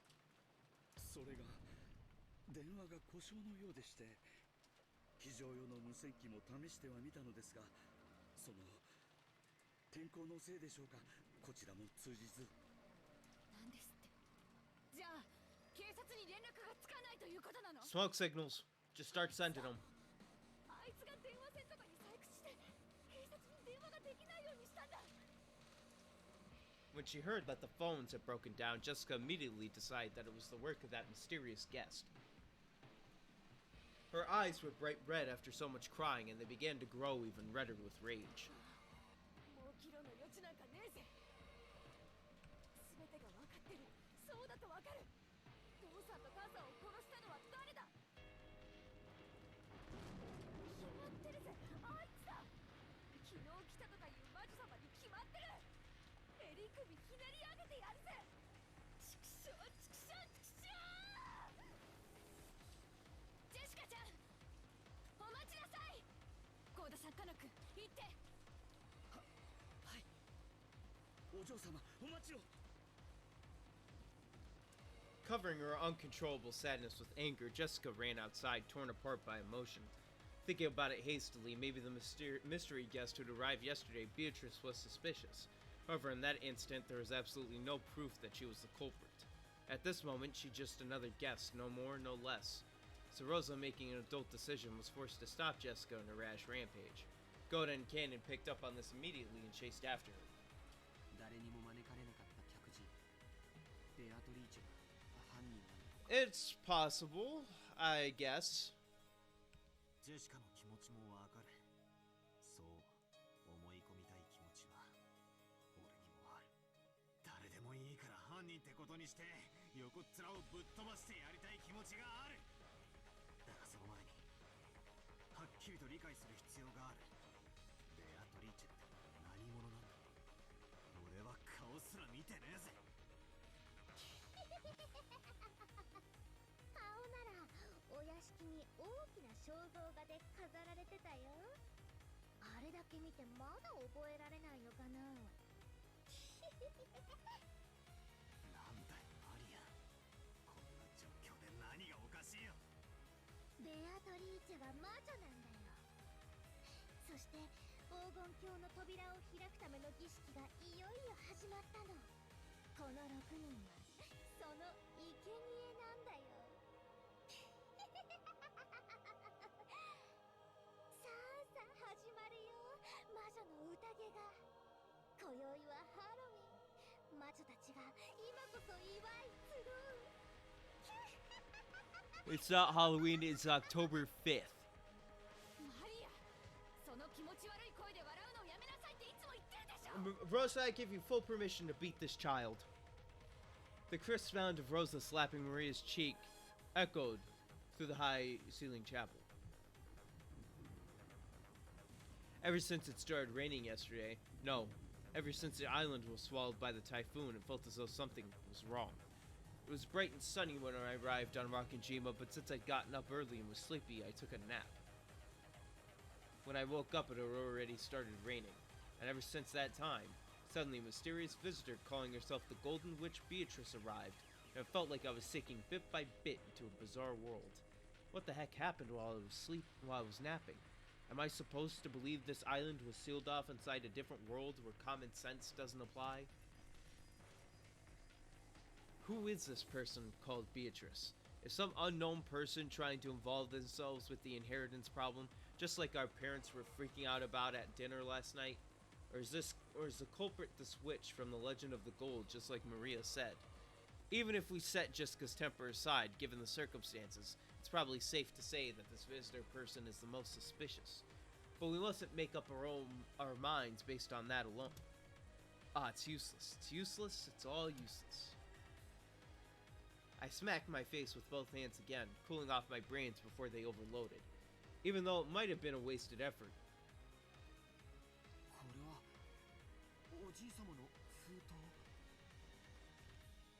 On a tray piled up with sweets that decorated the table, George Aniki found a Western envelope that the Ushiromiya family crest done on it in gold leaf. And it was unopened. ってことは、それは俺たち宛てってことじゃねえのか。親父たちが読んだものだったなら開封されてるはずだぜ。その推理は正解のようだよ。書いてある。残されし者たちへって書いてあるよ。それは犯人が残した手紙なの。中身。兄貴、開けようぜ。After nodding silently, George Aniki broke the seal. A folded letter came out. 読むよ。六軒島へようこそ。後ろ宮家の皆様方。私は金蔵様にお仕えしております。当家顧問錬金術師のベアトリーチェと申します。That letter really was a joke. This Beatrice, who called herself the family alchemist, had announced that she was collecting the gold she lent grandfather along with interest, and that interest was everything grandfather had created. Since his tragedy was right before our eyes as this paragraph was being read aloud, it clearly wasn't referring to just the wealth that grandfather had built up. It was literal. Everything that grandfather had created. In other words, all grandfather's descendants were included in the interest. ふざけやがって。なんてめちゃくちゃな契約だ。黄金の利子は命だってのかよ。そんなのまるで悪魔の契約じゃねえかよ。それで魔女気取りってわけか。乗せやがるぜ。特別条項。ただし隠された契約の黄金を暴いた者が現れた時、ベアトリーチェはこの権利を全て永遠に放棄しなければならない。黄金の隠し場所についてはすでに金蔵様が私の肖像画の下に碑文にて公示されております。つまりこういうことだね。もしこの殺人が利子の回収行為だというなら、それを止める条件としておじい様に与えた隠し黄金を探し出してみろとこう言ってるんだよ。そしてその秘密は例の肖像画の碑文に隠されているとも言ってる。つまりこいつは魔女様の挑戦状ってわけか。黄金の隠し場所を記した暗号文を解けるものなら解いてみろと。そしてそれができなきゃ利子の回収をこの後も着々と進めていきますとそう言ってやがるわけか。ぶっ殺してやる上等だ。バトラ君、これ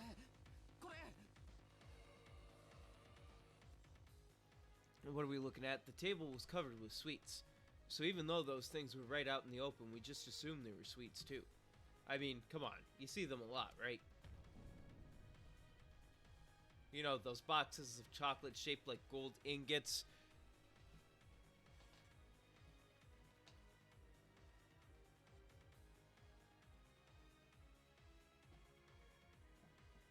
Badler, you picked that shit right up right now? We're fucking leaving this island? Fuck the rest of them. We're taking that gold. We get that money, baby. Let's go. Come on. That's quality gold right there.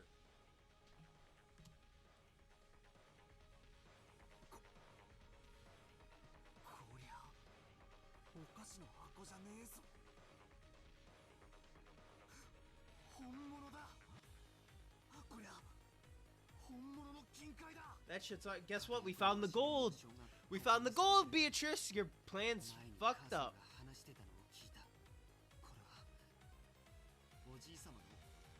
And guess what? We just found it.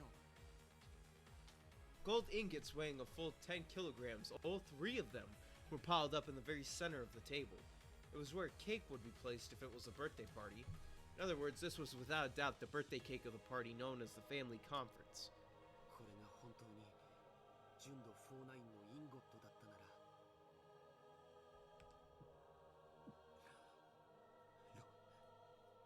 6000万円くらいの価値はある。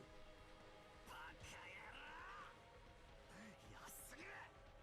俺たちの親が6人も殺されて、そこに積まれた黄金がたったの6000万円だと。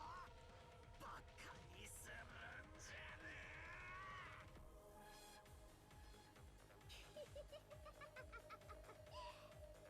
さあ始まったね、ベアトリーチェ。どうせこの謎は誰にも解けないよ。だから絶対にベアとの勝ち。早く黄金鏡への扉を開いて、そしてマリアを連れてって。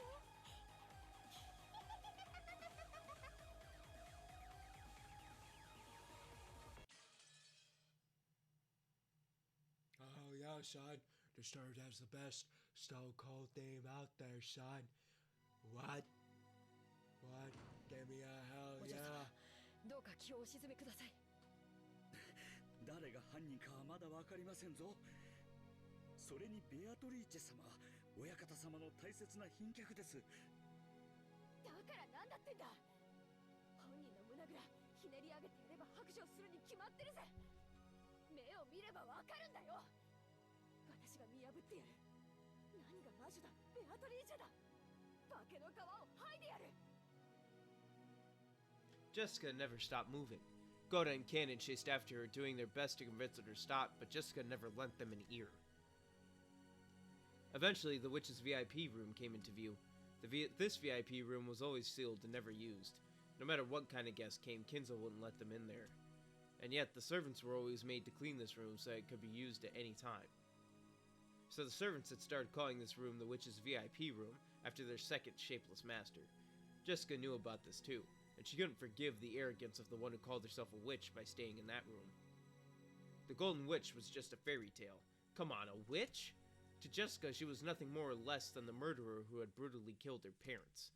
Question her, hear her pitiful excuses, make her splutter in pain, gasp in anguish. No matter how hard she pretends to be a witch, I'll teach her that she's just a stinking, sweaty human with big, meaty paws. As Jessica yelled with all of her strength, she hit the door to the VIP room. It definitely wasn't a knock. That sound was the beating of her anger's hammer, as if she was determined to break the door down if it wasn't opened.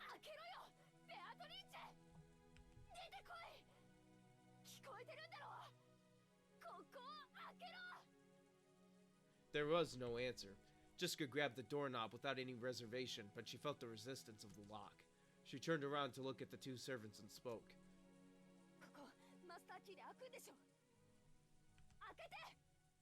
お嬢様、それは大変な失礼に当たります。 Although Goda was flustered, he still tried to somehow calm Jessica's anger.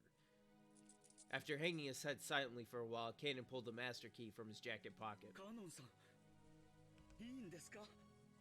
もしおられたなら、無礼になるのは承知です。それに、もしベアトリーチェ様が何の関係もないというなら、それを僕たちに釈明して納得させればいい。True. そうだぜ、その通りだ。借りるぜ。Jessica snatched the master key from Kanan's hand and violently shoved it into the keyhole. Immediately, there was a small sound and she felt the lock click. Then, without asking permission, she flung the door open.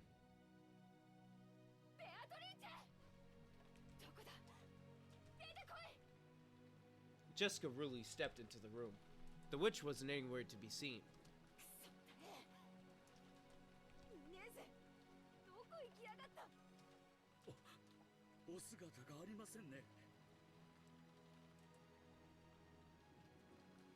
Jessica, thinking she might be hiding somewhere inside the room, peeked behind the curtains and under the bed, but she couldn't find anyone. However, there definitely were signs that the bed had been used. And though it was only a vague sense, the atmosphere in the room felt a little soft. It wasn't the hard atmosphere of a place normally devoid of people like the chapel. You could definitely tell that someone had spent the night in this room, but you could not be seen. In reality, neither Jessica nor Goda had met Beatrice. They had only been told by those who had met her that she looked like a double of the character in that portrait, so they were doubtful about what her face really looked like. However, Cannon alone had met her. He understood what kind of being that witch was, what kind of personality she had, so he knew that forcing their way in here and search for her definitely wouldn't work out. She must be watching us bitterly flail about in vain from somewhere, sneering at us.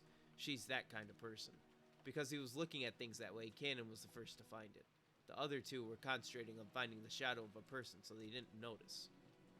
Near a water jug on the side table, there was a single sheet of letter paper.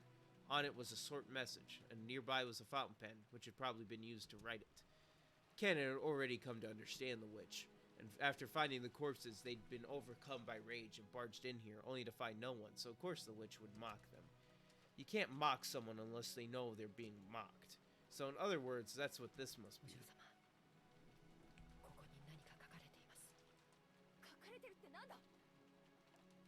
Jessica dashed over and violently snatched the piece of paper away. She probably wasn't trying to be violent. She just couldn't control her strength right now.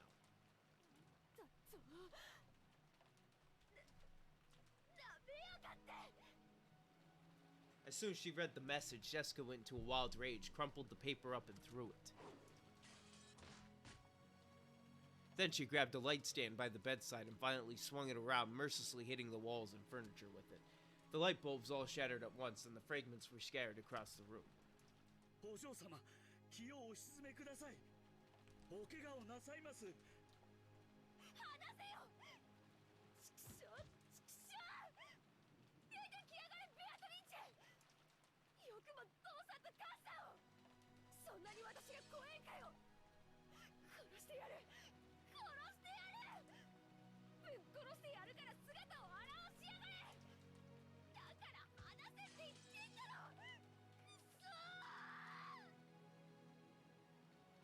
This was written on the paper.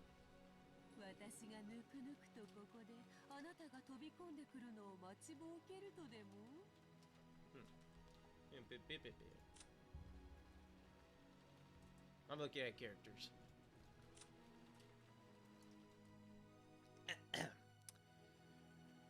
Corpse found inside the chapel. The direct cause of death is unknown, but it seems his stomach was cut open and his intestines were pulled out after his death. Additionally, sweets and candies were packed into his stomach. Welcome, Maria. Happy Halloween. Corpse found inside the chapel. Direct cause of death is unknown, but it seems her stomach was cut open and her intestines were pulled out after her death. Additionally, sweets and candies were packed into her stomach. See? Didn't I tell you? Bellies are full of candy. Corpse found inside the chapel. Direct cause of death is unknown, but it seems her stomach was cut open and her intestines were pulled out after her death. Additionally, sweets and candies were packed into her stomach. Everyone has a belly that's filled with sweet dreams. Corpse found inside the chapel. Direct cause of death is unknown, but it seems his stomach was cut open and his intestines were pulled out after his death. Additionally, sweets and candies were packed into his stomach. A belly could never be full of disgusting things. Corpse found inside the chapel. Direct cause of death is unknown, but it seems his stomach was cut open and his intestines were pulled out after his death. Additionally, sweets and candies were packed into his stomach. That's why we want to be simple and sweet, like candy. Corpse found inside the chapel. The direct cause of death is unknown, but it seems her stomach was cut open and her intestines were pulled out after her death. Additionally, sweets and candies were packed into her stomach. So this dreamland is for you. Happy Halloween. I might as well look at tips too. Ah, here we go. Ah, see, they didn't read this full thing. Welcome to Rakanjima, ladies and gentlemen of the Ushiromiya family. I am Beatrice, the alchemist for this family, under the employ of Kinzo-sama. I have served him for many years in accordance with our contract, but today Kinzo-sama has announced the termination of that contract. Therefore, I ask that you acknowledge my resignation from the position of family alchemist as of today. And now there's one part of the contract that I must explain to you all. I, Beatrice, let Kinzo-sama a vast quantity of gold under certain terms. One of these terms specifies that all the gold is to be returned to me upon the termination of the contract. Furthermore, I am to receive everything of the Ushiro-miya family as interest. After hearing this, you may feel as though Kinzo-sama has been savagely ruthless. However, Kinzo-sama did append a special clause to the contract so that you would have a chance to preserve your wealth and honor. If, and only if, that special clause is fulfilled, I will lose my rights to the gold and the interest for all eternity. Special clause. Beatrice has the right to collect the gold and accumulated interest upon the termination of the contract.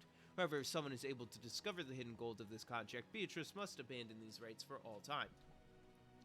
The collection of the interest will proceed shortly, but if any one of you fulfills the terms of this special clause, I shall return everything, including the portion that has already been collected.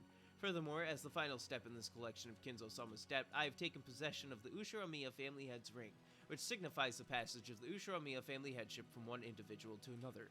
I ask that you confirm this for yourselves by examining the imprint on the wax seal.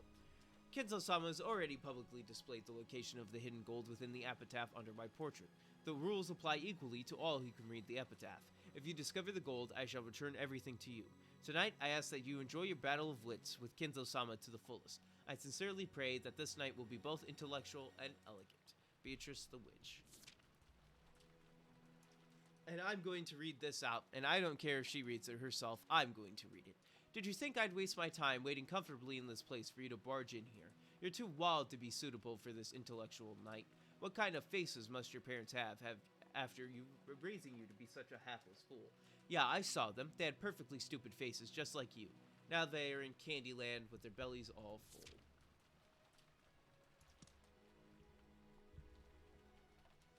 素敵な夜に粗暴なるあなたは似合わない。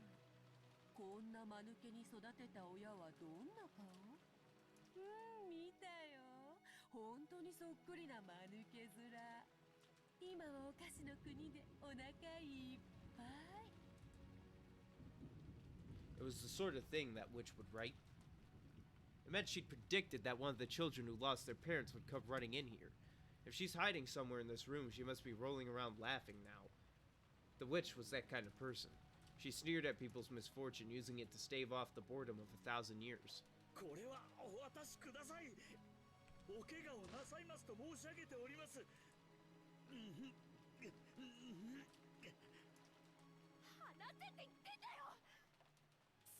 Punch him!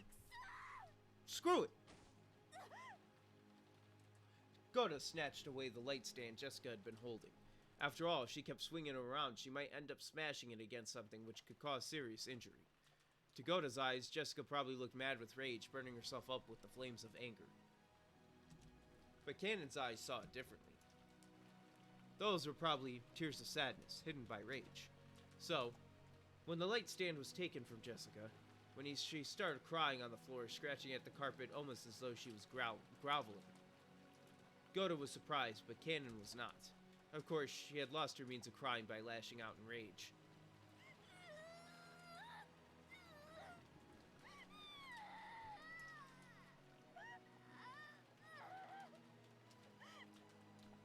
Are you done? She's not.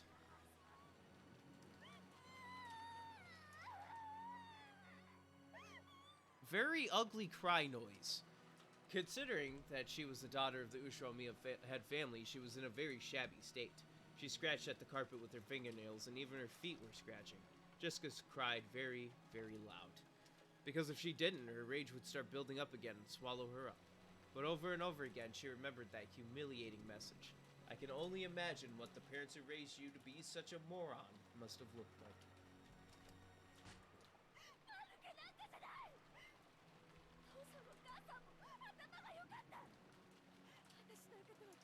If they were smart, Cross's businesses wouldn't fail that much. Would they? Alright, I saw them, and they looked just as moronic as you. Now their bellies are full in the land of sweets.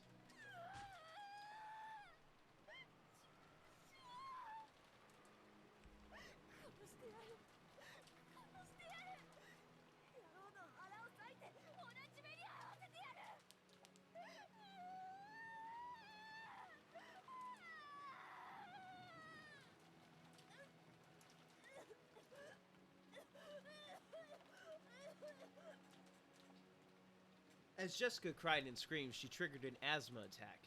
The servants watching over her hurriedly ran up to her and rubbed her back, but that only provoked Jessica's wrath.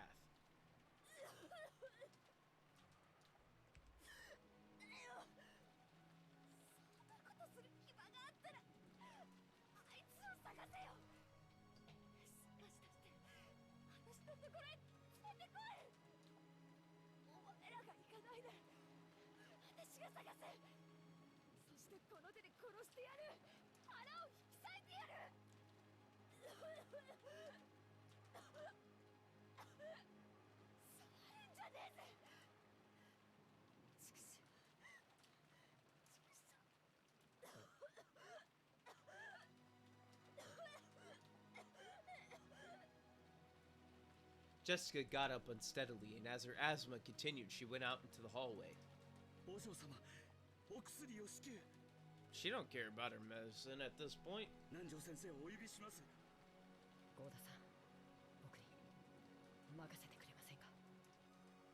Canon had noticed. Goto was vastly separated from her in age, probably couldn't sense the tears in Jessica's heart. Canon, who had noticed, had to be the one to support her. Canon getting in them pants tonight. Guaranteed.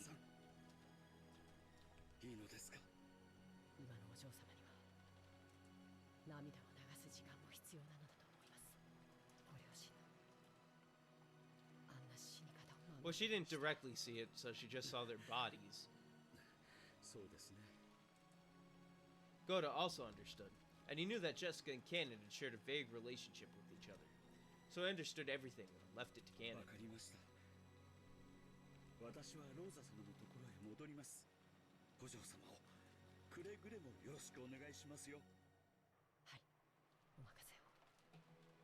Canon's voice was frail, but he nodded firmly. After looking at his eyes, Goto nodded firmly as well. Goto was a veteran with many years behind him. He'd seen a great number of people in his life, so he knew the vigorous sparkle that could be found in the eyes of those who possess self-control. He had surely seen that in Canon's eyes, so he'd leave this to Canon. When you think about it, maybe this was the first time Goto had ever trusted Canon and relied on him for a job. Relied on him. I can't speak. I can't read, apparently. I'm dyslexic or illiterate. I cannot read. I cannot write. Jessica, still suffering from her asthma, seemed to be heading towards her room, though she kept leaning against the wall. Canon followed her wordlessly. If she had asked for her hand, he would have leapt forward and supported her. But until Jessica did ask for that, he would choose to hide himself, watching over her from a distance where he could come to her rescue at any time. When people feel their hearts are about to explode from sadness and want to have someone by their side, you can bet 10 billion of them would want to turn around to find someone in the place Canon now stood. As he watched over Jessica from behind. Then, finally, she doubled over in front of the door to her room. The asthma attack had stolen all her strength, and her thoughts had gotten hazy from the lack of oxygen, making it impossible even to stand up again. But right then, Jessica didn't think she wanted someone to lend a hand. She still hadn't been able to overcome the flames of anger. Even if someone had offered her a hand with good intentions, Jessica would have wanted to tear it off right then. She knew how unfair that would be, so she definitely wouldn't ask for help until she overcame the fiery anger burning inside. Jessica had probably lost the willpower even to call for help, but Canon heard it. He definitely heard it. Canon definitely heard the voiceless call for help, one shared by miserable grievers the world round, an endless scream that no one ever seems to hear. Canon quietly knelt by Jessica's side and wordlessly offered her a shoulder. Though Jessica kept coughing painfully, she accepted it, unlocked the door to her room, and entered.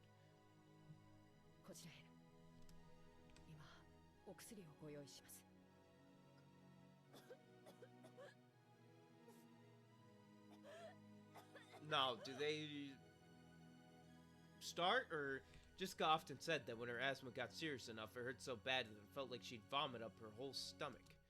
Her face was pale and her gaze wavered, and yet the coughing continued. Even so, her sadness was probably even stronger. After having her sit on the bed, Canon took a bronchodilator from a cute little basket on a nearby side table and handed it to her. Jessica sometimes forgot to take her medicine with her. Whenever this seemed to have happened, Canon would take notice and secretly carry around the inhaler from the first aid kit in the servant room, but he hadn't done so today. He scolded himself as though wondering how he could call himself furniture after failing to bring it with him on a day like this. Then he remembered the day when he'd used the word and somehow betrayed Jessica's feelings. It jarred Cannon's heart, but he felt it would be indiscreet to think about something like that, considering how Jessica felt now, and he locked it up inside the depths of his heart.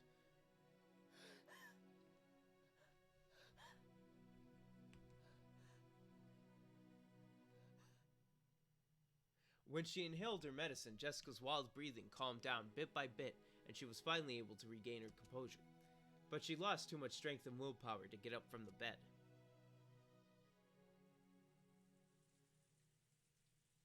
大丈夫ですかお嬢様。私は大丈夫だぜ。父さんと母さんはダメだけど、私はもうちょっとなきゃ大丈夫だぜ。Cannon regretted his poor choice of words. Did he really say, "Are you alright" to her? Was he really that clueless of the pain in her heart? This was what made him furniture. This was why he couldn't become human. 廊下におります。ご用がありましたら、すぐにお呼びください。 Just leave already. Cannon understood that she still needs some time to cry alone. He told her to call him at any time, bowed, and tried to leave the room. 何か Jessica had spoken up as though she wanted him to stop, so Cannon had stopped. If she asks it, I'll do anything I can to help her. Right now, I'd become even a cane or a chair if it would help. If it would help ease the pain in her heart. If by doing that, I could make up for the pain I dealt to her heart on that day. For a while, Jessica stared into Cannon's eyes. It was as though her reason for stopping him was something she couldn't put into words. For a while, neither spoke. Jessica broke that silence with a small voice. There's actually sexual tension in the air right now. なんでもないぜ。しばらく一人になりたいって。ロザおばさんに伝えてくれるかな。一人にはしません。あなたを僕は一人にしない。だから廊下にいます。いつでも呼んでください。 For just an instant, it looked like some kind of hope had flitted into Jessica's eyes. But it was very faint and disappeared like the first snow on the surface of a river. Can you speak up? I'm old. I can't hear you.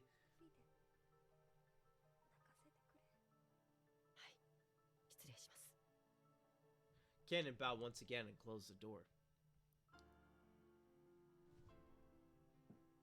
He thought those words of his would give her some courage, but now it felt as though they'd actually hurt her for some reason.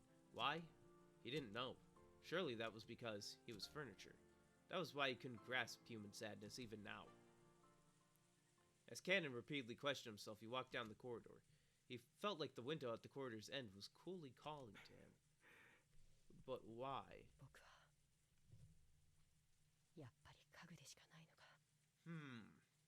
It was still pouring outside, a dark gray world.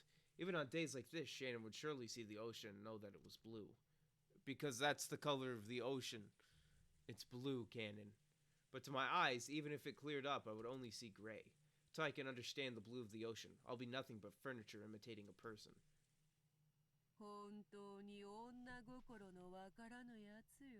Where are you? Beatrice, if you're here right now, I swear to you. I swear. I swear, Beatrice. Don't you do shit.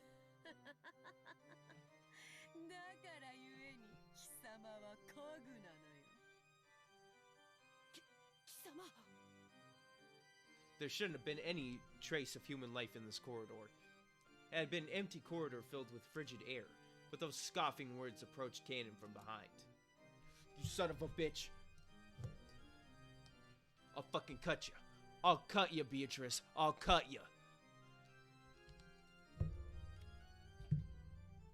When he turned around, he saw that witch. That witch who hadn't shown herself when Jessica had searched for her with a rage bordering on madness, and who had left that sneering letter to toy with Jessica.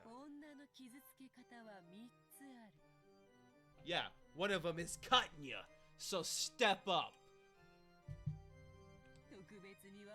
Step up. Come on. 一つは刃物で傷つけ、 What did I just say? 一つは心で傷つけ、 I'm gonna cut a bitch そ tonight. して最後が一番難しく、一番効果的に傷つけられる。なのに意識せずして傷つけられる。わかるか？わかるわけもないし、知りたくもない。期待を裏切る。だ。こんなほど夢見がちな生き物はいない。勝手に夢を見、勝手に傷つく。お前のような距離の男が一番女を傷つける。わかるまいな、貴様には。どれほどジェシカを傷つけてきたか、全く考えが及んでいまい。家具だから。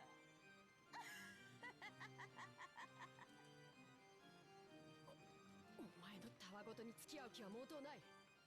僕を嘲笑うためだけに姿を現したというのか。うぬぼれるな家具。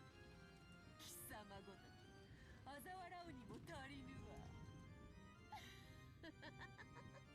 しかしそなたも一人ではそれに値しなくても、二人揃えば十分に足りる。若々しき男女の悲運を笑う喜びは何度繰り返しても飽きぬのでな。なんだと。まさか貴様、お嬢様を。第二の番の生贄に寄り添う。 Like I said, there's two of them. お前たち二人は実に都合がよい。 Shannon George or you and Jessica? 勘違いするな。僕はお嬢様とそういう関係じゃない。 But you're still close.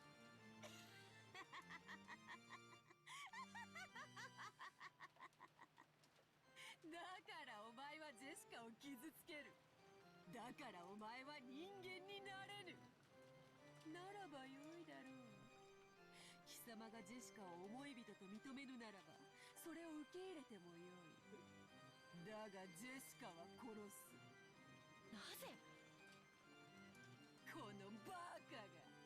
決まっておろうが。殺したらそなたが歪めるだろう。その表情が楽しいからの他に何の理由が必要なのか。儀式に従い、わらわは気まぐれに13人を生贄。 So when will she be sacrificed? それ以上殺してはならないとの決まりはない。わらわが楽しければ幾人でも殺す。 Oh, so you more than likely you're just gonna kill her. わらわを思いっきり笑わせてみせろよ。家具。カノ。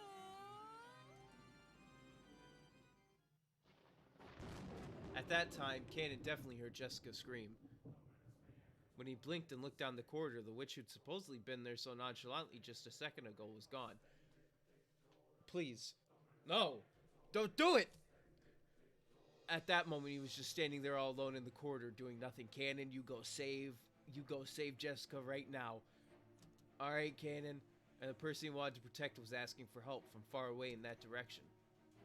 It was obvious what he should do. It wasn't logical. It was an electric reflex, without a trace of hesitation or distraction. There's a person he wanted to protect, and she was asking for help. And, at that moment, he genuinely wanted the person by your side to be him. God, these butterflies, man, I had bad experiences with them. When he flew into Jessica's rooms, the scene that greeted his eyes was a bizarre one. The room had become a fantastical world where a blistered gold-colored specks danced, almost as though gold leaf had been scattered inside a snow globe. No, that's not it. I've seen this spectacle before. This isn't gold leaf. It's countless golden butterflies, Beatrice's minions. Jessica was surrounded by countless butterflies, waving her hands around, trying frantically to drive them away.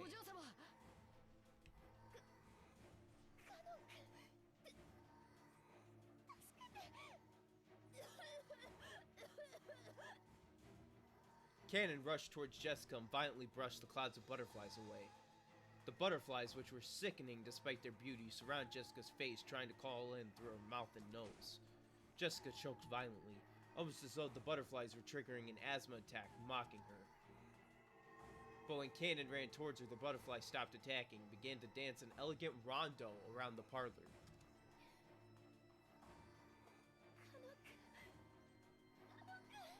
Cannon, do something already! 大丈夫。僕の目の黒いうちはあなたに誰の指一本触れさせたりするものか。出てこい。ベアトリーチェ。これで満足か。 As he stood guard in front of Jessica, who was using her inhaler and seemed to be in pain, Cannon yelled into the empty air. And when he did, the empty air did indeed laugh back, satisfied.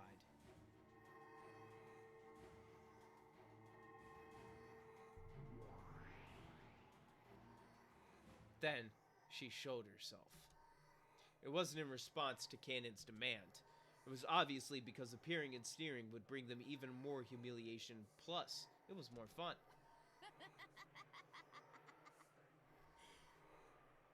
これで全ては筋書き通りよ。今やそなたは相乗の恋よな。いや、二人が揃ったのだから鴨とネギと呼ぶべきか。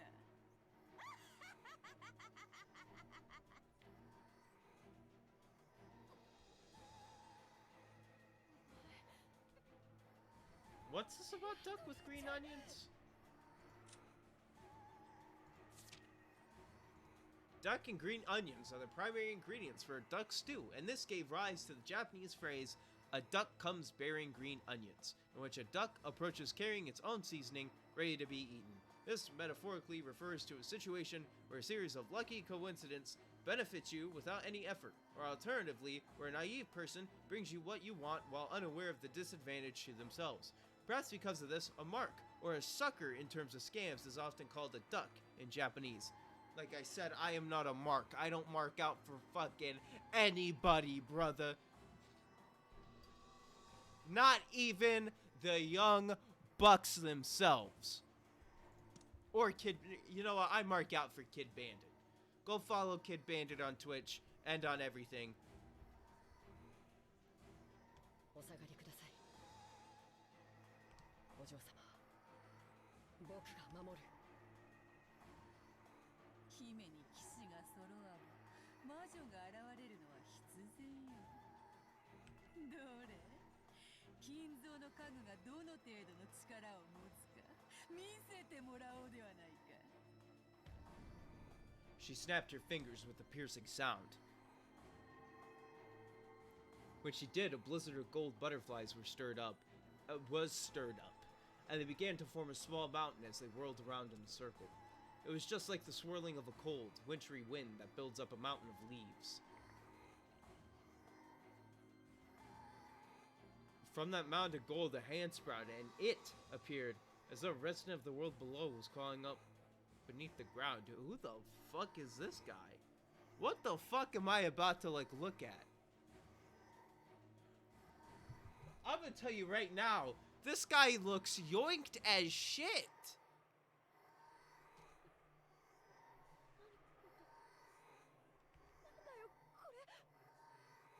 Jessica couldn't comprehend what she was seeing right now, and her mouth kept flapping open and closed. It was the bite of wisdom, seen in those trying to understand something incomprehensible. Holy shit, Satan! What the fuck are you doing here? Damn, you're yoinked! How much steroids you taking? You got the horse tranquilizer too going on?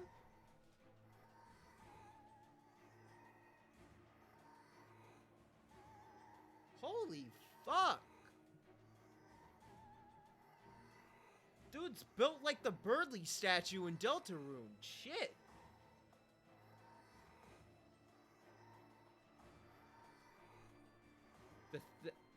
I can't get over this. What the fuck?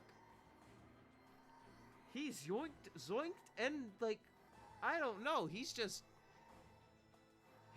built different. That thing crawling up was probably an attendant who served the witch. It appeared to be wearing a uniform suitable for one who served, but its face was wrong. It looked strange.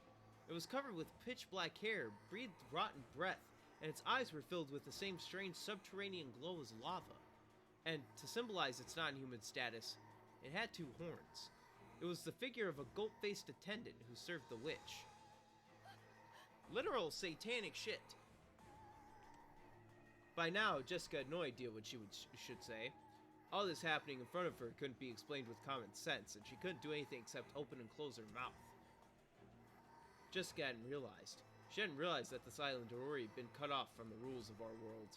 But there were some things even she could understand. This goat attendant served the witch and was after her life. And apparently the witch had already given it the order. She was looking at Cannon with an expectant gaze. She looked at him with an expectant and therefore challenging gaze, as though asking him how he intended to protect this maiden. Though the attendant had looked especially bestial while clawing to its feet, you could see in the way it carried itself that it possessed more than enough grace to be worthy of serving the Golden Witch. And you could tell that it was overflowing with the joy of furniture wanting to meet its master's expectations. 見せてもらおうではないか。金蔵の家具の力を。今度は間違えるの？家具であることを忘れるな。この後に及んで人間のふりを続けるのなら、死ぬのはお前だけでは済まぬぞ。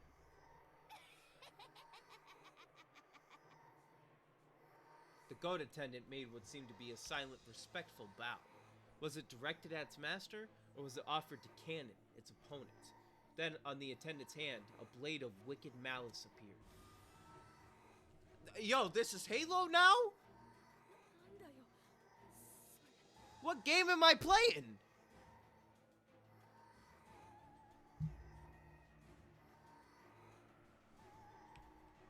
Jessica had been unable to understand what was happening before her eyes for a while now.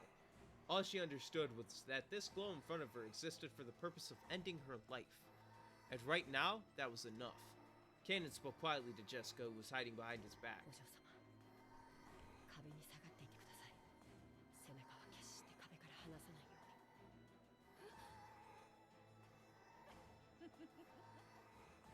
姫君はおとなしく騎士殿の背中に隠れているがいい。自らの命を男に守らせる醍醐味でも存分に味わえばよい。さあ、カノン、お前の刃を見せてみよ。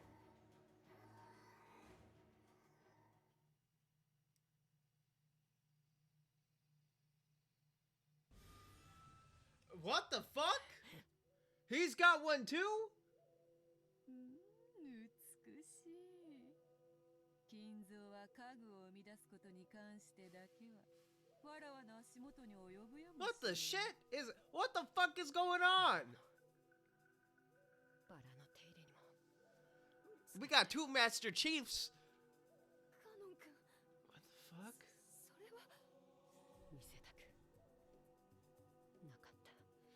Oh, you knew about this the whole time? 思いを寄せる女の前で己が人間以下の存在であることを晒した気分はどんなものよ。黙れ。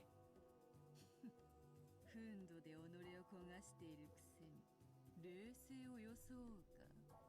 なるほど。真に熱き炎は青く静かだという。今のそなたがそうだというのか。But his... What? お前を殺すことなどできるわけもない。 But with our power combined. 石つぶてを投げたとて月を砕くことなどできるわけもない。だがお前は権限するために水面にその姿を映す。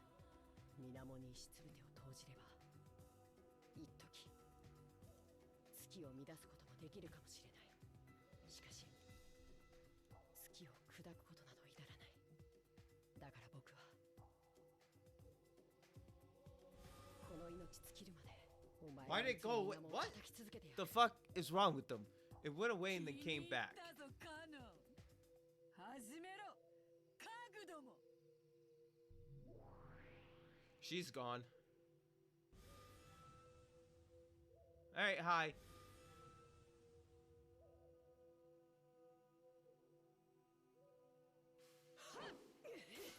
Okay. Fuck. ほう、美しい奇跡だ。 The witch's words of admiration broke the silence, and for just an instant, they broke Jessica's paralysis. 私は夢を見てるの？ To be honest, I think I am too.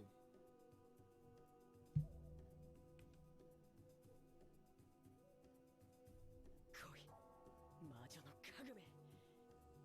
元来た地獄へ叩き落としてやる。 Wait, so Shannon can do this too? And Genji? Or just Cannon?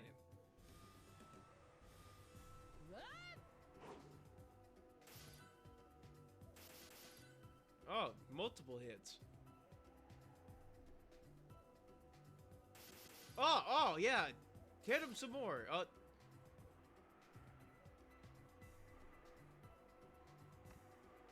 Oh, no.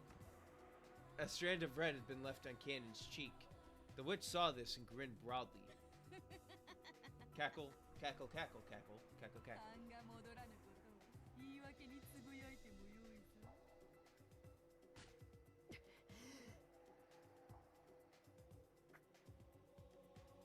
カノン君、しっかり。大丈夫。僕はまだ死なない。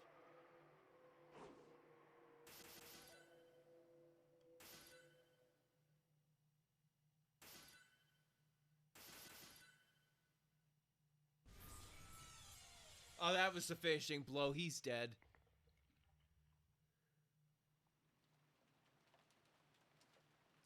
The curve drawn by the goat attendant's blade drew a large arc in empty space. Cannon wasn't there. He was behind it.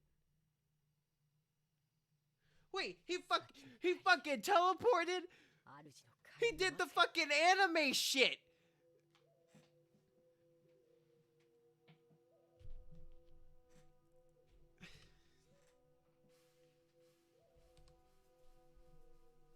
I can't fucking take this game anymore. Ugh. I can't fucking take it. I can't take it. He did the teleports behind you! What the fuck is going on? What is this game?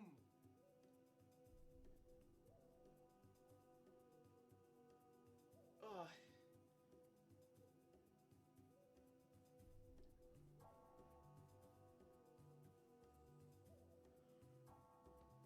Ooh, okay, I'm gonna go be right back. I'm gonna go throw away this trash and probably refill my water bottle. Maybe, I don't know. This is insane. So I'm gonna mute my mic.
I actually just don't know what the fuck is happening.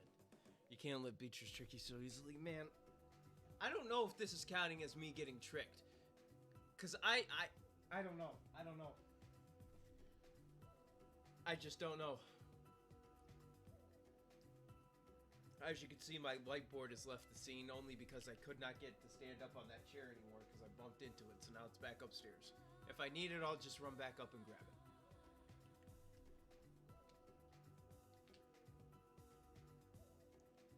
Boo-hoo. Alright. Beatrice, what the fuck are you doing? You bring out yoinked Satan, and now Canon can just teleport. Alright then, shit. I guess we going back. I guess we'll find out real quick about this shit.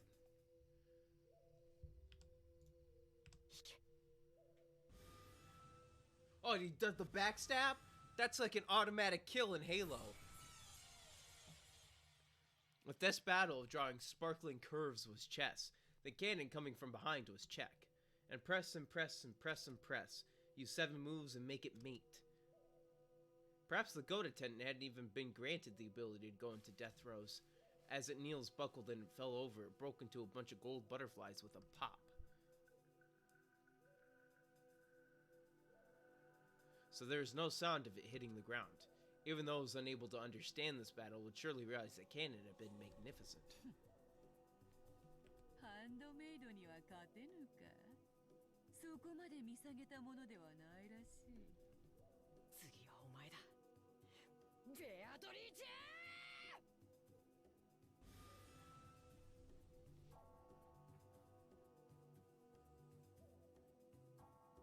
The instant Canon's blade sliced diagonally through the witch's form like a knife through butter, she turned gold and burst. She scattered into several thousand gold butterflies, and for just an instant, the room was filled with the color of twilight. It was just as Canon himself had said. Slicing Beatrice was just the same as slicing the surface of the water where the moon was reflected. The witch's form, with an ordinary expression on its face as though she'd been there the whole time, was right behind Canon. 十分に面白い見せ物であったぞ。それに免じ見逃してやろうかと思ったが、今の無礼で気が変わった。嘘をつくな。お前にお嬢様を殺させはしない。たとえそれが無理でも、僕より先に殺させはしない。お前にはそれすらできぬわ。喋るな、家具が。無口であれ、家具が。身の程を知れ、家具が。カノン君は家具なんかじゃない。ほう、なぜそう言えるのか。理由なんかいらない。カノン君はカノン君だよ。本当の名前は別にあるけれど、それでも名前は家具じゃない。カノン君にはカノン君の生き方がある。それはとても高潔なもので、自らが決めるもの。家具だから意見しちゃいけないとか、家具だから自分の人生を持っちゃいけないとか、そんなのないよ。お嬢様、あいつを挑発してはいけません。はっきり言っておくぜ。カノン君は家具じゃない。人間だよ。どうしてカノン君は自分の意志で私を助けに駆けつけてくれた。そして恐ろしい魔女であるあんたの前に立ちはだかってくれた。That he's, you know what? Canon's back to being my guy again. Canon's just the great. Canon's just the protagonist who rushes in and fights people.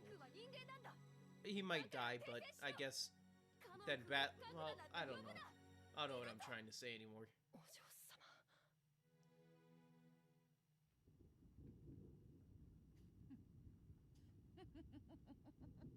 She doesn't care.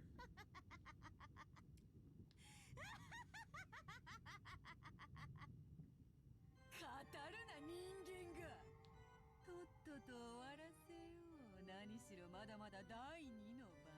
Oh shit, we're in the second Twilight? 認め合う。寄り添いし2人を今こそ生贄に捧げよ。さあさあおいでなさい。罪を許しなさい。Lust! 煉獄の七杭が一つ色欲 The witch summoned her furniture with a mixture of laughter and anger on her face. Who the fuck? What? Wait, was it? What? Wait, what the fuck is going on? Hold up now. Wasn't it a stake? So we're just adding more people for me to try and explain. All of you are on drugs. I'm gonna do some research later on something, because holy shit, does this not work? Fucking Asmodeus of Lust. Hello, my name is Asmodeus. This is what I sound like. 茶番は飽きた。第二の番を速やかに遂行せ。わらわに瞬きを三つ。She also has a symbol. Wait. Yeah, first of all, what I mean is we're gonna skirt past that one. Is she in the character list now? No, but I just not know who fucking Asmodeus is? Not at least not now. It took canon less than an instant to understand. That ghost face from a second ago had been nothing more than a pawn to the witch. However, this newly summoned furniture was a game piece with a vastly different value. Asmodeus.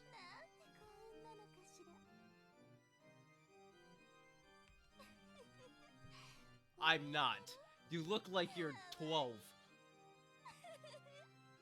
I could probably push you down in 5 seconds.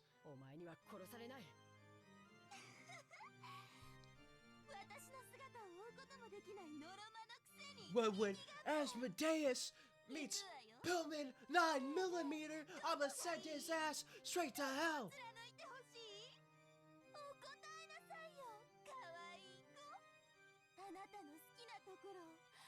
Pause, hold up, that just sounds wrong if you're taking this out of context. Shit.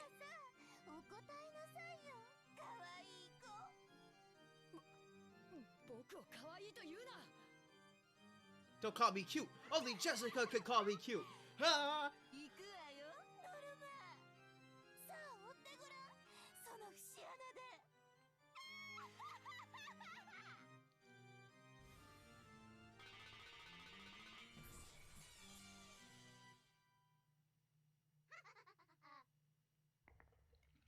Oh no. Oh no, it was Jessica!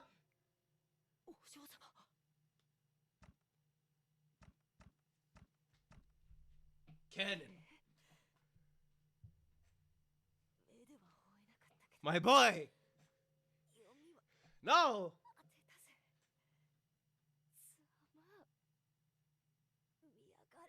No, Canon! Canon's back had been the target, but Jessica had predicted it. She'd predicted that the witch's target would be the complete opposite of fair and honest, his back. But she had no way to block it. She hadn't planned on it being some sort of self-sacrifice, but she just couldn't think of any other way to protect Canon's back, so she could do nothing but block it with her own back. The furniture of the witch, which had changed its form into a demon's stake, was buried deep into Jessica's back. It was an obviously fatal wound that reached as far as her lungs. When she saw this, the witch let out a loud, evil laugh, because it had hit where the witch had predicted. Everything was as the witch had predicted. Canon, my guy. He's gonna be tormented for life now. You fuck him over every chance you get, Beatrice, and it pisses me off. This makes me want to kill you more than I already do.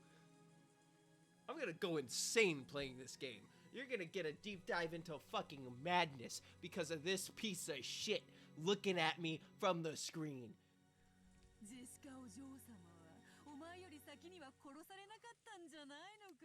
Doing that to my boy.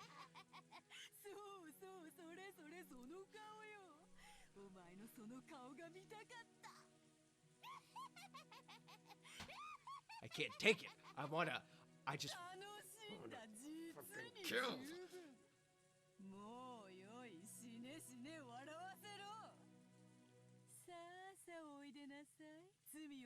なさい。煉獄の七杭が一つ。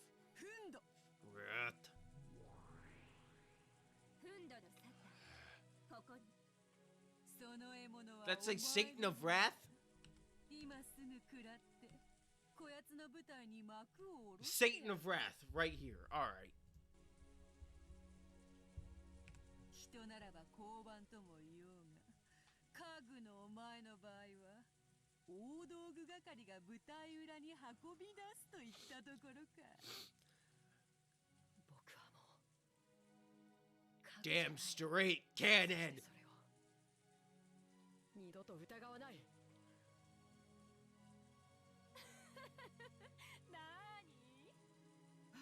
My name's just Satan. That is Satan. Alright, sure. I can tell you right now, you look a little too young to be Satan. Pot, hold on. Stop! I feel like get enjoyment from this shit.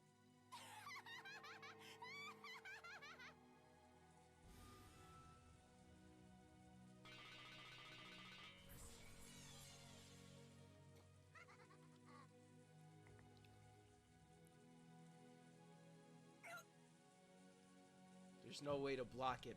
The sound of a woodpecker filled the entire room, and before he could blink, it was already right in the center of his chest.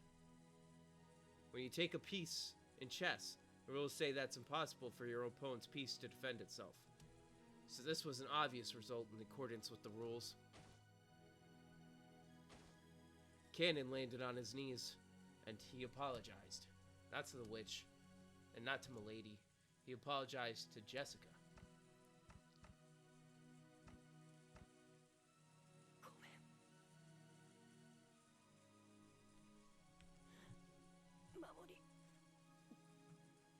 Why again? Just let him live, please. Just let him live until the 5. That's all I ask once, Beatrice. Please. This was like his cannon finally fell over. He landed next to Jessica, and the two lay there like the constellation Gemini. Fun fact, that's actually my, like, astrology side, technically. But Beatrice, you can't just let him live for once. This was like his best fucking shot at it. And of course, he gets fucking killed anyway.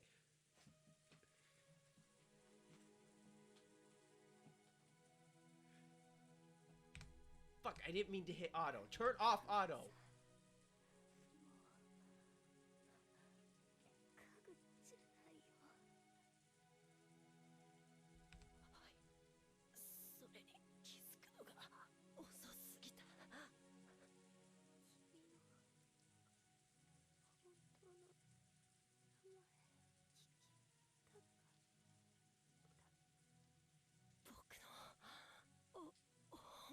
He's gonna die before he says it. If he does. You motherfucker, no! I need to know the name! Tell me the name! In his last moments, Cannon wanted to tell her his real name, but Jessica had already fallen into a sleep from which she would never wake. So Cannon's real name, which he had protected until today, in the end, he couldn't tell it to Jessica.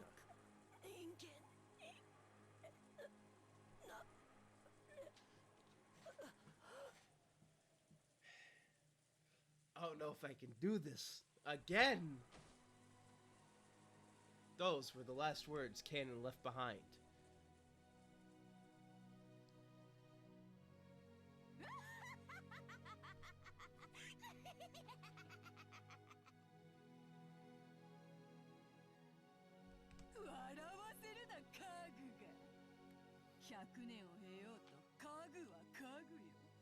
Yeah, and you'll still be a bitch. How about that one?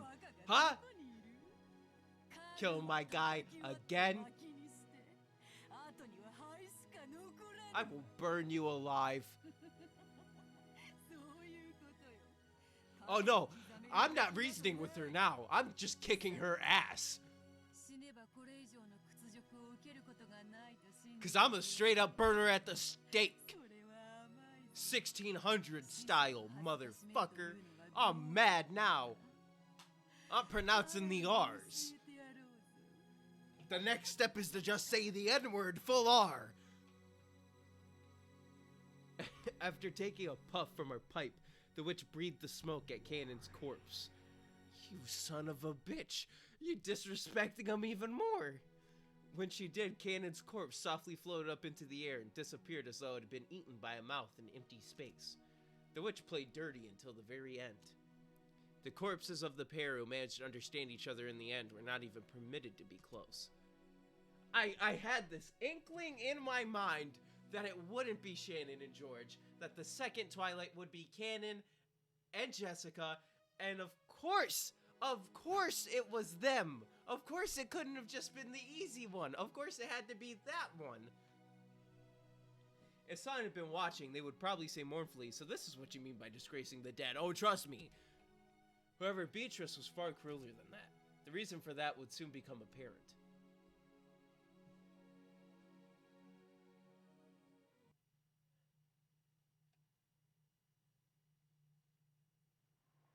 New rule.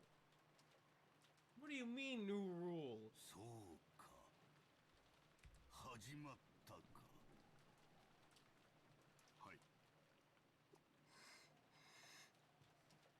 Even though Kinzo had received news of 6 deaths, his emotions did not waver. The expression on his face as he gazed out the window was a smile, as though his opponent in a chess game had just made a spectacular move. It was hard to imagine that such an expression could ever appear on a father who had lost so many children at once. ローザ様のご指示で、ゴーダとカノンが警察へ電話しております。それから、親方様に以後のご指示を仰ぐようにとも仰せつかっておりますが、いかがいたしますか。すでにこの島は現世から切り離されているのだ。電話など何の役にも立たぬわ。やめさせますか。ルーレットが終わるまで何をして過ごすも自由だ。好きにさせてやれ。はい。そのローザ様には何とお伝えいたしましょ Tell う her か。 to fuck off, I don't care. 何をして過ごすも自由だと言っておる。歌おうが踊ろうが首をつろうが煮えたぎる大釜に飛び込むも You know, I'd rather do that than be killed by Beatrice. I'll fucking hang myself right now. 過ごせばよいのだ。そんなに退屈ならば Badly, get your tie out and grab some ties off of some dead people, throw them around a rafter, and just do it.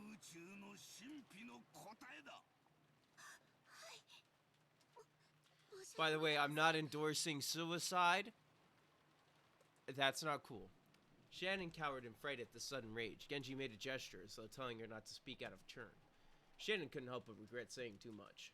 だが自由にしてよいのはお前たちもだ。源氏、そしてシャノンも今日までよく私に尽くしてくれた。もったいないお言葉です。ですがその私どもは親方様にお仕えすることを誓った家具です。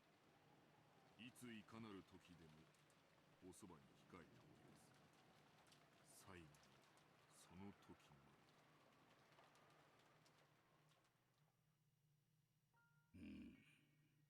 お前たちには全てを話しておきたい。シャノン、遺言を書く。筆行を頼む。源氏はいつもの酒を頼む。はい。Bobby's actually writing a will? Nanjo often recommended that Kinzo write a will because of his health, but each time he had, Kinzo had gone mad with rage. Ever since then, you'd think will would have been the word Kinzo hated most.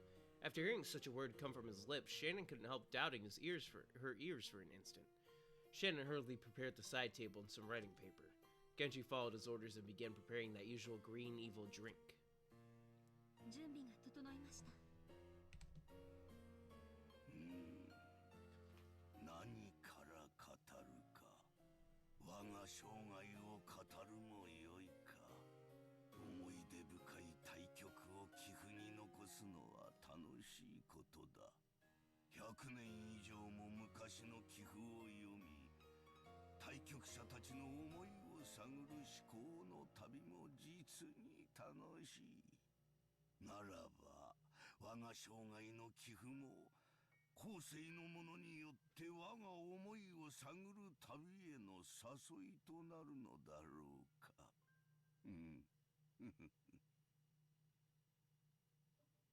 For a while, Kenzo pondered over where he should begin, strutting all over the room with his hands behind his back.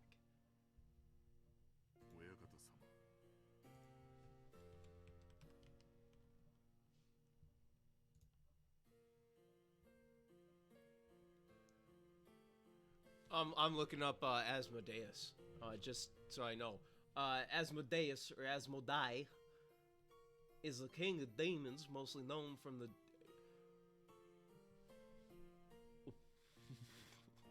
That's a fucking word now. Alright. Deuterocanonical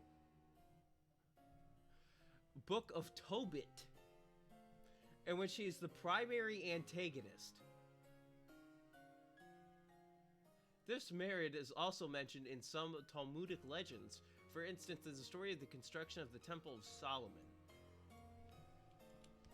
Obviously, if I look up Satan, also known as the devil, and sometimes also called Lucifer in Christianity, is an entity in the Abrahamic religions that seduces humans into sin or falsehood. For people who don't know. Fucking Asmodeus, dude. What was that word? Asmodeus. Deuterocanonical. That is a fucking word and a half. What is Asmodeus the god of? Demon of lust, yeah. Oh, I thought for a second it was going to be from like the Umineko wiki, but never mind. It's from the Gods and Demons God and Demons fandom wiki.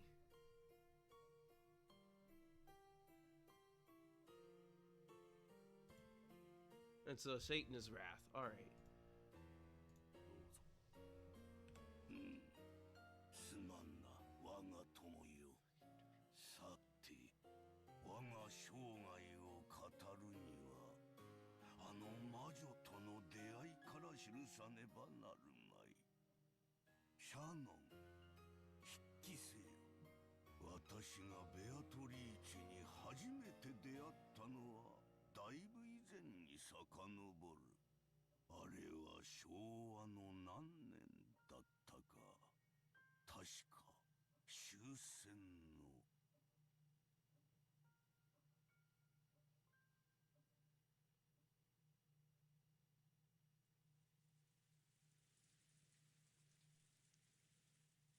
We took enough time to regain our calm, and we each swore to our parents that we'd catch the culprit. It would be a lie to say we weren't still torn up. Even now, if we let our guards down just a little, we'd probably start going on a rampage, just like Jessica, letting our emotions show with some kind of violence. According to what Goda-san said after he got back right now, Kanon-kun was looking after Jessica. Apparently, she was still very emotionally high-strung.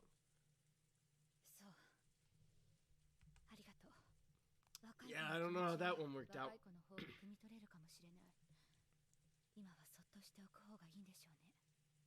ローザさん、私らにこれ以上ここに留まってできることは何もありません。電話は普通でしょうが、明日になれば船が来てくれて、それで警察へ連絡できるでしょう。警察の捜査のためにも、ここはこのまま残すべきです。私も南條先生に同感です。No, I'm investigating this, okay?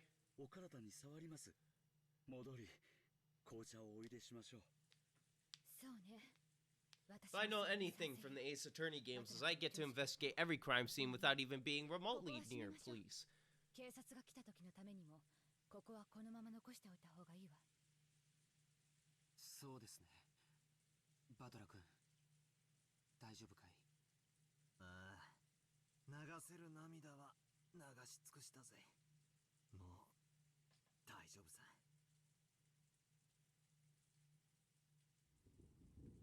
The police would surely find some evidence during their thorough investigation. But we weren't adult enough to wait for that. I'd investigated the chapel in my own way, trying to grab the culprit before the police arrived. And what I figured out was absolutely nothing, frustratingly. I wasn't able to find a single hint. You didn't even let me investigate the fucking crime scene. I got eyes of an eagle. I got the hawk eyes. さあさあ、マリア様、参りましょう。ここは肩を冷やします。父さん、母さん。I'm trained in that shit. My eyes are fantastic. きっと父さんたちの期待を裏切らない男になる。George spoke his last words of farewell to his parents. After seeing that, Badler followed suit. 親父、綺麗さ。Just looking at their faces, looked like they were sleeping, but that just made it even more painful. こんな涼しすぎるところに残してくろ。許し、絶対に。敵は取るぜ。絶対にな。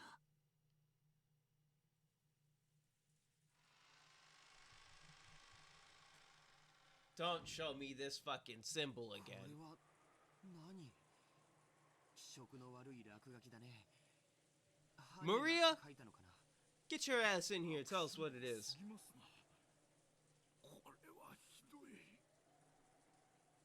When the door to the chapel was closed, we learned about that creepy scribble for the first time.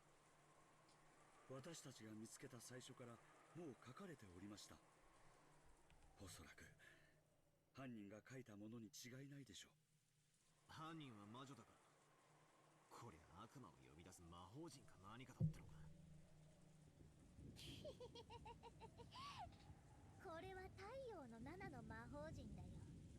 そんなのも知らないんだね。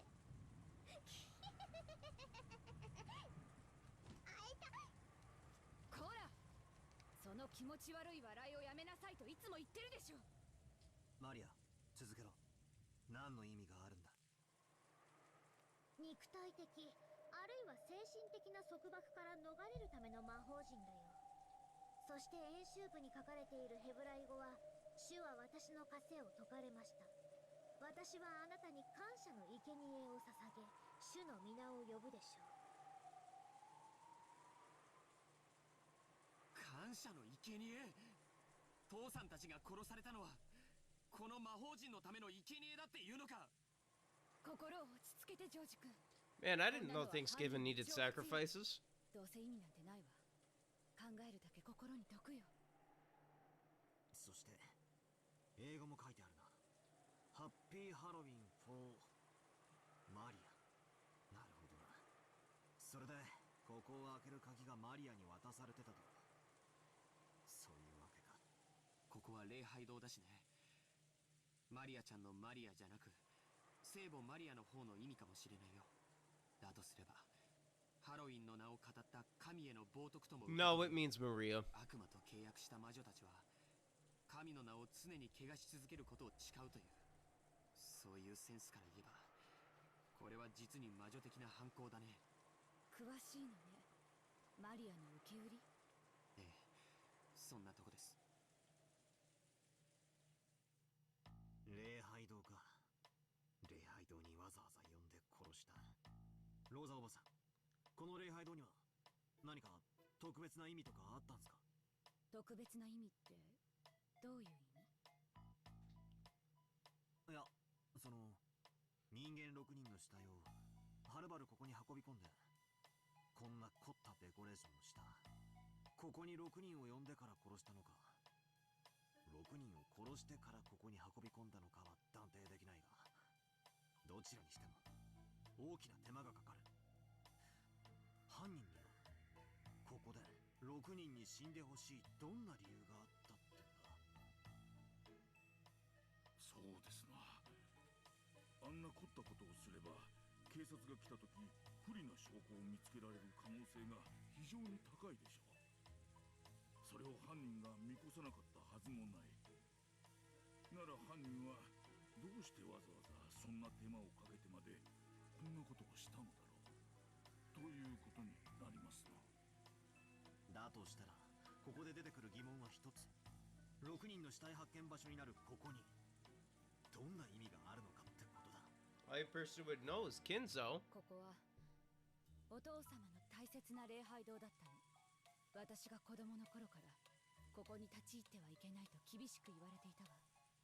おお、マリアも前にここに来てものすごい怒られた。おお。大切な礼拝堂。後ろ宮本家にとって何か縁のある。わからないの。お父様はこの礼拝堂をとても神聖視していて、何度か化粧直しの工事をさせるくらい大事にしていたわ。でも Wait. みんなも知っての通り、お父様は If he- 黒魔術が大好きなくらいで、 If he treasured it 敬虔な that 信者だった much, わけ maybe じゃない。 that's where he met ここで Beatrice. 神に祈りを捧げてたなんて聞いたこともない。 Or Beatrice told him to build the chapel. It has to do with Beatrice. That's like the only thing he's really that devout for is Beatrice. So it has to be something with お Beatrice. 化け屋敷のような感じで不気味悪く思っておりました。お父様自身全く近づかなかったのに、なぜか年に何度か使用人たちに大掃除をさせていたわ。常に清潔にしていて、まるでいつ使用する時が来てもいいようにという感じだった。にもかかわらず開かずの礼拝堂ってか不謹慎だが面白い響きじゃねえか。南條先生はじい様の古い友人なんだって。そのあたりの経緯を聞いたことは。ずいぶん昔に聞いたことがありますが、何と言ってはぐらかされたか忘れました。そうそう、こんなことを言っておりましたっけ。いつか自分もあそこで祝福を受けることもできるかもしれない。しかしそれは奇跡でも起きない限り訪れない。 So somebody else was blessed there. Who would be blessed? 礼拝堂ですることってなんだ。 Somebody else was blessed there. Somebody was given something. ってんじゃねえだろうな。金蔵さんに限ってそんな。 That's what he was saying. Something happened to somebody where they were quote unquote blessed. しかしそのせいで It would have to be something involving Beatrice, wouldn't it? あと礼拝堂 Why would Beatrice a witch get blessed? 祈り？懺悔も礼拝堂だっけ？何にしろうさんくさいね。どういう理由かわからないけれど、おじい様にとってその南條先生の言っていた通り、奇跡でも起きない限り祝福を受けられないというのは、この礼拝堂を建てた時から決められていた宿命のようだね。どうしてそんなことがわかるの？ほら、あそこにはっきり記されてます。ほら、あそこに。George Aniki pointed to a relief with rusted gold letters on the arc above the door. It looked like some message had been written there in English. The rust made it clear that the message had been there ever since the chapel's construction. 英語は弱いぜ。何？ This door is opened only at probability of すまねえ、英語ダメだ。 I gave up after failing to finish even the first of the two lines. It looked like the others could read it properly. 確かこれは M, B, T, Q だから、いくつのことだっけ。確か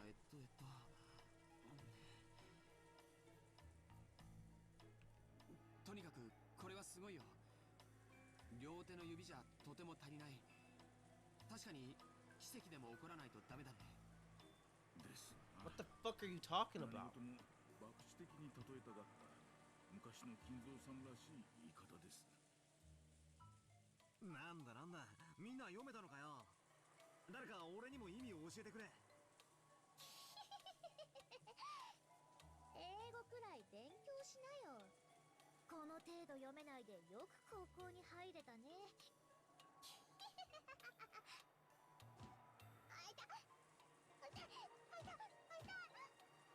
余計なお世話だぜ。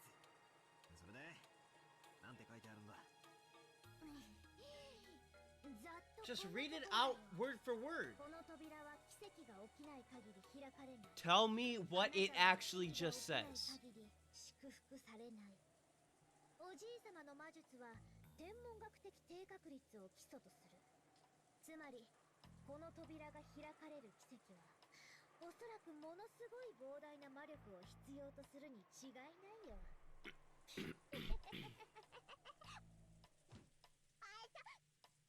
よーし、ご苦労。もう黙っていいぞ。どうぞおばさん。マリアを英会話教室に通わせてたんすか？やっぱ英語は幼いうちからやんないとダメなんだな。I mean, English is a hard language to learn, apparently. 魔女ベアトリーチェは本当に魔女だったかはともかく、何十年も前に実在した女性で、おじいさまの愛人だったとささやかれる人。 So Beatrice coming back? Because the door got open now. 想像ですが、親方様はベアトリーチェ様をきっと深く愛しておいでだったのでしょう。しかし、すでにご結婚されていて、結ばれることはできなかった。なるほどな。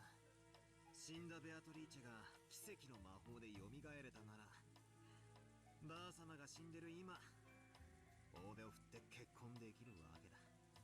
で、この礼拝堂で結ばれようと、そういうメルヘンチックな話だというわけなのか？そう高等無形な話とも思えないわね。お父様が今なおベアトリーチェを深く愛しているのは周知の事実。あと気味が悪いとは言ったけれども、礼拝堂の内装はとても華やかだった気がするの。お父様が死んだ愛人との結婚式を夢見てこの礼拝堂を建てたという想像は案外外れていないかもしれない。この礼拝堂を建てたその当時から、おじい様はこの教会を使うことは生涯ないことを知っていたのだろうね。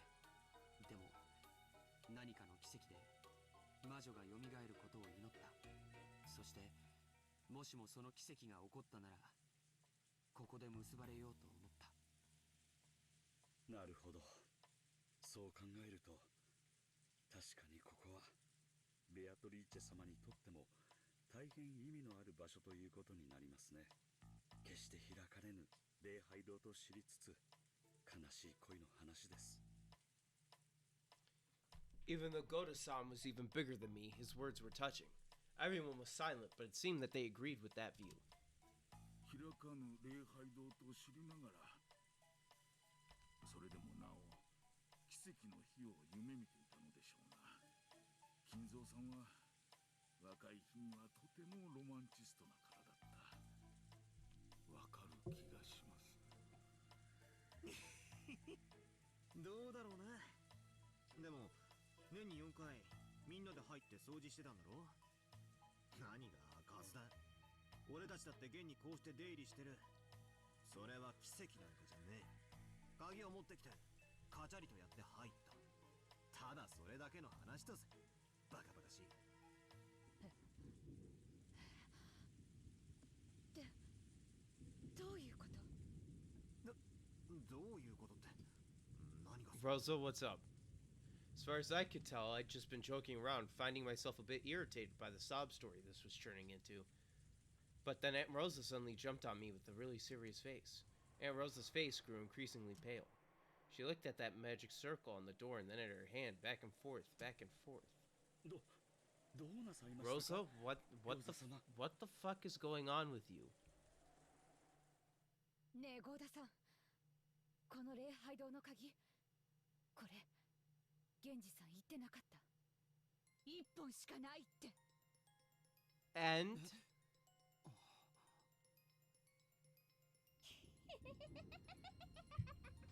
it's called she unlocked it beforehand. You understand that the door is probably not automatic, right? When a kid pulls a prank, it sometimes goes unnoticed by the adults, and the kid who did it gets all disappointed. If such a prank then gets sprung on someone much later, it can really make a kid's day. Maria's celebration just now looked a lot like that. Are we just not understanding the fact that you could just unlock a door and let it not be open? and then give the key to somebody, and then you could lock the door from the inside? Or was locking doors from the inside not a thing yet? そうよ。そしてそれがなくなってたと源氏さんは言ったわね。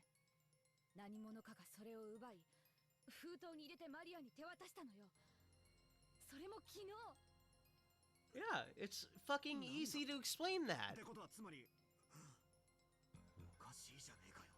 How's it that strange? そんなバカな。これは妙な話になってくる。どういうことでしょうか。私には何が何だかさっぱり。私にもです。どなたか説明してはいただけませんか。 Goda and Nanjo's failure to understand definitely wasn't because they were stupid. They didn't know.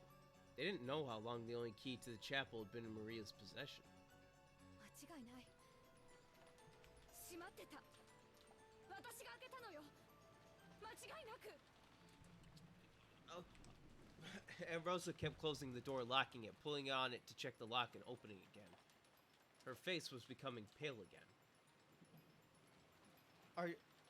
Am I just the only... Okay. Alright. Wow. These people aren't that smart, huh? Check to see if you can lock it from the inside. Because here's what could have happened. Key. Lock. Unlock. Put an envelope. Give to Maria. Go in. After killing the people or they're already in. Kill them. Exit. Hit the lock on the door. Shut the door. Am I dumb for thinking that there could be like another lock on this door? From the inside? Like you can just flip something? Or is that like a new invention that's not out yet? 私がマリアの封筒から鍵を取り出してここを開けるまで。確かにこの扉は施錠され I'd be there yelling at them. Check the inside. See if you can lock it from there. この鍵は封筒に入れられてマリアに預けられていたのよ。しかもそれは昨日のお昼前の話なのよ。 Did you check all the windows? There might be windows at the very top. Is there a bell tower? You can enter through that. そうなんだ。唯一の鍵は昨日の昼にマリアが魔女を名乗る女から受け取った。つまり昨日の昼から今朝方銅座おばさんが開場するまで。 It wasn't. この礼拝堂は There's like a real fucking easy way to explain this. 親父たち6人はこの中に入ってしかも殺されたんだよ。 I need to see this thing again. The deaths of 6 people had shaken us badly. When we learned about that weird magic circle and the history of the chapel, we felt as though we'd figured at least part of this puzzle out. But that was all absolutely trivial. From midday yesterday until this morning, this chapel was a closed room. But our parents were with us until last night. How did the culprit get into this building? And how did they lock it up again? うぜえ真似だぜ。またかよ。またミスかよ。魔法の力で鍵を開けたんだと。そう言いてえのか。 It's real fucking easy to explain this. It's about to discuss your theory soon, actually. Alright, good to know. ところを見せろと言うなら見せてもよい。しかしそれではそなたを屈服させたことにはならぬ。そなたが言う人間での説明、これを突き果てさせた時こそがわらわの勝利の時なのだ。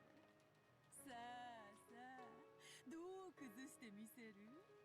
人間ならどういうトリックで崩してみせるというのか？前回の密室と同じだ。情報不足。こんなのじゃ推理不能だ。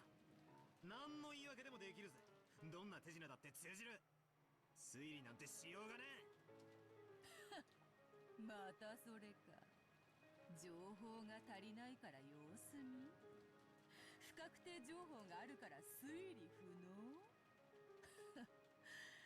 そうなったら人間の思考と Paddler, you gotta find the reasoning. It won't come to you. You gotta find that information. ラプラスの悪魔の座に及ばねば思考を巡らせること一つできないというのか、この無能が。それに貴様は情報不足がまるで自分の不利になるように言っているが、真実は全く逆だぞ。そなたに与えられる情報が増えれば増えるほどに、そなたは苦しむことになる。己を締め付ける圧搾機の力を強めていく結果になるだけよ。I need to see the whole outline of this damn building. そうなら言わせてもらうぜ。これがそもそも密室かどうか検証不能だ。悪魔の話が出てきたんで俺も言わせてもらうぜ。密室でないことの説明はできる。こうやら出入りできるというのを示しゃいいんだからな。だが密室であることの証明は不能だ。無限の方法の全てを否定はできない。つまり悪魔の証明ってやつだぜ。密室という定義は実は証明不能なのさ。情報不足を言い訳にした思考停止の次はそうきたか。まあよい。それがそなたの指し手だというなら認めようぞ。続けるがいい。なぜお前は礼拝堂が密室だと言いたいらしい。実際俺もさっき中をぐるっと見させてもらったが、確かに扉以外の霊視の方法は見つけられなかった。だがそれは俺が見つけられなかったというだけで密室の証明 You didn't have time to check the full chapel. 俺には見つけられなかった隠し扉なんかがあったら Why are you doing hidden doors? つまり俺が隠し扉を見つけられようと見つけられまいと、密室を出入りできる方法 X 常に否定できないわけさ。そしてその方法 X は魔法でなくても実行可能さ。何しろ隠し扉なんだからよ。この礼拝堂だってそうさ。発見不能な隠し扉がどう Probably not, but there probably is a bell tower. 魔法なんかありえないってわけさ。ほうほう、そういう論法か。 That's dumb logic. Be honest. It's not the best logic you could use. 想定していた一手だぞ。ならばわらわも受け手を誘う。わらわは人間風情の推理小説とやらに出てくる密室というものを常々バカバカしいと思っている。なぜか使い方が間違っているからよ。推理小説に登場する密室をお前は本当に密室だと思っているのか。思ってなどいまい。どういうトリックを使えば密室に見せかけられるか、そう思っている。つまり人間どもが積み重ねた100年の密室殺人などただの一度も完成されたことはないのだ。言うじゃねえかよ。推理マニアは怖えぞ。クリスティが墓の下で歯ぎしりしてるぜ。だがわらわは違う。わらわは本当の密室を生み出している。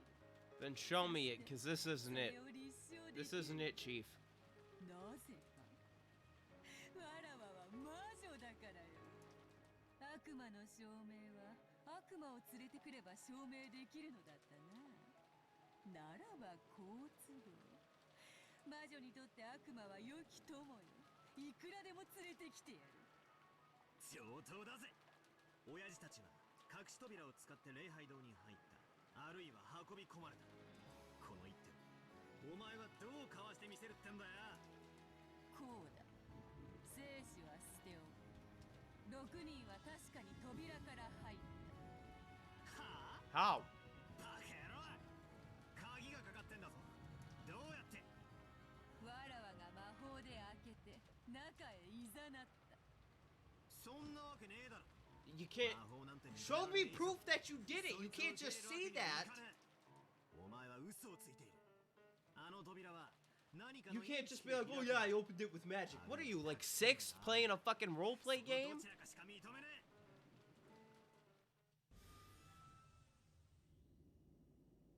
パーペチュアル。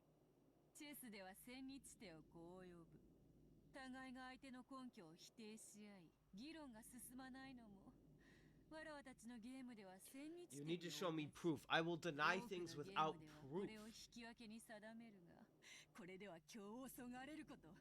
Well, you said a tie, I win. わらわたちに引き分けはない。 You said there could be draws. そなたがわらわを認め屈服するか否か。それについてだけは同感だぜ。お前のお望み通り決着はきっちりつける。その心意気やよし。そこでわらわは考えた。わらわとそなたのゲームに新しいルールを追加しようと思う。新しいルール？どうせお前が有利になるルールなんだろ。まさかまさか。そなたらが求めてやまなかったものを与えようというのだ。貴様ら無能どもがいつも嘆いてみせる思考停止の More information. 情報不足。そしてそれに対し情報を与えると今度はその情報の真偽を疑う。 What are you giving me then? 便利よの。 Just show me that you did it that way, and I can form something from that. You can't just say you did it and not give me proof. わらわは取り去ってやろうというのだ。感謝するがよい。扉から入ったというお前に対し、俺はそんなはずはないと否定した。その否定が逃げ工場だと言いたいのか。そうだ。だからわらわはこれより真実を語るとき赤を使うことにする。どういうことだ。説明を続けろ。わらわがどのような魔法の一手を仕掛けようとも、そなたには常に情報不足や根拠否定を繰り返すことで延々と逃げ続けることができる。これでは最終的にわらわが勝つことが変わらぬとしてもあまりに退屈を極める。そのためわらわはそなたが望む情報と根拠を与えてやろうと思う。しかしそなたはわらわの言葉一つ一つを疑ってかかるだろう。 I trust you'll need them, and they're helpful to have in the future. Well, I didn't even write anything since the last time I wrote something, and that was when we found out the key was in Maria's envelope. So I haven't been writing shit down. And that's just because I can probably remember it. But when she said I will say truths in red, I immediately grabbed that notebook. I was like, well, fuck, I need to make sure I know those. So I'm just gonna write them down. I'll put them in like parentheses or shit. I'll like add a new symbol. それを軽んじる者に参加の資格はない。よーし、乗ったぜ。受けてやるぞ、そのルール。水かけ論や揚げ足取りなんて小学生でもできるぜ。なら早速再開しようじゃねえか。さっきの続きだぜ。Okay, I gotta pay attention to the wording. 親父たちは隠し扉を使って礼拝堂に入った。あるいは運び込まれた。 Alright. ならばわらわも繰り返そうぞ。生死は捨ておく。6人は確かに扉から入った。 Okay. その証拠はあるのかよ。ストップ。 Alright. So, essentially what she just said, it doesn't matter if they were alive or dead, they entered through that door. So she didn't confirm if they were alive or dead. Regardless of whether they were alive or dead. So essentially, I'm gonna phrase it my own way. It doesn't matter.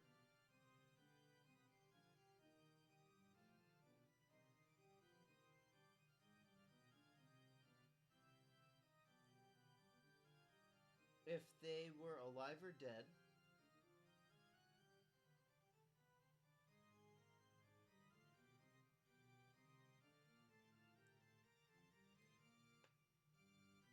The 6 of them entered through the door. Okay, the 6.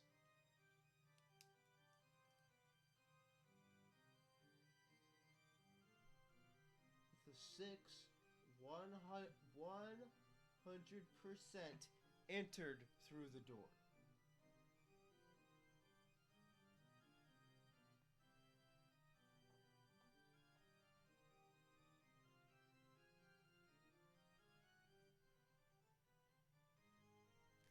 Now I'm going to reread it one more time.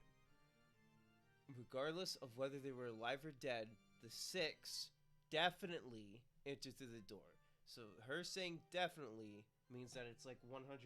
So essentially what she's saying is it doesn't matter if they were alive or dead. The 6 100% entered through the door. So that means no matter what, they went through the door. Again, my theory still stands of her unlocking it beforehand with the key and then handing it to Maria. ルールを補足する。わらわは真実を語るときに赤を使うが、それに対し証拠を示して立証する義務を負わない。ただ事実であり真実であるのだ。Alright, I'm putting an R for red. So I know that is 100% truth. I'm probably going to start writing shit down now. 理由は簡単だ。わらわはすべての犯行を魔法で行う。And I だから still どんな doubt 不可 that. 能犯罪もお前の目の前で魔法の杖を振るってみせれば済んでしまう。しかしそれではゲームにならない。チェスを指しながら勝敗を無視して相手 Either way, に you 殴 still り did か not かる prove 蛮行にも等しい。 that the door was not unlocked beforehand. 確かにもっともだ。お前が魔女である以上、証拠を示す必要がない。なんでも魔法でできちゃう。But I probably need to show evidence or some shit. なんて不利なゲームだ。それではもう一度再開するぞ。 Yes. 6人は確かに扉から入った。わらわが魔法で鍵を開けた。この魔法 I unlocked it with magic. It's not 密室をどうかわす。 in red. 鍵だ。ゲンジさんたちは鍵が一つしかないと言っているが、そんなのは証明不能だ。犯人はこっそり合鍵を作っていた。 This is like genie shit. I gotta make sure. Okay, so only one key to the chapel exists. じゃあこうだ。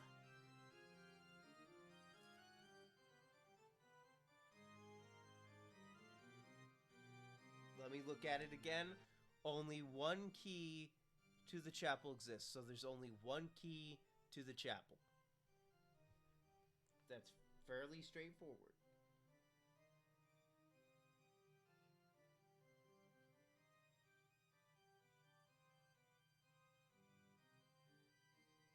There's only one key to the chapel. Bam.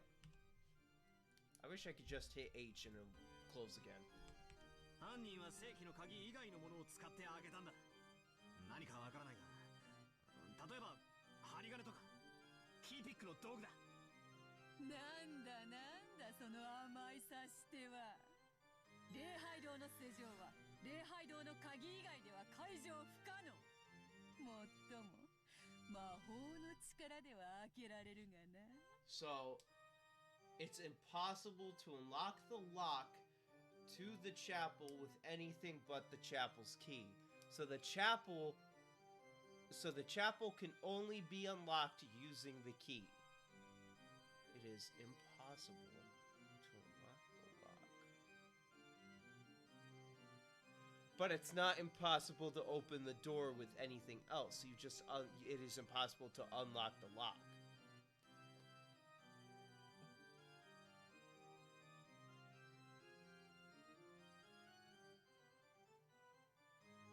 So the door can be opened in other ways.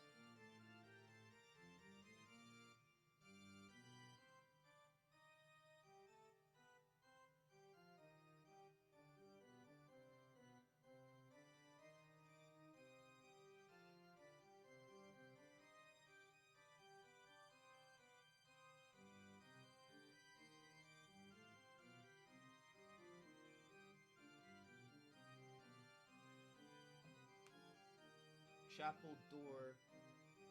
I'm gonna add chapel door lock without the chapel key because she specifically put it was impossible to unlock the lock, not the door. So you can still unlock the door, you cannot unlock the lock.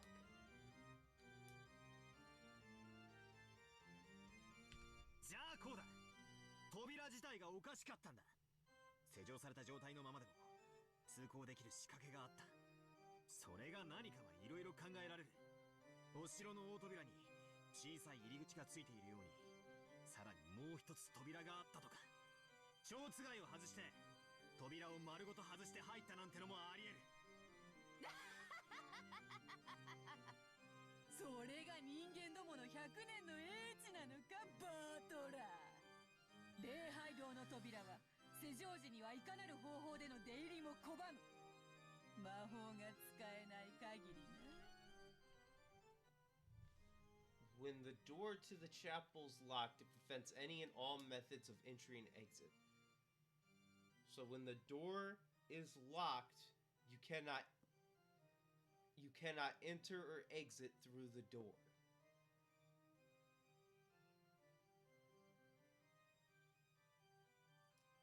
Because there's got to be another way to enter.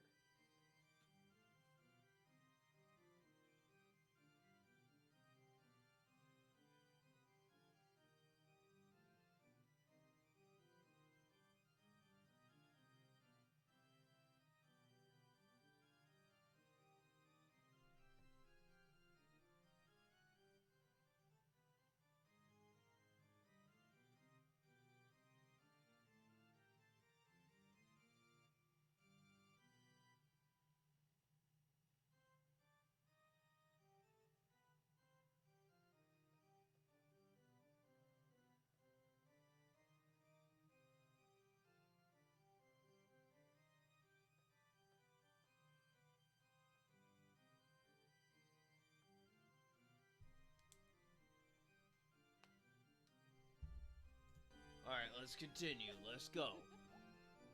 そろそろチェックメイトか。 It is not. まだまだ。お前は6人は扉から入ったと言ったが、この正面扉とは言ってない。他の隠し扉から入ったのかもしれない。くどいわ、無能が。ならば先ほどの一手をさらに進めよう。6人は確かにこの正面扉から入った。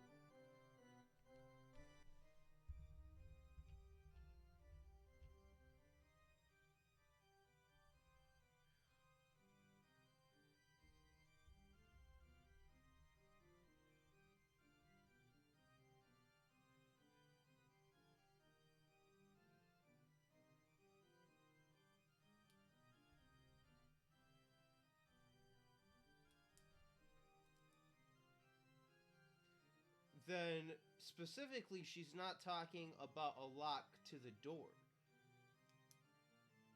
It's impossible to unlock the lock to the chapel with anything but the chapel's key. If she's not specifically mentioning the door lock, then she could mention any lock. And that one key could be to that one lock she's mentioning. When the door to the chapel is locked, so this is to the chapel. When chapel door is locked, it prevents any and all methods. It prevents all means of entry and exit. It didn't say through what. And then this one is now the 6 entered through the front door.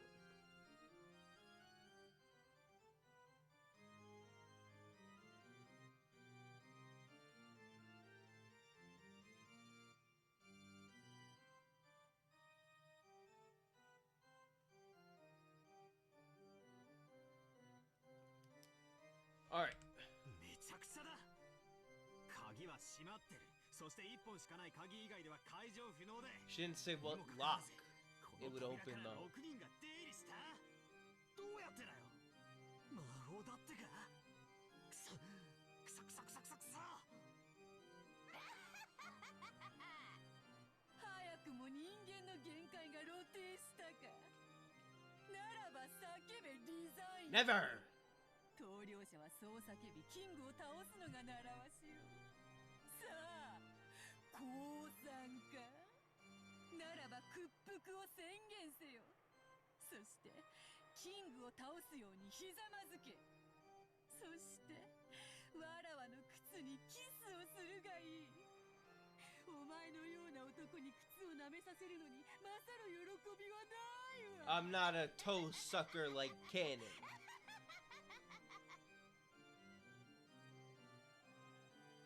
Damn it. It's useless, useless, useless. So I can't win against the witch? This isn't chess at all. I've just been made to take the losing side in a chess puzzle. Is quibbling about details and getting a draw the best I can manage? それだけは断じてないぞ。わらわが屈するか、そなたが屈するか、それ以外の決着はない。互いへの苛並と例えたあの時の勇ましさはどこに？おいおいおいおい、がっかりがっかり、期待外れだぞ。後ろ宮バトラー。 Damn it, what should I do? What should I do? I could see it. I could see the place where I'll face checkmate. Ah, it's useless. It's useless. All my hard-fought moves have been nothing more than me desperately moving my king around, running away from check. No matter how many times I move, I can't escape from check. So even without waiting for the next several moves, I can see checkmate in my future. Ah, damn it! After a few more moves, I can see where I'll face checkmate? Don't give up, Ushiromiya Battler. If I could see myself getting closed in upon, then if I spin the chessboard around, I should be able to anticipate her next move, right? Remember what Kairi-san said. When you're thinking about something, then the closer you get to the very, very end, the easier it becomes to anticipate. Spin it around. Spin the chessboard around.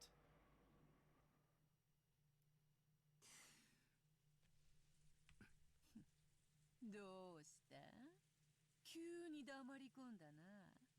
安心しろ。屈服は一時の恥よ。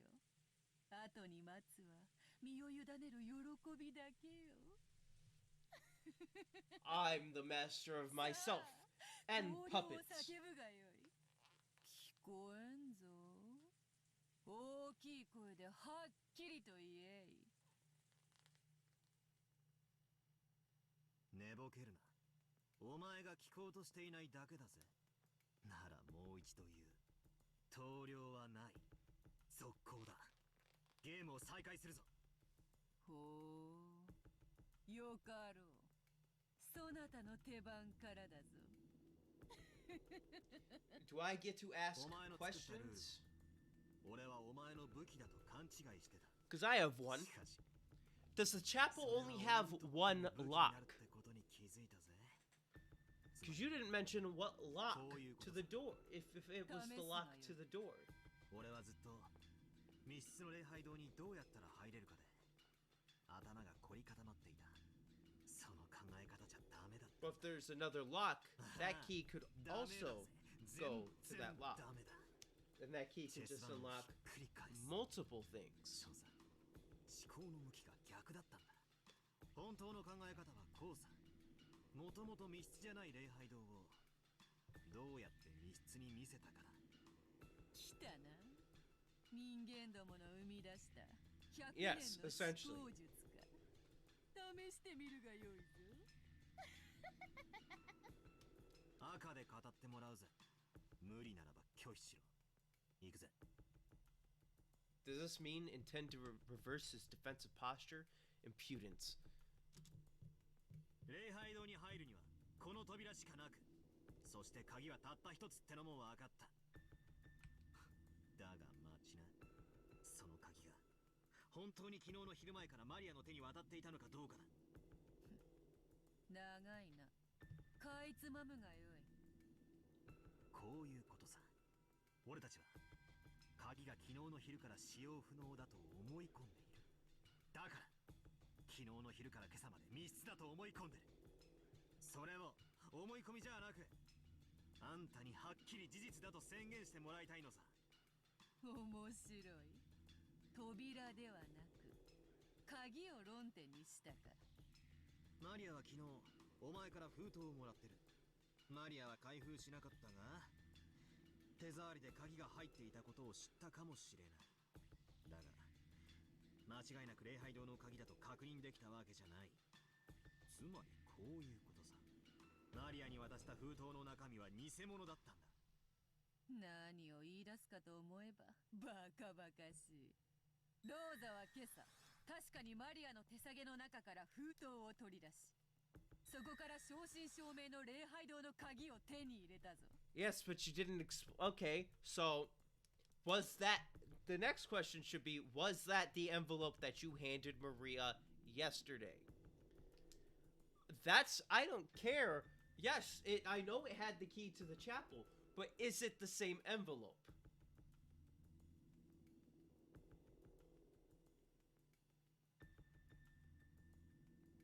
Rosa took envelope.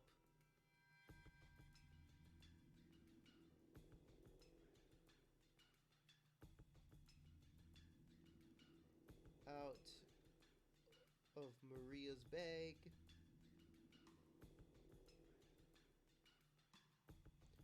And got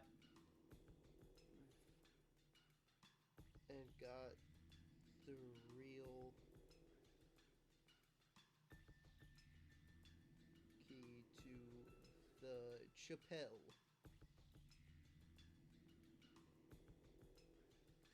Write that one down. Alright, is that the same envelope? 偽物などということはない。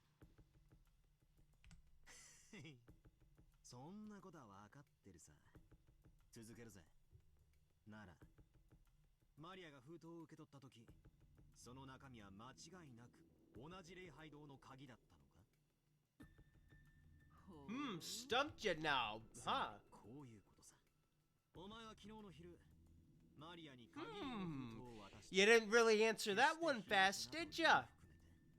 マリアは中に鍵があることを悟ったの。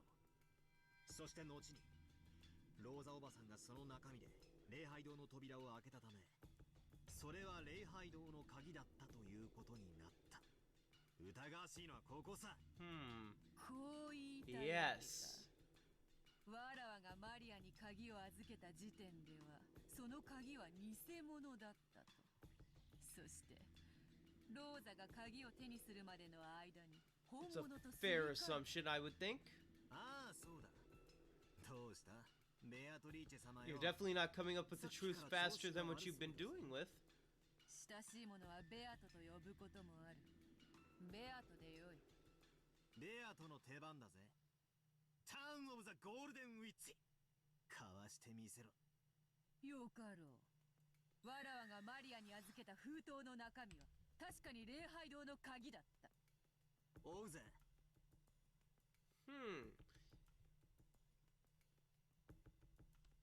But, again, you specifically said that the one in Maria's envelope when Rosa grabbed it was a genuine key to the chapel. Meanwhile, what we're getting at is that it's fake, but yet you still don't say that the key this time was genuine.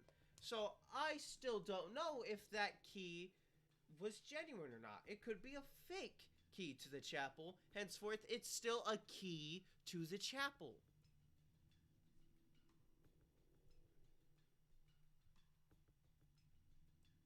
Key, question mark, to chapel was in Maria's envelope given by Beatrice. You still haven't said if it was the real key or not. 赤で復唱できるか。その封筒はローザおばさんが開封するまで完全にマリアの監視下に置かれていた。無理なら拒否を宣言してもらうぜ。チェックだ。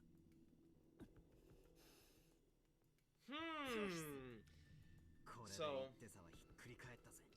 that key still could have been switched out. 拒否に理由はある。それはそなたの言う監視下という単語の定義についてだ。純粋な意味に従うならば、それは四六時中マリアによって見張られてなければならない。だがマリアはそこまではしていない。手提げから出していた時は完全に監視下にあっただろうが、手提げに入れた後は視界から消える。その意味において監視下という単語が適当でないため、赤が使えなかっただけだ。I was seeming a little scared there. I hear you breathing heavy. 苦しい手なんだろ。俺の次の手も読めてるって顔だぜ。悪いな。俺は女に優しいんだ。女を傷つけない。女の期待を裏切らない。赤で復唱してもらうぜ。言えるもんなら言ってみやがれ。マリアの手下げはローザおばさんが封筒を取り出すまで誰も触れることができなかった。 I'm waiting. これも拒否する。理由は説明しない。違うぜ。説明しないんじゃない。できないんだ。その手でチェックメイトなんだろ。 So again, the key could have been a fake. We have not established that one. お前にできないなら俺が説明してやる。お前がマリアに渡した封筒には確かに礼拝堂の鍵が入っていた。そしてマリアはこれを手下げにしまい、翌朝にローザおばさんがここから取り出して鍵を開けた。しかしマリアは手下げを完全な監視下に置けなかった。魔法なんか必要ない。人間に可能な密室トリックだ。人間である犯人はマリアに鍵を渡し、翌朝ローザおばさんに使わせることだ。その間が密室であったかのような幻想を作り上げたんだ。お前はその間マリアの手下げの中から犯人が鍵を取り出し使用して朝までに手下げに戻した可能性を否定できない。 I mean, that's also the other theory. 復唱要求。言えるもんなら言ってみやがれ。もう一度チェックだ。まだだ。チェックを外す。鍵の入った封筒は風牢で封印されていたはず。ローザは未開封の封筒から。そうかい。なら言ってみやがれ。復唱要求。昨日の昼の時点で渡した封筒とローザおばさんが開封した封筒は同一のものである。 If you do that, それは復唱できる。ワラーがマリアに渡した封筒とローザが開封した封筒は同一のものであるぞ。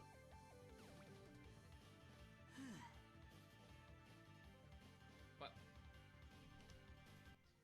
the envelope I handed over to Maria and the one Rosa opened are the same thing.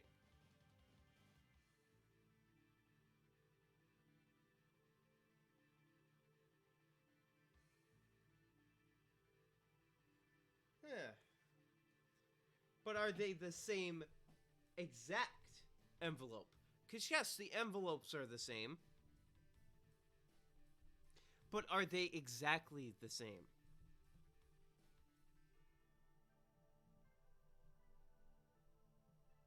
Envelope handed to Maria.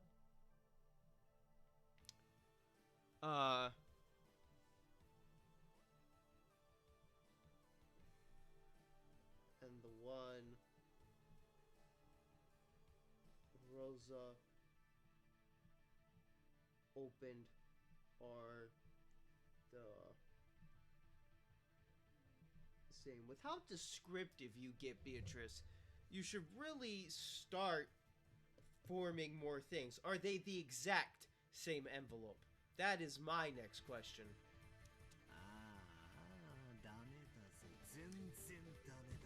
Because yes, the envelopes are the same, but are they the exact same?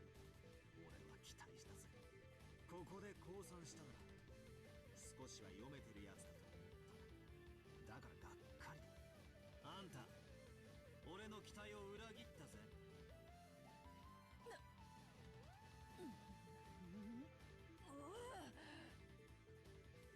封筒が同じものなんて大したことじゃない。封牢なんて何度でも撃てるんだしな。中身の鍵だろ大事なのは。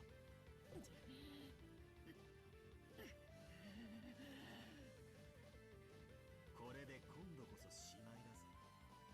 黄金の魔女、本当のチェックメイトだ。もう一度求めるぜ。復唱要求だ。言えるもんなら言ってみやがれ。マリアが受け取った封筒の中の礼拝堂の鍵はローザおばさんが開封するまで一度も使用されていない。Can't say it, can ya? この、わらわが人間不正になんとでも繰り返す Ha! ベアトリーチェ Neat! 副賞要求マリアが受け取った封筒の中の礼拝堂の鍵はローザおばさんが開封するまで一度も使用されていない。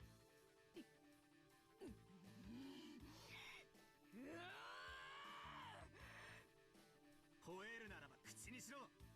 デザインだったな。これで決まりだぜ。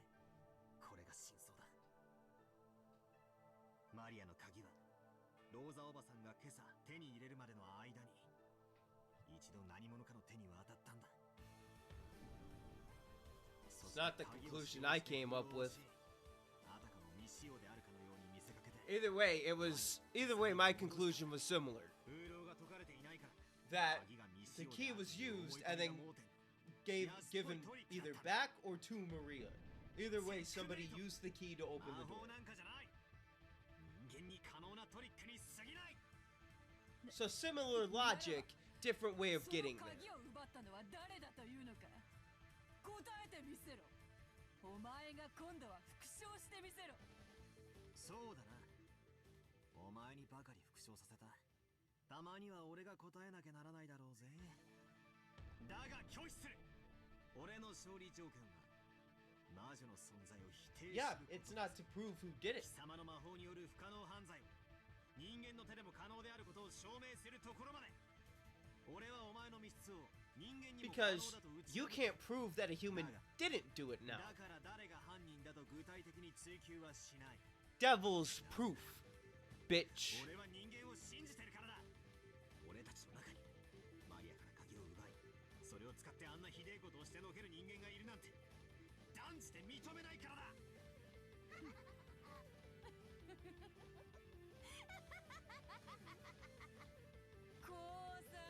Design.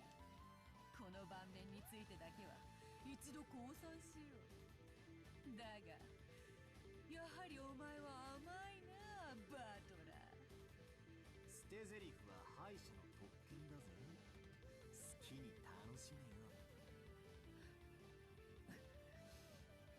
わらわの存在を否定し続ける以上、そなたはやがて追い詰められることになるぞ。何しろわらわを否定する以上、そなたの愛してやまない親族たちを疑うことにならざるを得ないのだからな。そなたは愛しいものを疑わざるを得ない最後の瞬間、わらわの存在を必ず認めるだろう。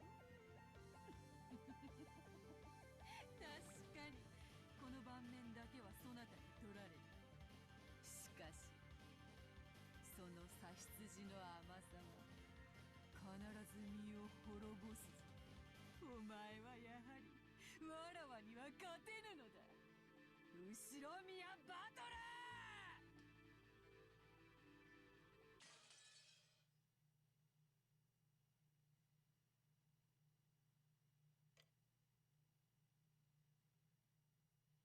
A suspect. Rosa and the rest return from the chapel to the parlor in the mansion. So many things had happened since early in the morning. Of course, they were high-strung. Alright, well, stand up, set my notebook back down, contemplate the fact that me and Badler had the same logic, but different logic at the same time. Also, I gotta open this notebook real quick and throw away this extra paper that I had.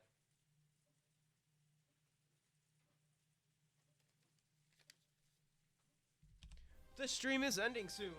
Woohoo! That's what's going on. Stream ending soon.